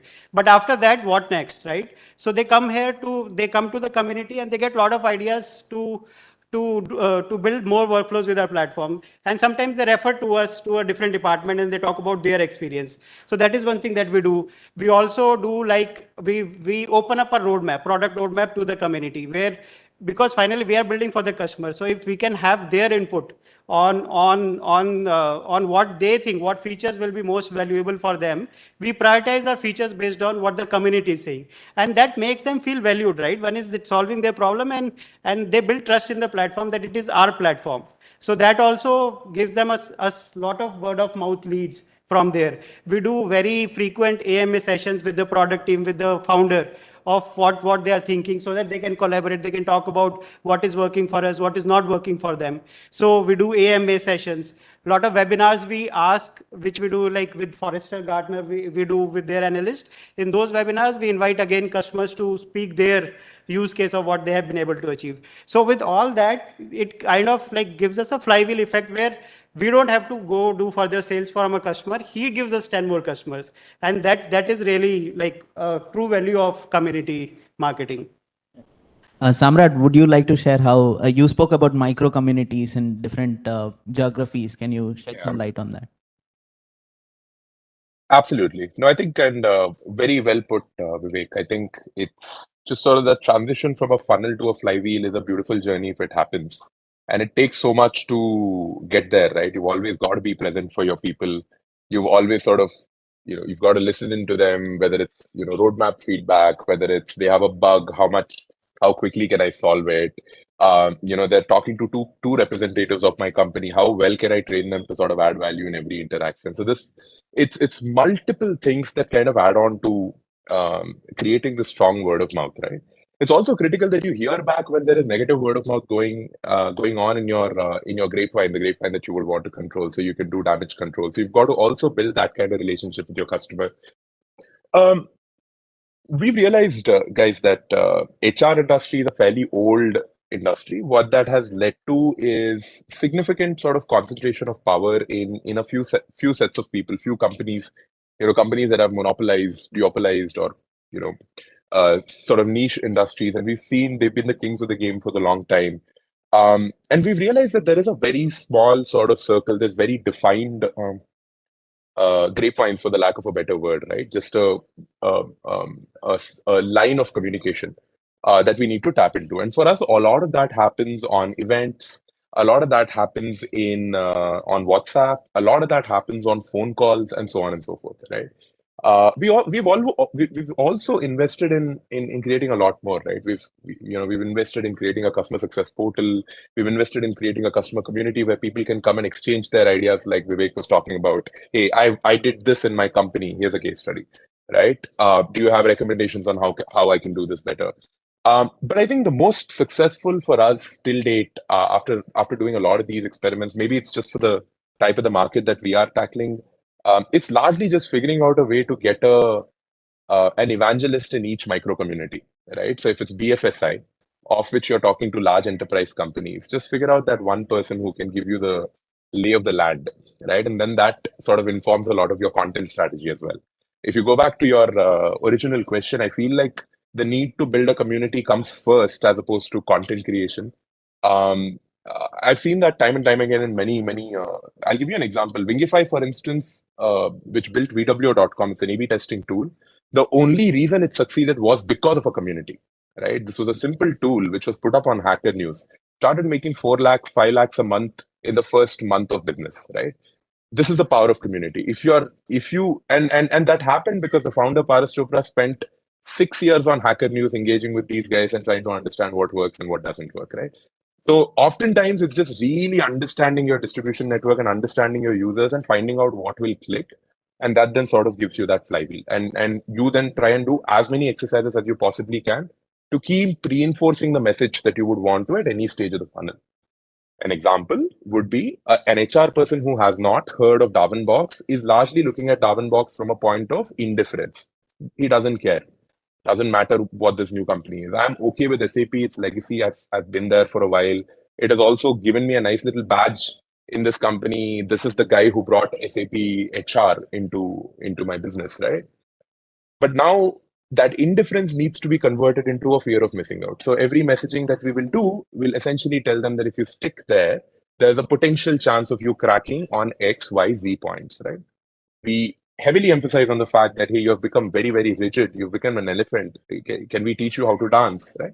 And that's the message for that part. And if that message goes out there to the community, and it's oftentimes, as much as you want to take control of it, I've realized in my years of doing marketing, you can only take control of 20% of that word of mouth through digital channels that we can actually sort of tweak around with, have knobs to play around with, or increase the intensity here, decrease the intensity here.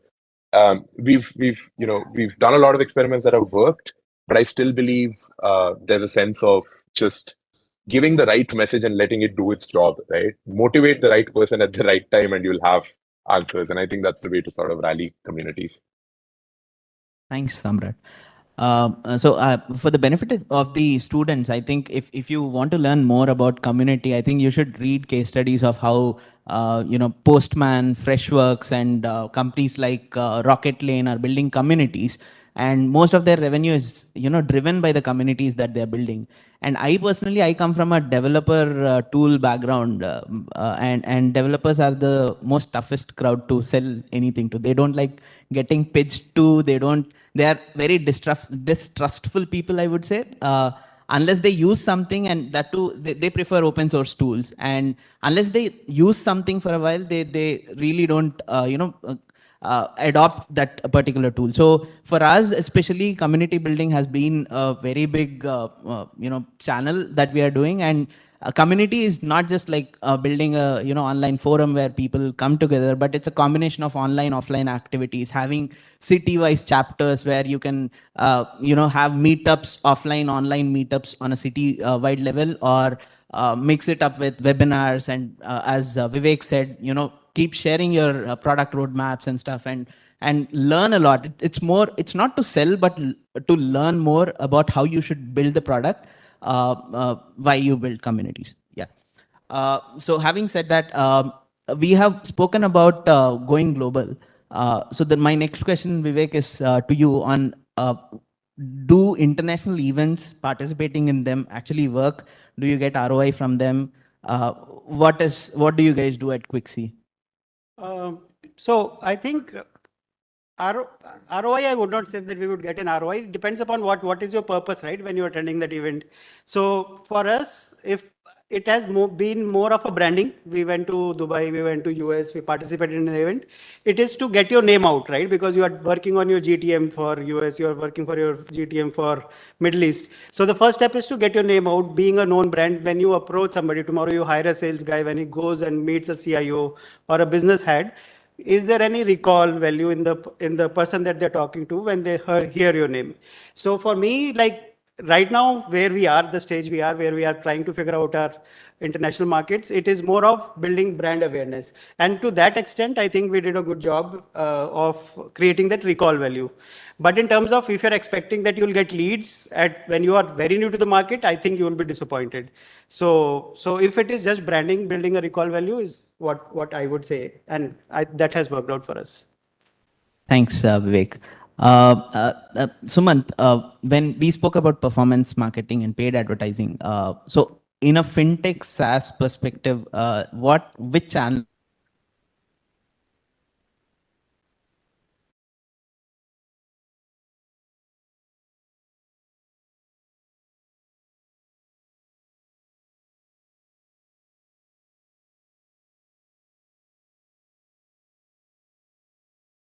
While Google Ads more for those who are interested and who are looking for something organically, and LinkedIn is helpful in a way that we can target our there's an option where you can target certain designations, certain job roles. I mean the decision makers. So that is more like an inorganic way. But however, each of these channels need to be stitched together. Example, someone who discovers your product through Google.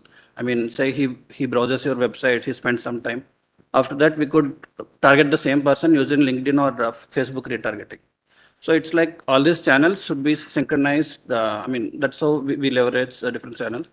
And also it depends on the different journey. I mean, someone who is looking for a high intent, so Google Ads will really help for us. Example, people will say, buy, OTC automation software, by AR automation software. So these people are more interested. So probably they could end up downloading a resource, visiting a web page. Then we target them through LinkedIn, trying to convince them with a customer story, with a case study, so that it helps us in accelerating the decision-making process and close the cycle pretty much soon. So one thing is, the basic thing is, there's no one channel that gives the best story, but each channel, it complements each other. That's how I'd like to do it. Got it. Thank you, Sumant. And with the cost of acquisition becoming high and high in like all the paid channels, like you spoke about content and influencer marketing. Apart from that, for the customers that you already acquired, what kind of strategies do you use to retain them?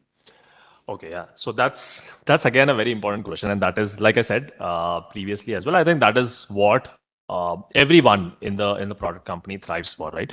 Now, see, there are few things which really are key for your customer retention. I think first, your product, that's a no-brainer, right? If my content is good enough, if I in a particular user journey, if they have come to consume my content, if my content is not good enough for them, then like obviously there's a drop. But then if my content is good, then there are other set of things which I also have to do in order to ensure that I keep their interest, right? And few of the things that we do is basically gamifying their experience by a bit, right? And we do it either within the app or outside the app, where we engage with them. So I think the power of communities, what we have been discussing, it's an extension to this, right? So there are communities that are being built of our listeners, right?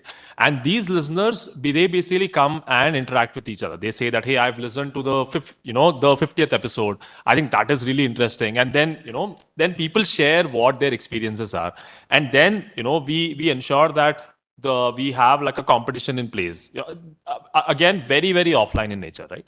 So basically, now there are other means, other ways where you really have to ensure that the customer gets retained, not just by the main proposition of your product, because that's something that's 99% of your retention.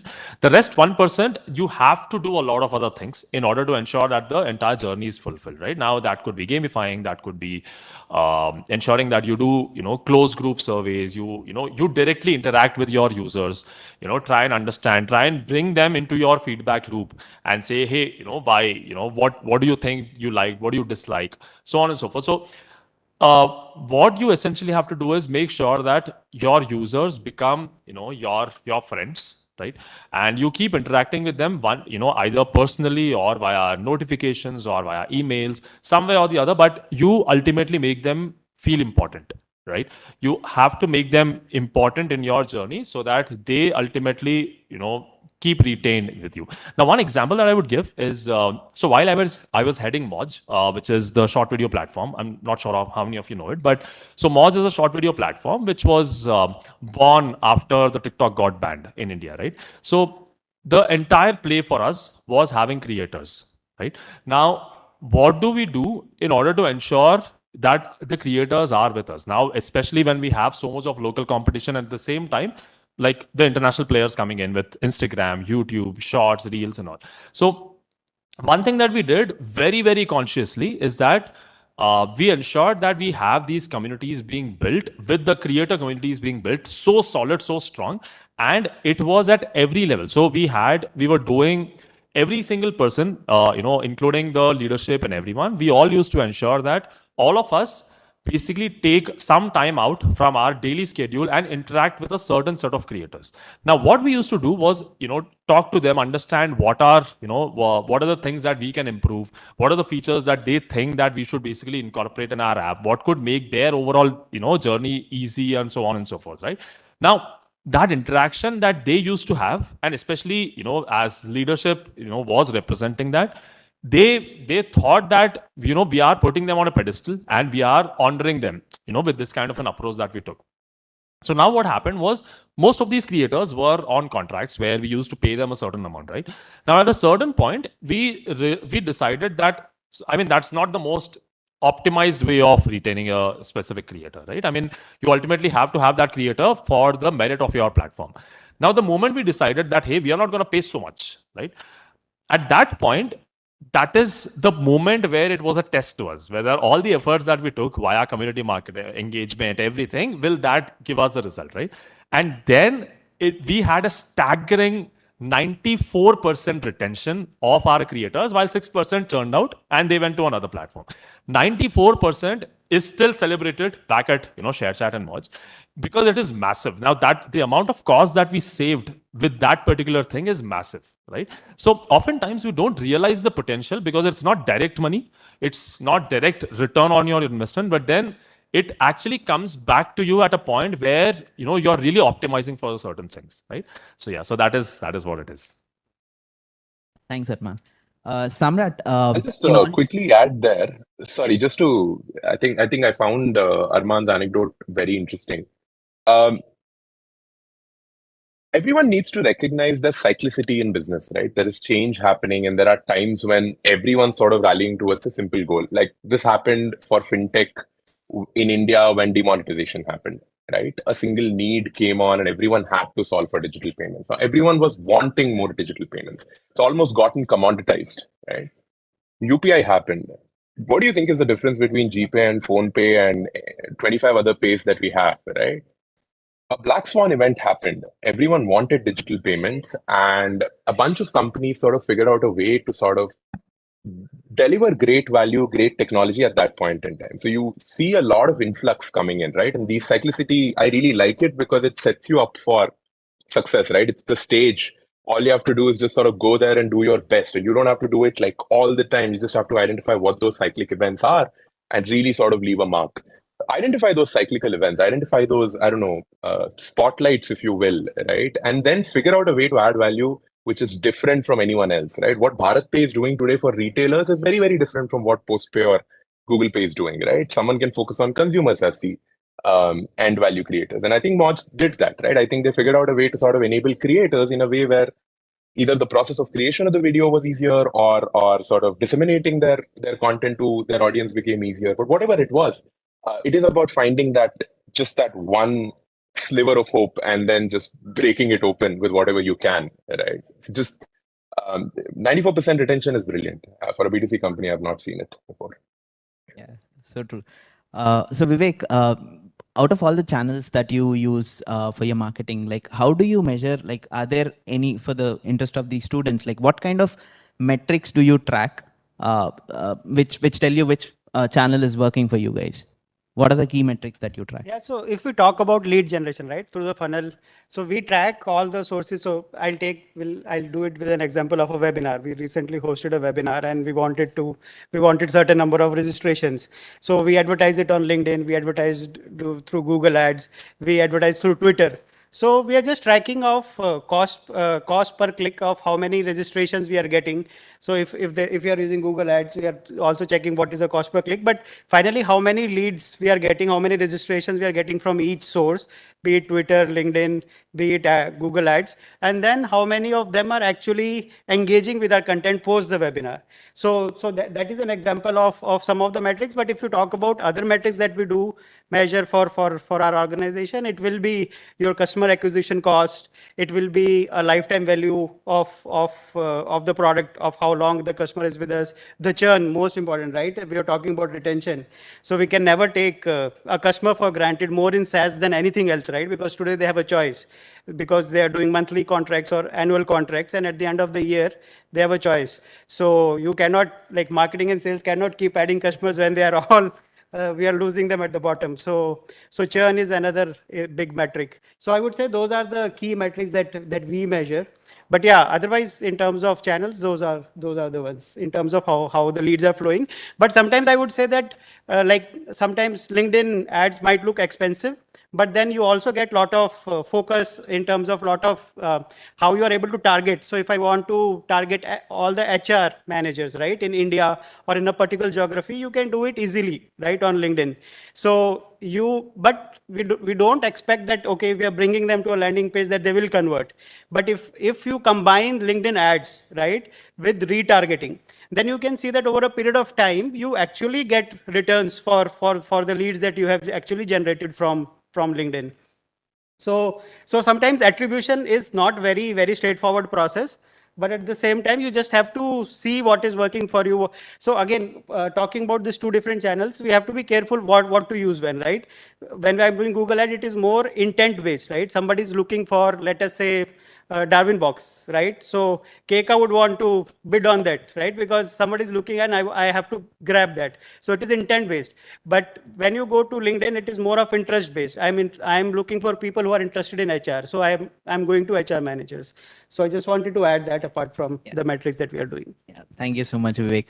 When Vivek said LinkedIn marketing is becoming costly, I saw some people smile in the audience. Do you guys have anything in your curriculum where you actually do a campaign of sorts and learn hands-on? You do?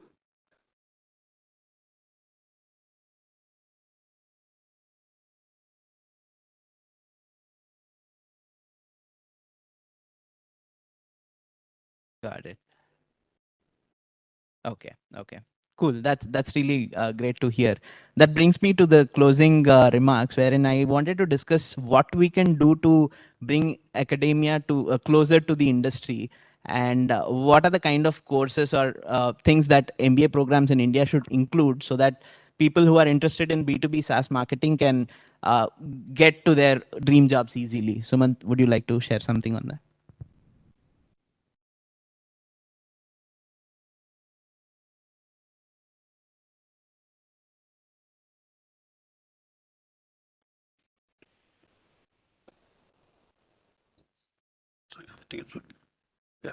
Yeah. So I attended B school at IIM Lucknow. From my experiences, what I noticed is, I mean, the science of marketing, irrespective of a company, irrespective of size, it remains same, and it's best. It was taught by faculty and the books, and but also, in having seen the industry, I mean, what I noticed is, I mean, what is there on the books or in the syllabus is totally different from what you really execute and do. But the market is changing, people are changing. I mean, so when I studied, so it was in 2012. So when we are studying, there is no online education. I mean, there is no concept of online education. No students have that privilege to learn something from what's not taught in the colleges. But having said that, even and it created huge market for edutech companies because of the lack of the skills that education is not giving. But I was really happy when Madam and Sir said that letting students pursue their own interest and taking courses of, I mean, zero credit courses and all. So students, they should figure out what they should do, I mean, in future, and should learn things from outside. I mean, there's nothing stopping them to pursue what is being taught at the college. And from college's side, what they could do is add, take up those initiatives like this and bring more people from industry, share those experiences like we're having this, panel discussion, and have hands-on, learning the tools and also. Example, when I was doing BTech, I was doing mechanical engineering. So there is a company called SolidWorks. Like there, I don't know. We're habituated to AutoCAD, right? So in our final year, they had this interaction. They gave us free, SolidWorks student package and all. So there, we're able to, have that. So from a company's perspective, they're trying to reach out to the people. Students who are potentially the users of the software, as well as we are also happy to learn something beyond the academic. So this kind of, there's the kind of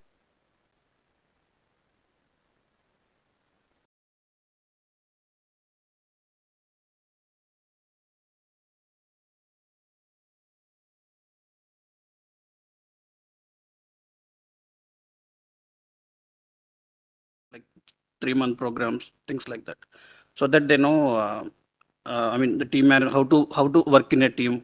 This kind of the collaborative thing, as well as learning tools like Google Analytics. There's some basic needs, basic skill set that people will need. So even higher ideas, we have internship program. So where students from certain campuses, they come and do a year-long internship where they work on. So they trained on these tools first, on different email marketing, different aspects like email marketing, paid advertising, content marketing, and then they're given a full-time offer based on their interest and their performance. Yeah. Thanks, Sumant. Arman, you wanted to share something on this? Yeah. So, okay, firstly, I think I've not done MBA, so I don't know what's part of the curriculum. But see, I think the only thing is Indian education on the whole needs to get a little closer to the reality as well, right? I think that is where. So today, marketing as a division has seen a massive change. It has seen a massive, overhaul from what we used to do 20 years back, right? 20 years back, when you ask anyone for marketing, the only thing that they used to tell was radio, TV, newspaper, billboard, so on and so forth. Today, you ask any marketeer that if you're investing there, they will actually, look at you in a very different lens, right? Now, that is the thing that has evolved so much. So today, digital marketing has been there in the play for almost like good 10 years, where we have actually exploited it so much. Now, digital marketing itself has evolved. Right now, we are looking at different things: Web3, metaverse. Now, these are the things that are now coming to the fore, where digital marketing would look obsolete in a few years' time, right? So, I think any MBA college or any college for that matter needs to be very, very sure that the students are getting at least aware of what is going on in the market, with the real-time case studies that, hey, these are the brands that are actually doing these things, be it any type of marketing. I'm sure not a lot of people here would know about, let's say, an influencer marketing, right? Or let's say a content marketing. I'm sure that would not be part of the syllabus, or that would not be part of any other textbook, because it's new age. It's something that has evolved with the advent of Instagrams, with the advent of, platforms like Moj, ShareChat, so on and so forth, right? So understanding what is going on in the market, so that you be you be marketeer ready. The moment you go into a company, these are the terms that will be thrown at you, right?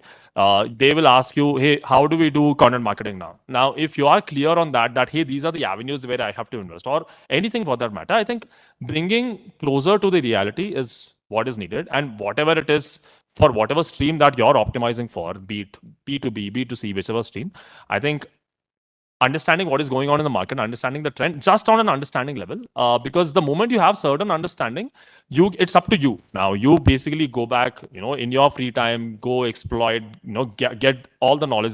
Entire knowledge is now, you could get it online, right? So you really don't have to spend or invest so much in terms of acquiring the right knowledge. Knowledge is available everywhere, right? But the best knowledge, again, is in colleges, where you actually get it from the right set of people, right? So I think that is really important. And I think In fact, big congratulations to the team for organizing a session like this, because these sessions will also impart a lot of knowledge, right? I think the last 1.5 hours that we spent across different people, we all shared our insights of what we have done, and everything was pretty unique for what we have done, right? I think this will really open up the entire, the spectrum for a user as to how they visualize marketing, right? So I think, yeah, that is what I would say. One more skill, like, so as we are talking, right, it is so diverse now. It's a super specialization, right? So I don't think it is possible to learn everything, but at the same time, those zero credit courses is a great idea because there's so many things to learn. If we can create some courses where people based on their interest can learn, I think it will be very useful. But if there is one thing, and I don't know if it is there in the curriculum, and which I feel for marketing is very important, storytelling, right? We should know how to tell our story, creatively tell a story in a way that you will be able to relate with it, right?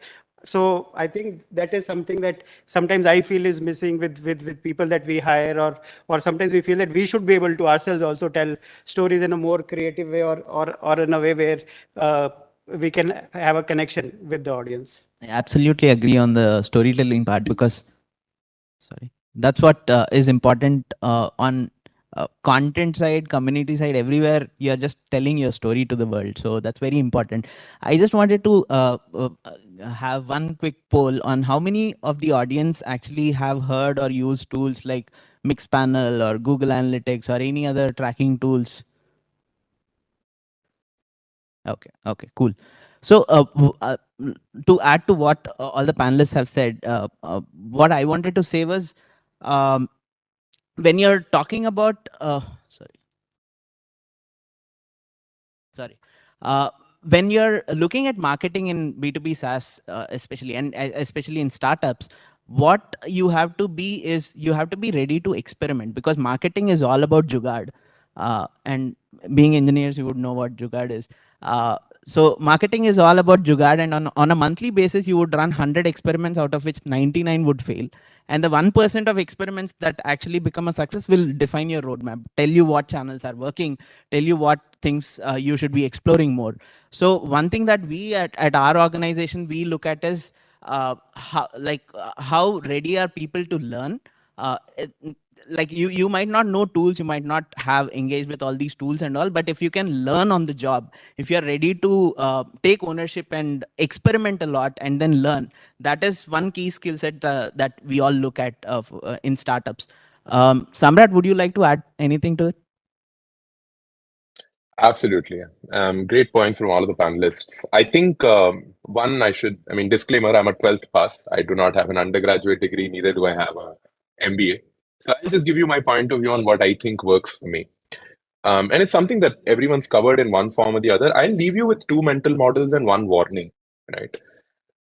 The two mental models that I'll give you are always ask why, right? It's critical. We oftentimes do not ask why we are doing something, and that leads to us building on mediocrity or building on stupidity or building on wrong choices. And I struggle with it. If it's a battle that you've chosen, if you want to be better at communicating with people, keep questioning every framework that has been handed down to you. The unfortunate problem with the education system, or with any institution that wants to impart a certain amount of knowledge, even this panel, the unfortunate truth is we will never truly understand you.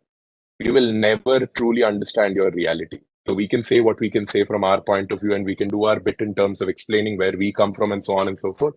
But that's just for me. That's not for you, right? Take these stories, question everything, question why. And the second mental model that I'll leave you with is zoom out. Always figure out a way to zoom out. There is a bigger game at play. No matter what game you're playing, if you are thinking I'm not getting enough leads from LinkedIn, zoom out. What is it that you really want to do? You want to send a message to this set of people. Is there any other medium that you can explore? Test it out. The one warning that I will give you is, again, as human beings, we're lazy. We like, things being spoon-fed to us, things being given to us so we can make sense of the world in a better way, right? And more often than not, the most documented frameworks run the risk of extreme generalization, right? Stuff that works for everybody doesn't exist. But stuff that seemingly works for a lot of people become very, very popular, right? So the 4 Ps, or like I've heard so many frameworks over the years, in terms of understanding marketing and entrepreneurship and building and so on and so forth.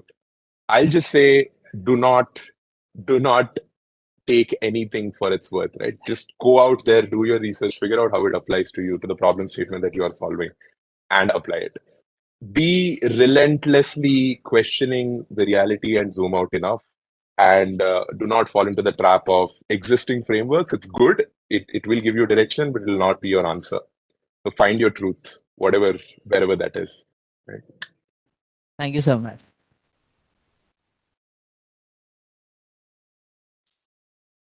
I hope we didn't bore you for the last 1.5 hours. We'll open it up for questions now.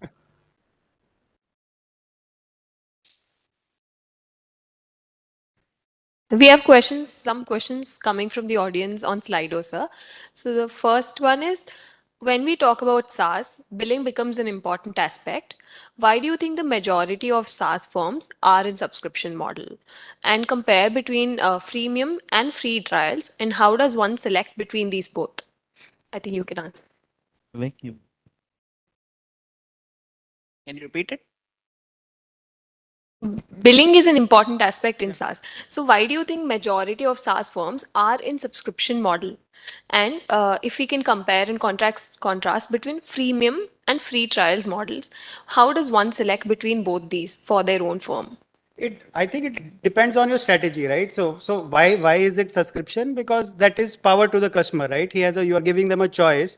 You do not want to tie somebody into a lifelong contract, right? We know that we have signed up those contracts in the past, and we have been part of it. We didn't enjoy them.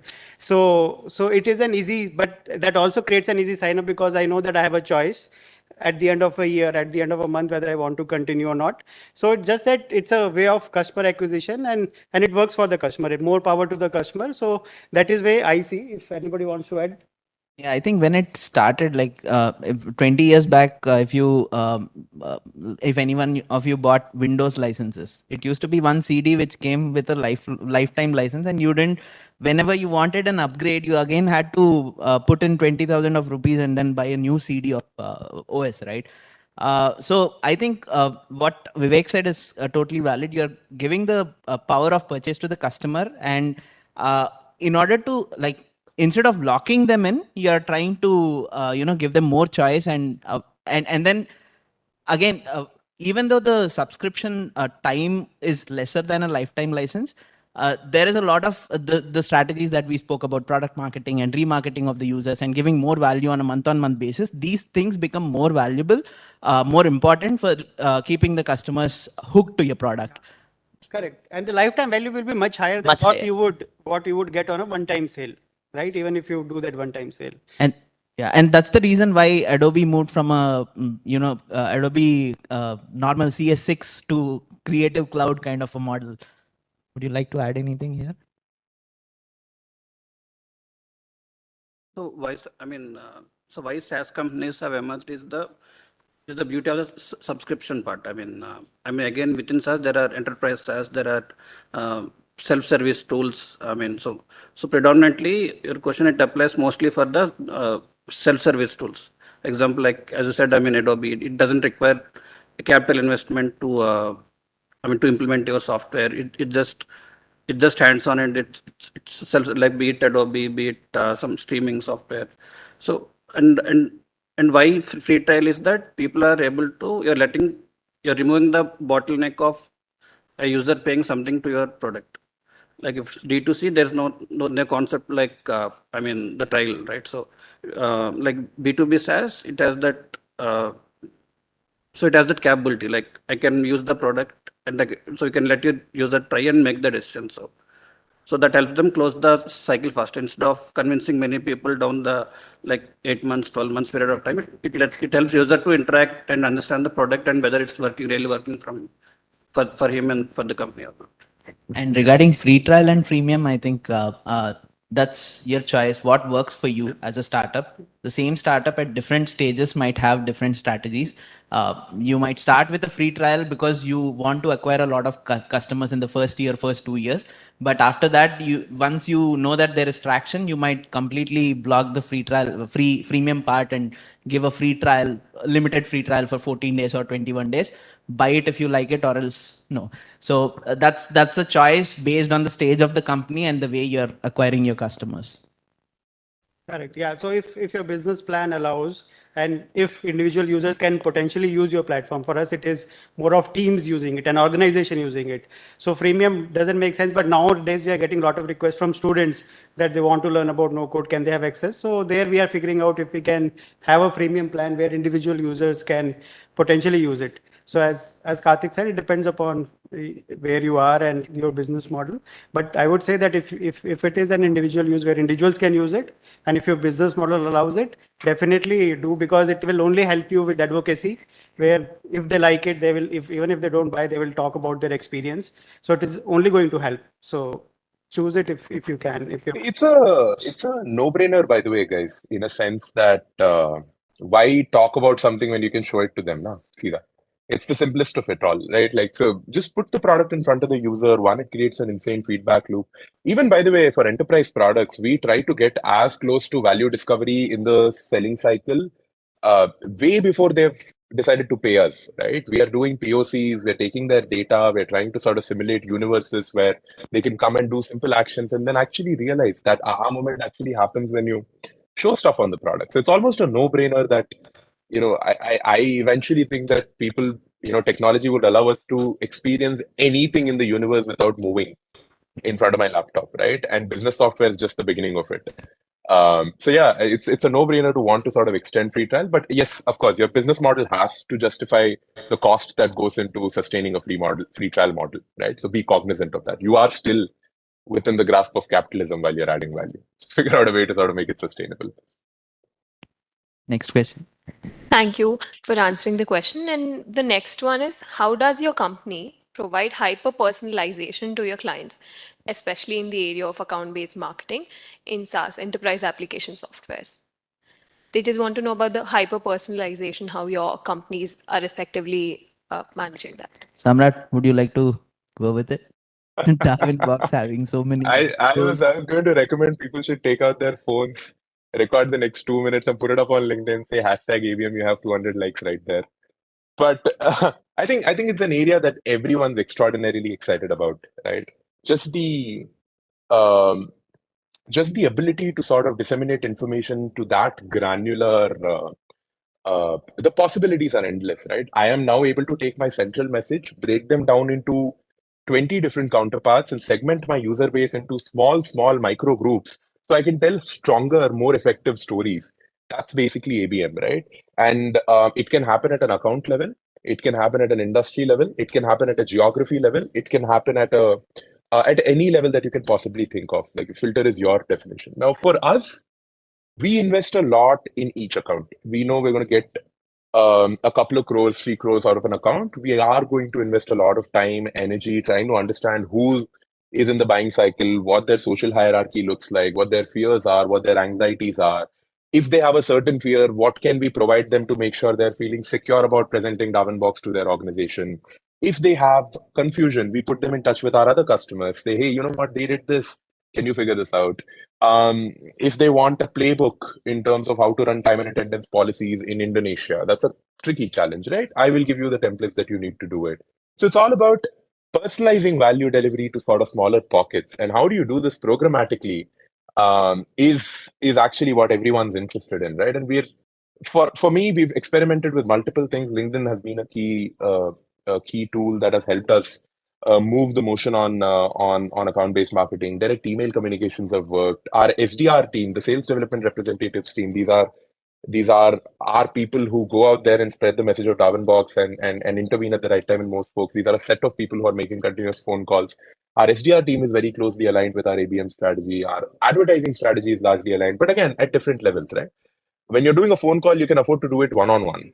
But when you're doing, I don't know, an ad campaign on LinkedIn, you can only afford to do it 1-on-1,000 maybe, or 1-on-100. And if you are extremely, extremely rich, 1-on-10, right? But ABM I think is the way to go. There is no other, like, it's just a very natural, I'm a human, I want to talk to another human. How quickly will we get there? How quickly technology will evolve? How quickly we'll be able to figure out the nuances? That's a journey awaiting to be seen. And I'm excited about that journey. I think it's a very interesting problem statement. Looking forward to hearing from other panelists on their thoughts. Yeah, so personalization is very, very important. And like when you have a platform like ours, right, where we say one platform, endless possibilities, we have to know those possibilities. When I'm going to talk to a procurement manager, I cannot just go and tell I have a platform, you can build anything. I have to personalize. I have to invest my time to research what is this organization about, what are the challenges this procurement manager has, what are the typical procurement management processes, where are the inefficiencies in that area. And unless I'm able to go and bring those up and at least try to understand from him that which are the workflows which are inefficient for him, what processes are not working out. Unless I do that personalization, there is no way I'm going to make a sale, because otherwise anytime I tell about my product, people will clap, oh wow, but then you will not be able to do a sales. Exactly. Yeah, so I actually was coming there. So you asked me about retention, right? I think retention, the key to retention is basically personalization. So back at Moj, personalization was our biggest lever in order to retain a specific customer, right? So unlike any other platform, Moj, at any point of time, we had millions of content being uploaded, right? And the dissemination of that particular content was the need of the hour. And we used to pick like the top performing content, and then that top performing content in that percentile was huge again, right? Understanding what kind of content has the user engaged with earlier, and then ensuring that we are giving that user the relevant results again is the play there, right? As long as we are able to do that right, as long as we are able to make the moment I open the app, if that app is just talking to me, I think that is the key. For it, in a B2C, it's absolutely that, right? And even for B2B and all, B2B again, it's SaaS level. You'll have to understand the pain points, and you'll have to basically prioritize on that. On B2C, it's just that you are opening your mini app, right? If I'm going and consuming short videos, if I open Moj, every scroll that I want, I should see something that is relevant to me. If I like cricket, I should at least see 4 posts of cricket and then 6 different diverse posts. But then if I don't see those 4 posts, then you're losing me, you're losing the retention, right? So I think retention is very, very important. Personalization is very, very important for retention. One example I want to take. Do we have time? So in SaaS, we were talking about writing blogs and backlinking. We were talking about how you have to create backlinks to your content to send messages to Google that you're writing good content. And we every day get tons of emails about how please add my backlink to your blog, right? And we ignore them, right? Because unless we see like somebody personalizing it or telling why, or some domain stand out where we know, okay, it is a high DA domain, we should look at it. So their person, and sometimes we also write to other organizations. So there was a case where one of my content writers came to me and said, we have to consider some email. I said, why you have so much? How did you pick this? Because she said the way the person personalized. So the email talked about how she was spotlighted in our social media, and the person wrote about how she is doing an amazing job with content writing and how he liked the quote that was quoted in the spotlight, right? So much attention was paid. So at least, I'm not saying that she will, like, we would include a backlink because of that, but at least in a bunch of 30 emails, she picked that email that I have to look at it now. So this is just one example of one personalization in one use case. So, but it works everywhere, wherever you do. When you are doing an outreach, unless you personalize, very difficult to stand out. And I think I'll just share one example. So I was speaking at another other event, and so it's right after the event, about an hour later. So there was something that I mentioned as a pain point that we had, right? I get an email with a subject line exactly saying that pain point, I will solve this pain point for you, right? And see, honestly, we all get a lot of emails, right? And that moment, because it is very clear, it's recency, right? I just delivered that. I just said that, hey, this is my problem. And I immediately get an email saying that, hey, I'll solve this for you. And we honestly gave that, company a smaller contract as well. It was a startup basically, but then with the way that they reached out, and in that 1 hour, basically that company, the founder, ensured they learn everything about our product, and then they gave us the solution which exactly, like close to exactly what we were looking for, right? I think so at that level, personalization will ultimately win you contracts without absolute zero spend as well. Exactly. I used to work for a company called Mindical, where we used to have kundalis made for people you have to reach out to. So we used to track all their LinkedIn profiles, social media profiles, and stuff like that, and understand how do we. For example, they can you tie this marketing message with a football match that they watched last night? It's that kind of hyper personalization of marketing messaging, sales messaging, and then on the product side, when you with the advent of role-based access control and persona-based panels inside your platform, you have to always think. So, for example, our tool is a dev tool primarily, but we also also give support to customer success and customer support folks. The function of both these personas are completely different. But if you give a same solution to both these profiles, either one of them would back out, thinking this is not relevant to me. How would you capture the persona of the person who's using the platform and tweak the solution so that the dashboard that they see is a bit different and it is in line with what they want to achieve, what is their number one goal? So personalization happens both on the product front as well as marketing front, as others have mentioned. There's another question about in regarding to the whole sales funnel in your organization. Is there any advent of a contemporary new MarTech tool or technique apart from the generic email campaigns, drip campaigns, ABM lead generation, some other technique that's lesser known of yet that your companies are using for their purposes? Perhaps Sumant would be a better person. So, compared to conventional marketing methods like ABM, other email and events, other things. So, one thing that most companies ignore is the community community side of the marketing. So, at High Radius, what we're trying to do is building a learning community. Like you don't really sell the software, but instead you focus on educating customer about the domain, about the technology, thereby help them discover your product eventually. Say example, through our education community, we are targeting say people who are at the early stage and mid stages of your of the function or a domain. But eventually, SaaS, the decision makers are at CXOs and VP level. But eventually, while there's a team that's working on targeting those decision makers, so there are also teams who work at the ground level, creating the awareness, creating the influencers within an organization. Because when SaaS purchase happens, obviously there will be some internal discussion. So people should be aware, even the manager level, they should be aware of the product. So through communities, that is one thing that is possible. So companies like Salesforce has a big community called Trailhead. So HubSpot, it has big community. So most people who use HubSpot are relatively people who started their marketing careers and all, who would like to learn the best. But at the point of time when they become decision maker, obviously HubSpot is going to the first choice if they have to buy some CRM or some. So it's very powerful thing. Community marketing, but many companies they don't adapt to that. And there are new age technologies, like there is a company called Zoom Info. There is another company called Apollo. These guys do intent based marketing. So even when you're searching for leads, if you're just doing it on LinkedIn, you wouldn't know what is the intent of that particular user. But these guys actually scrape through all the emails of people and all the search behavior of these people and say, this particular company in the past 6 months has searched for this kind of a solution. Would you like to reach out to them? So there are intent based tools which you can use, which might not increase your probability of success like 100%. It might increase by 20-30%, but it is still a very good optimization to your sales funnel. Other question asks, as we know that the customer acquisition costs are very high in B2B industries in comparison to the B2C ones, how do you create? Is it? Yeah, I think, it is. So the part A of the question is, how do you create customer value proposition to keep the churn rate in check? And part 2 is, how can we try and increase the customer lifetime value, which I think we have addressed already.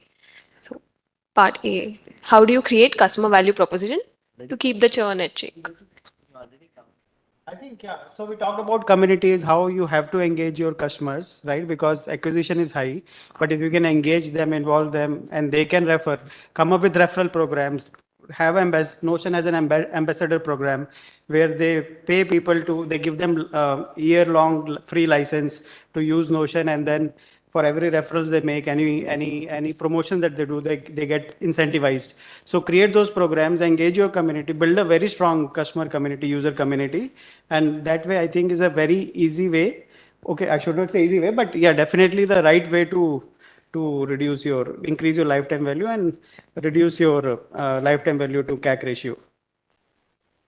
So again, I just want to add, sorry, please continue your question. Yes, Samrat, please continue. Yeah, no, I just wanted to add that do not look at this answer as a magic bullet answer, right? Like solving churn is not. I mean, think about it, right? You were on a journey to solve something. You called someone on the journey, said, "Hey, join me. Let's do this together." You found a customer, and you're now happily moving forward. And suddenly, the customer says, "I don't want to be with you."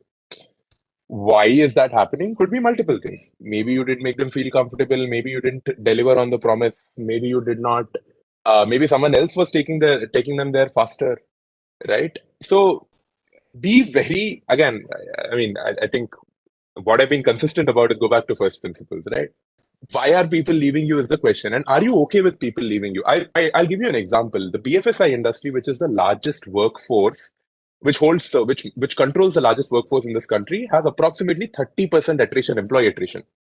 30% people who join every year leave the company within a year, right? Now, BFSI, most of them have said, I do not even want to fight attrition. I don't know how to convince these folks to sort of be in the company because I've not figured out models which gives them 10 years, 20 years, 50 years to sort of look forward to. What I'll do is I'll just focus on making sure that I'm adding 30% every year. That's one strategy to tackle churn. Another strategy to tackle churn is just you say, hey, you know what, I have 700 customers. This is what we do at Darwinbox. We have 750 odd customers. We just want to make sure we're making more and we're delivering more and more value to every one of those customers, right? We want to make more money. So it's no longer about don't even entertain the thought of customer wanting to leave you, right? Figure out continuously sort of keep figuring out ways to add more value, charge more, make the buy-in deeper, because the more sunk cost you've managed to gather, the difficult it becomes for people to leave, right? So, I mean, there's no sort of magic answer to that question, right? How do you what customer value proposition solves for churn? Is just my 2 cents on that. Cool. I think that brings us to the end of the session. That's it, Abhiraj. So, yeah. Due to the interest of time. 1 minute, Abhiraj. I just want to thank Karthik for helping us find this illustrious panel. I think the applause should continue. He has been working with Harini and team for the last 1 month. And I would also like to thank Mr. Vivek Goyal. In spite of his busy schedule, he has stayed the course. And Mr. Samrat Krishna, thank you so much for joining us in spite of your travel. Mr. Suman, thank you so much for the consent and for the short notice, even in spite of the short notice. Thank you so much, Arman, for bringing on the B2C perspective. We have thoroughly enjoyed this session. We look forward to a continued association with you. Thank you once again. Thank you. We want a selfie with the students and Samrat as well, if that's fine.